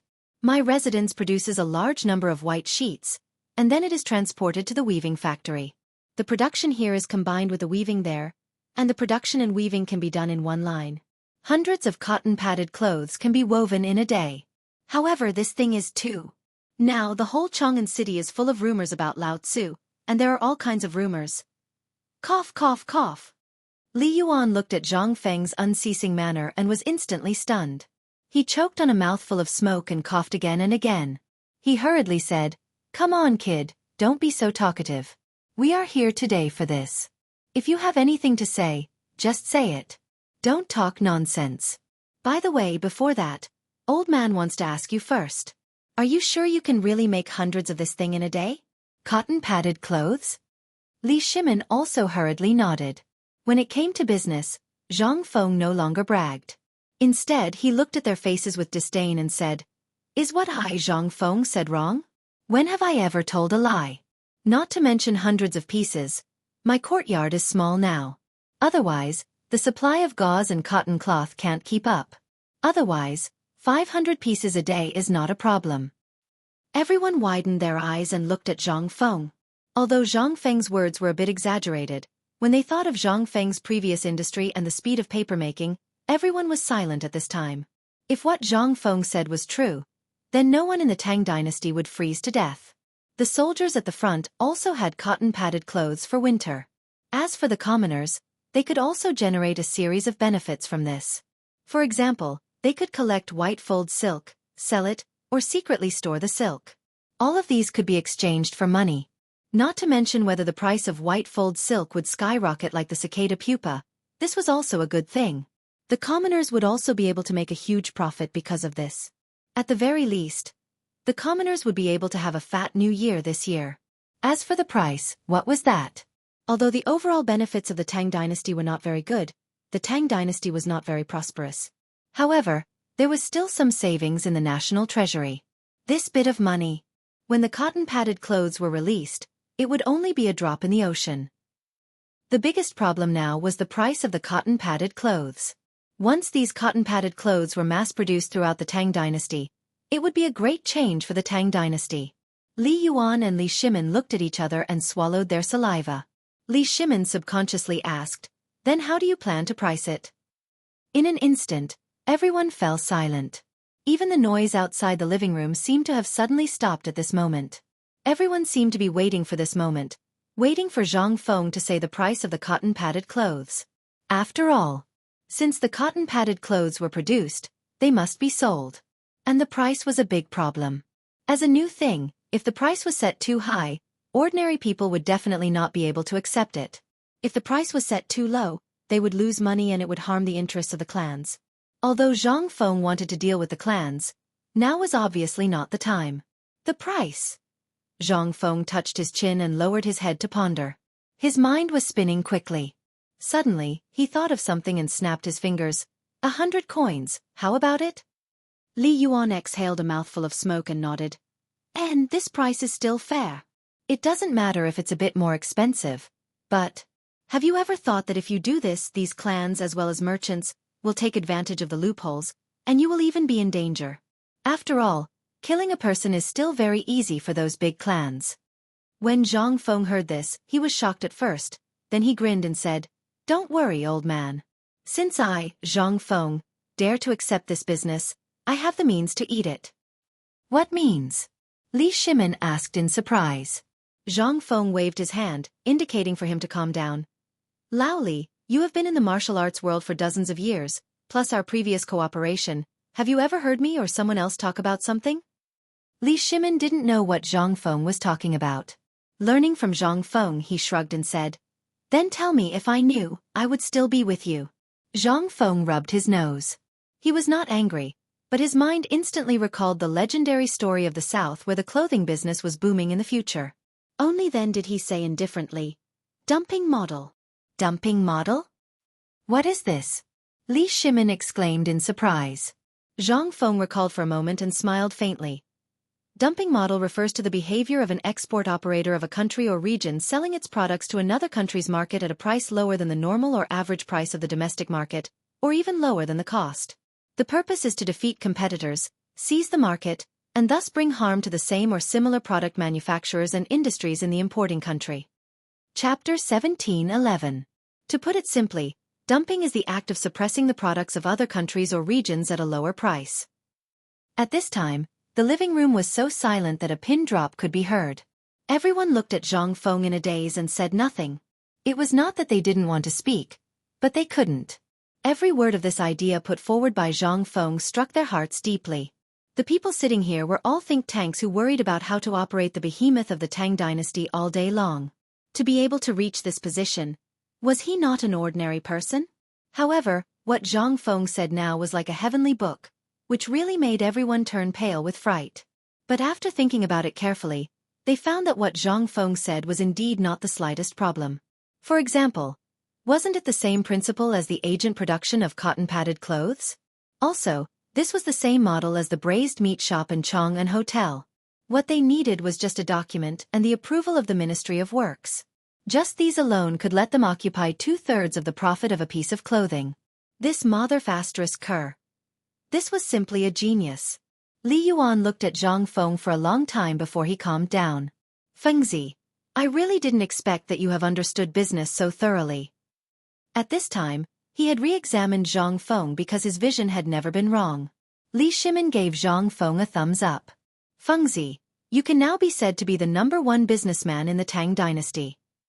After listening to this idea, he seemed to have opened a new world. Although he didn't fully understand, he also benefited a lot. Zhang Feng rolled his eyes at the two and said angrily, "Come on, I'm a businessman in your heart." As soon as these words came out, Li Yuan and Li Shimin couldn't laugh. Yes, what kind of person was Fengzi? Or, what kind of person did he want to be? A businessman? A great scholar? An official? A libertine? Li Shimin stared deeply at Zhang Feng. "Fengzi, what kind of person do you want to be?" He also wanted to hear Zhang Feng's thoughts. After being together for so long, he had long regarded Zhang Feng as someone he could get close to. Hearing Li Shimin's words, Zhang Feng's lips curled into a meaningful smile. Safe and sound, the richest in the world, a beautiful wife and beautiful concubines, suave and distinguished. "Sorry, I'm a rather vulgar person." Li Yuan and Li Shimin glanced at each other, not knowing what to say. What Zhang Feng said was almost the ideal of all men. However, both of them hoped that the other could enter the imperial court and become an official. Sigh, it's a pity that this fellow's heart isn't here right now. Li Shimin chuckled awkwardly but politely. Your wish is really grand. Zhang Feng smiled proudly. Of course. In order to realize my grand dream, I plan to go to Jiangnan next. Jiangnan! Li Yuan exclaimed. It could be said that he knew that place the best. If he wanted to make a fortune, he couldn't leave Jiangnan. Now this kid wants to go to Jiangnan? And more importantly, Yuchi is also in Jiangnan. As if seeing Li Yuan's doubts, Zhang Feng smiled and said, on one hand, I'm going to Jiangnan to develop light industry. On the other hand, I'm going to produce silk clothing. Does it have nothing to do with you, Li Yuan asked seriously. He really found it hard to believe that this kid going to Jiangnan had nothing to do with Yuchi. Zhang Feng sighed deeply. Part of it is also because of you. After Zhang Feng said this, Yu Qigong and the others on the side all stared at Li Shimin. Seeing Li Shimin like this, everyone suddenly understood. How could he not know the importance of the matter? After all, this matter was given to him. This kid really went to Jiangnan. Wasn't that King trapping him? He hurriedly laughed. Yes, Fengzi. Let's talk about other things later. Let's talk about your stomach first. The old man didn't eat anything this morning. He said he wanted to come here to eat delicious food. You're good. Zhang Feng glanced at everyone with disdain. They were addicted to freeloading food and drink? But what could he do? Who let his food and drink be too attractive? Zhang Feng shrugged helplessly. Okay, then you wait. I'll go get you braised pork. By the way, let's have a simple hot pot for lunch. Hot pot. Everyone was a little confused. But they didn't care too much. After all, even if there were exotic delicacies like dragon liver and phoenix marrow today, they wouldn't be in the mood to eat it. In less than 2 hours, Zhang Feng walked into the living room with an irresistible aroma. Without needing Zhang Feng to call, everyone was like hungry wolves. They gathered around the table and started eating and drinking, completely ignoring the etiquette between a ruler and his subjects. What etiquette between officials? This was Fengzi's place. Especially that Yu Qigong.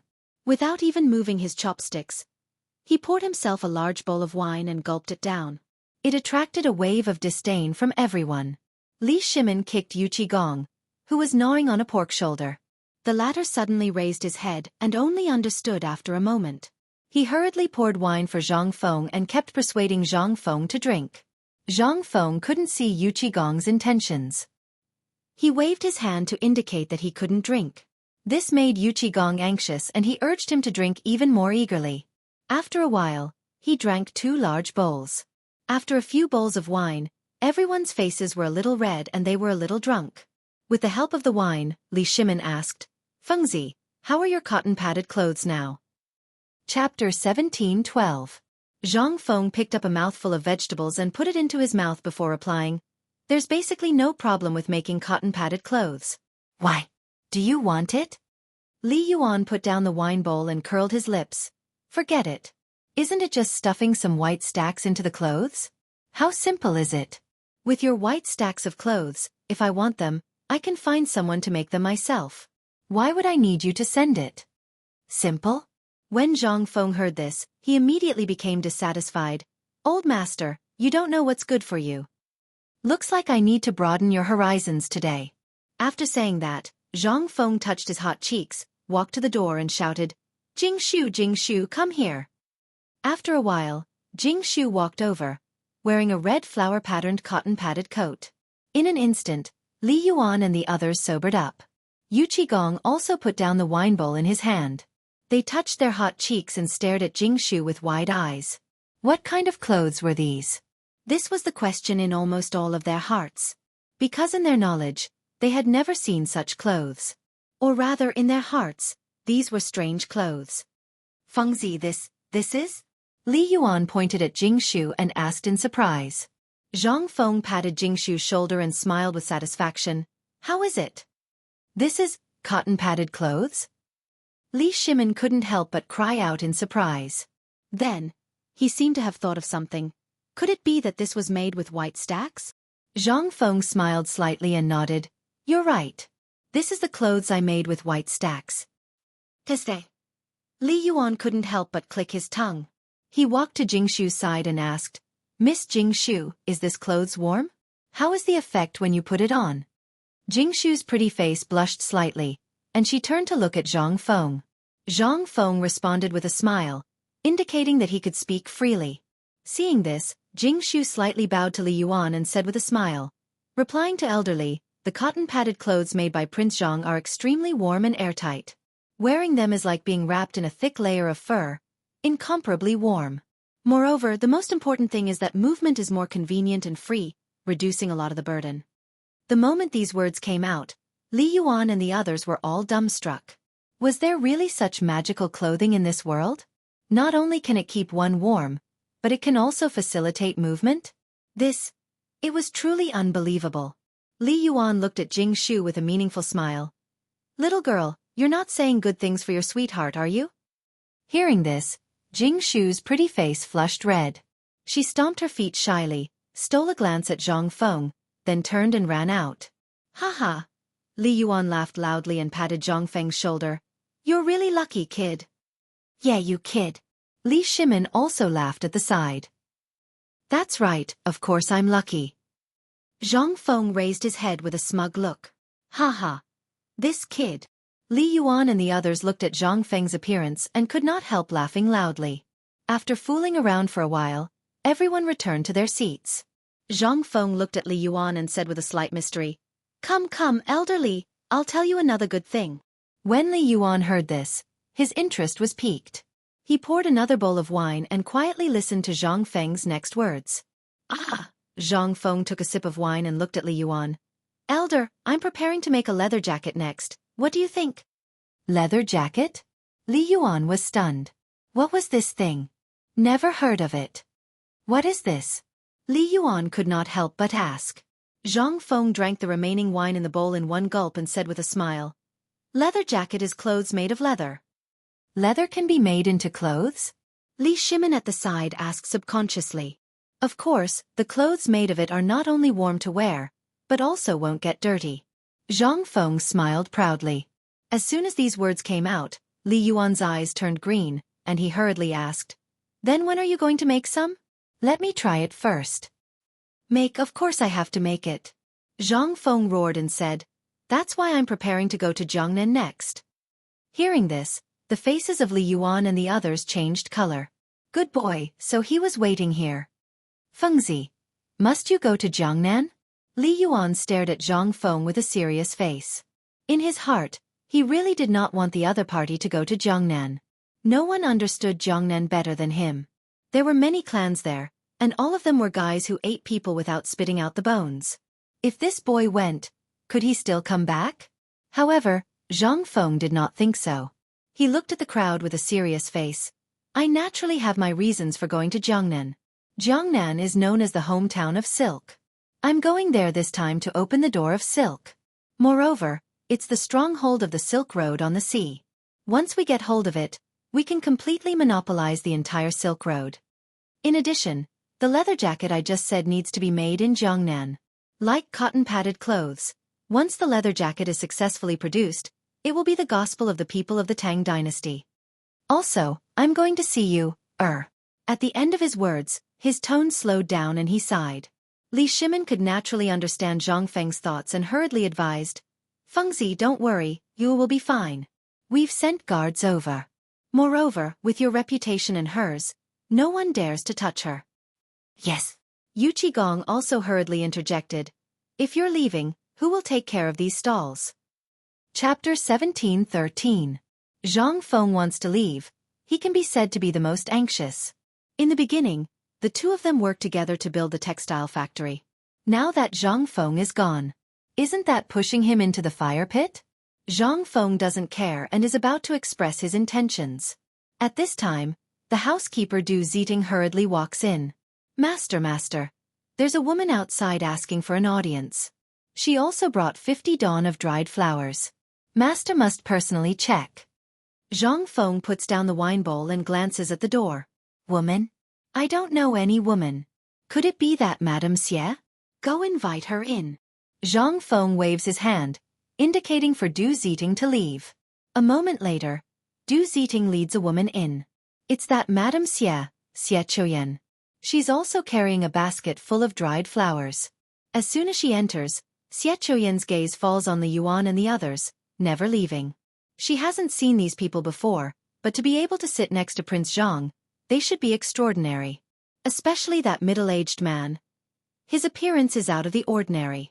Between his eyebrows, he exudes the aura of a superior. He should be Lao Li. And that older man, sitting upright on the chair, calm and composed. His whole body exudes an appearance of being in control of the situation. He should be Patriarch Li.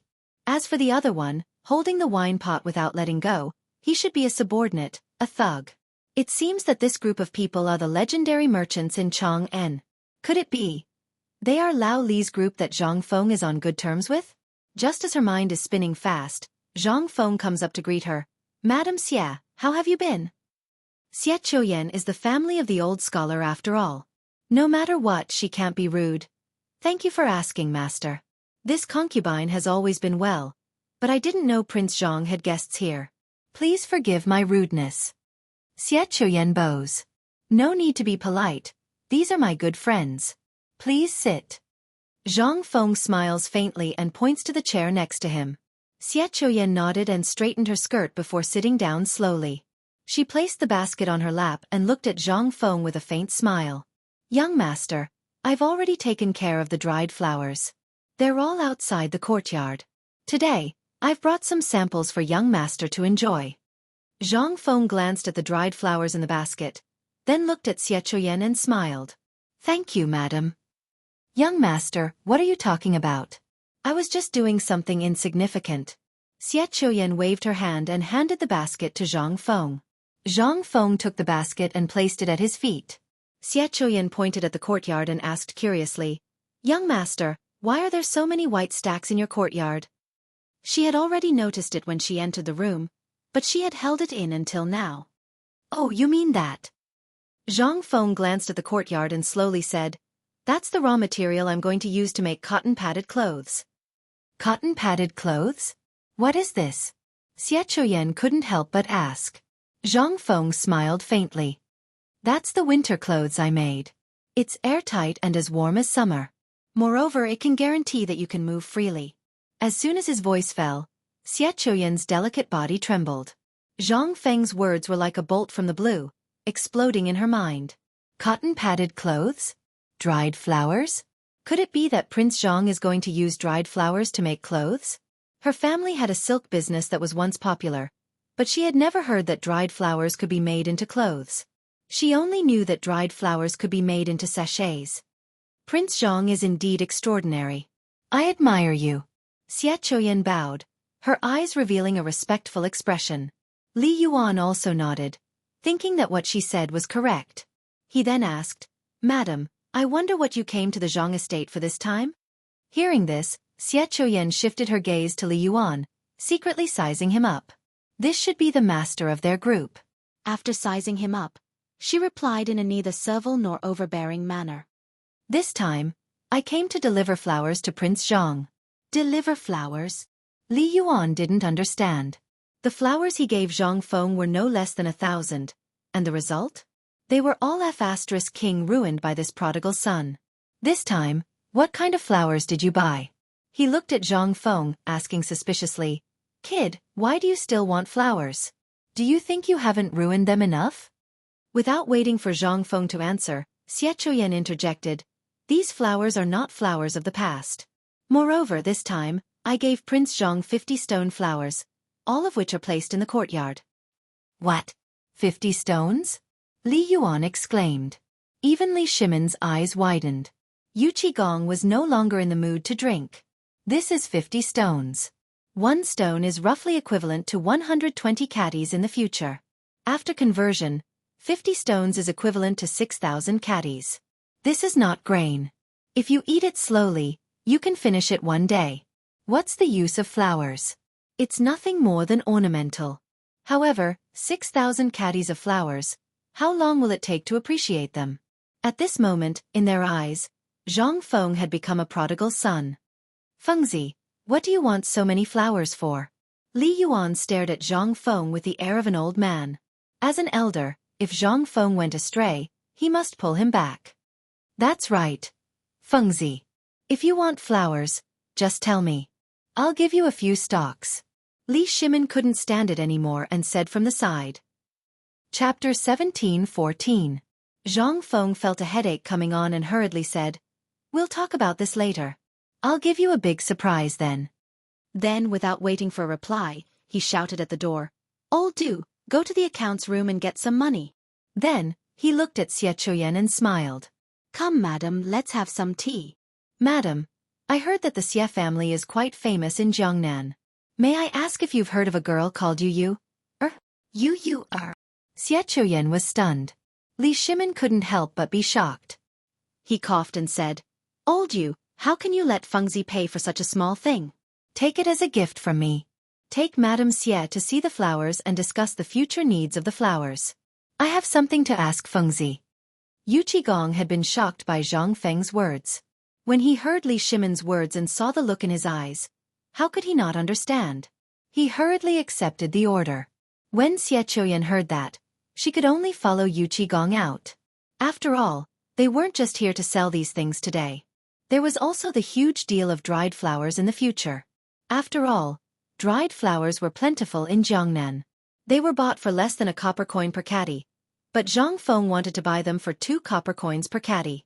Once this deal was done, she and her family would have a firm foothold in Chang'an. Xie Chuyen followed behind Yu Qigong in silence. Finally they stopped at a study. Yu Qigong turned around and stared coldly at Xie Chuyen without saying a word. At that moment, the sound of a pin dropping could be heard. The atmosphere in the room suddenly became tense.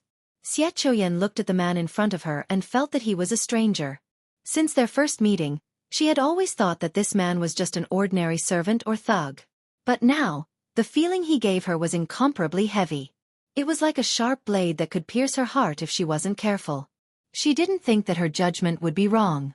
But, now, everything in front of her was a slap in the face. Finally, the oppressive atmosphere eased a little. Yu Qigong was the first to speak. He slowly turned around and stared into Xie Chuyen's eyes. "Madame Xie, I am Yu Qigong. The Yuqi family in Jiangnan is my family." "What?" Xie Chuyen's body suddenly trembled. This person was Yu Qigong? What about the people in the living room? Seeing how respectful Yu Qigong was to those people just now, they must be of a higher status than Yu Qigong. He was even nobler than Yu Qigong. Then it could only be the current emperor. She didn't dare to think any further, because she knew that these things had already exceeded her understanding. Her body was trembling slightly, and she didn't dare to raise her head to look at Yu Qigong. She could only secretly shrink her feet and distance herself from him. Seeing this, Yu Qigong nodded in satisfaction. "It's good that you know. Don't say it out loud. It's not good for anyone.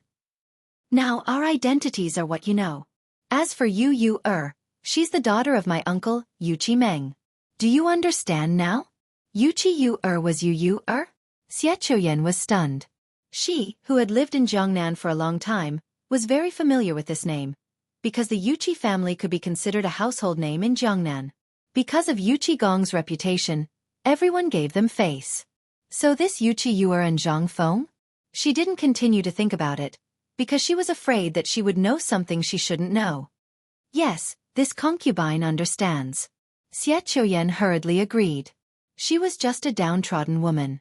How could she dare to offend the person in front of her? She could only agree repeatedly. Yu Qigong nodded in satisfaction. Then let's go back. Xie Chuyen didn't dare to say a word of no. She followed behind Yu Qigong from a distance, cautious and cautious.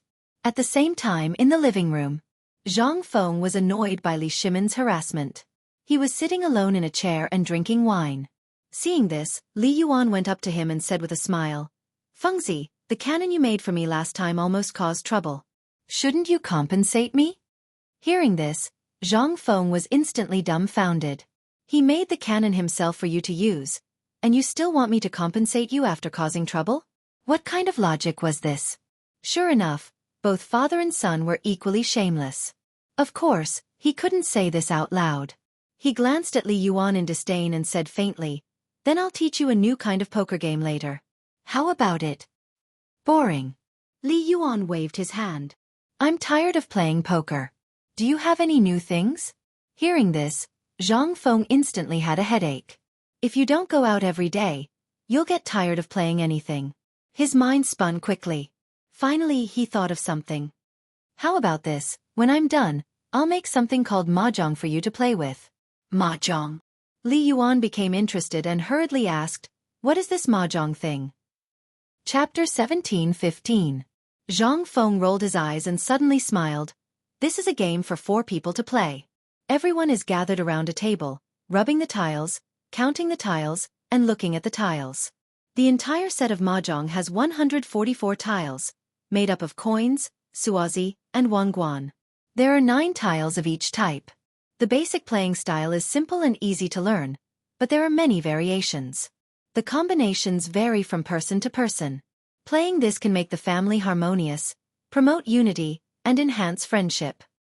Moreover, I once heard from my teacher that he went to a place where men and women had to play 2 rounds every day, or else they would feel uncomfortable all over. As soon as he finished speaking, a pause sound was heard. Looking over, they saw Li Shimin glaring at Zhang Feng with a pair of tiger-like eyes. His palms slammed on the table, already red. This is gambling that harms people. He was harmed by playing cards, so he knew what was going on as soon as he heard it. Naturally, he was angry. Hey, how is this gambling? Zhang Feng waved his hand, indicating that Li Shimin should not be angry, and then explained, this kind of thing, if made small, is entertainment. If made big, it is gambling. However, the bad thing is the human heart. Some people, greedy for benefits, will treat it as a gambling game. This is actually the work of the human heart. As the saying goes, small gambling is good for the mood, big gambling is bad for the body. Yes, Fengzi is right. Li Yuan clapped his hands and cheered, looking at Zhang Feng with a smile. Fengzi, you have to make it as soon as possible. If you need anything, just tell me. He was cooped up in the palace every day, and was tired of playing cards. Now that Zhang Feng said a new thing, he was naturally the happiest. Zhang Feng nodded, revealing a troubled expression. It is not difficult to make, but the funds. While speaking, he glanced at Li Yuan from time to time. Little guy, if you want me to make it for you, then you have to give me some funds. Facing Zhang Feng's annoying look, how could Li Yuan not understand, and was about to speak. A series of footsteps came from the door. Everyone looked towards the door. It was Yu Qigong and Xie Qiuyan. Seeing this, Zhang Feng hurriedly went up to greet her. Madam Xie, you're finally back. What took you so long? Please take a seat. Xie Qiuyan nodded. She glanced at Li Yuan and the others from the corner of her eyes, and her gaze finally landed on Yu Qigong. She didn't find anything strange, so she slowly sat down. Zhang Feng looked at Xie Qiuyan and smiled. Madam Xie, you have lived in Jiangnan for a long time. Do you know a woman called Yu Yuer? Xie Qiuyan's heart thumped. Wasn't this the Yu Yuer that Yu Qigong had mentioned earlier? She knew a lot about Yu Yuer, but Yu Qigong's words made her hesitate. Should he say it or not? Seeing this, Yu Qigong quickly winked at Xie Qiuyan, indicating for her to tell the truth. Xie Qiuyan understood, then looked at Zhang Feng and said, Prince Zhang, I know Yu Yuer, but now a playboy from the Jiangnan clan is pestering her. What? Zhang Feng's expression changed. He suddenly stood up and slapped the table beside him. That reckless fool dares to pester my woman? After that, he waved his sleeves, walked to the door and roared, Old do, order people to seize the weapon. Damn it, he dares to touch Lao Tzu's woman. He must be tired of living. Damn it, order people to go to the mountain and get me 3 cannons. Call the security team and go to Jiangnan. Hearing this, Li Shimin and the others' faces turned green. They quickly stood in front of Zhang Feng. Fengzi, don't be impulsive. You can't go to Jiangnan now. The guns haven't been made yet. Yes, if you go, what about the Battle of Chotzi? And now the matter of the cotton-padded clothes hasn't been settled. If you go to Jiangnan, who will take care of this mess? Everyone was talking at once.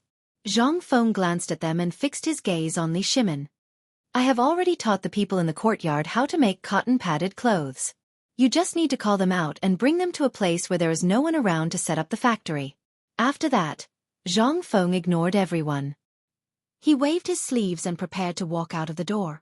Li Shimin grabbed Zhang Feng and said anxiously, Fengzi, you can't leave now. There are so few armors now. If you leave, There will be no one to take charge of the situation. What will happen?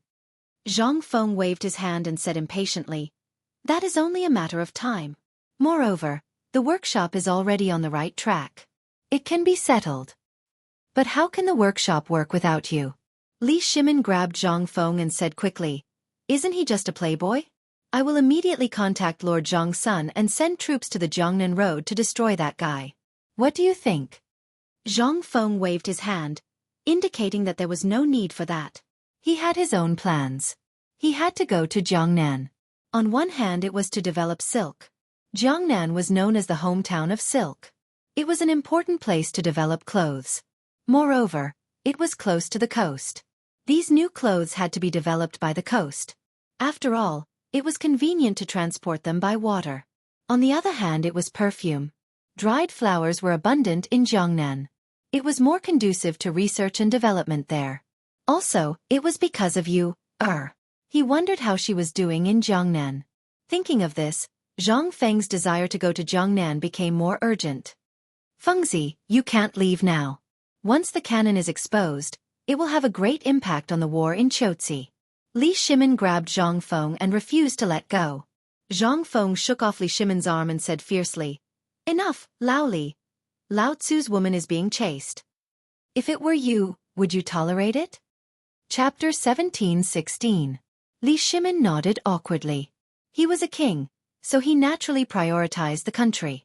Why would he care about these personal relationships? However, Zhang Feng was different. He had a different perspective from Li Shimin, so he naturally could not understand.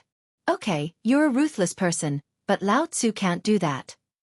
Zhang Feng gave Li Shimin a thumbs up and was about to rush out. At that moment, Yu Qigong moved in a flash and blocked Zhang Feng. Zhang Feng pointed at Yu Qigong's nose and said angrily, "Old you, even you want to stop Lao Tzu? That's your sister." Yu Qigong patted Zhang Feng's shoulder and said, "Fengzi, you can't be impulsive now. The cannon is a top secret. If it's exposed, it'll be difficult to deal with it if people from all walks of life find out." Hearing that, Zhang Feng frowned. He could ignore everything else, but he couldn't ignore the people from all walks of life. After creating so many things, he had already made a huge enemy of the people from all walks of life. Sooner or later, they would have a falling out. It would not be a wise choice to expose it now. "Okay then, I can't go now, but I have to go before the new year. Also, you have to ensure your safety before I go. As for that kid, I'll take care of him." Zhang Feng glanced at everyone and said slowly. Hearing this, everyone was overjoyed. Only then did they feel at ease and agree. "Okay, that's not a problem. As long as you've thought it through. Come, sit down and talk."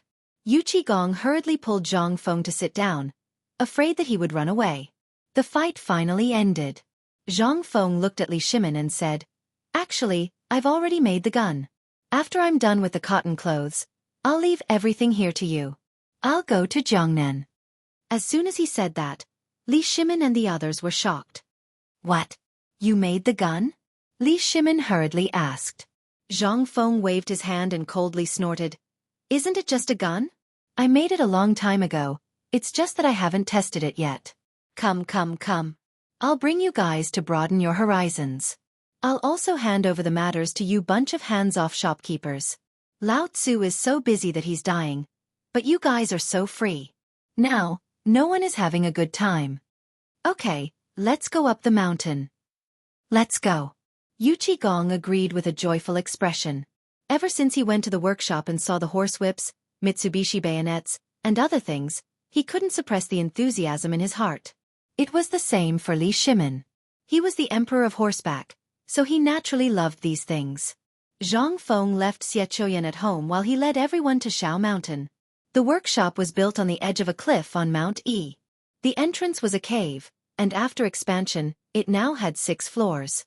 Each floor was used to research Zhang Feng's new weapons. The group finally arrived at the entrance of the cave. Zhang Feng led the way in front, Li Shimin and Li Yuan walked behind him, and Yu Qigong brought up the rear.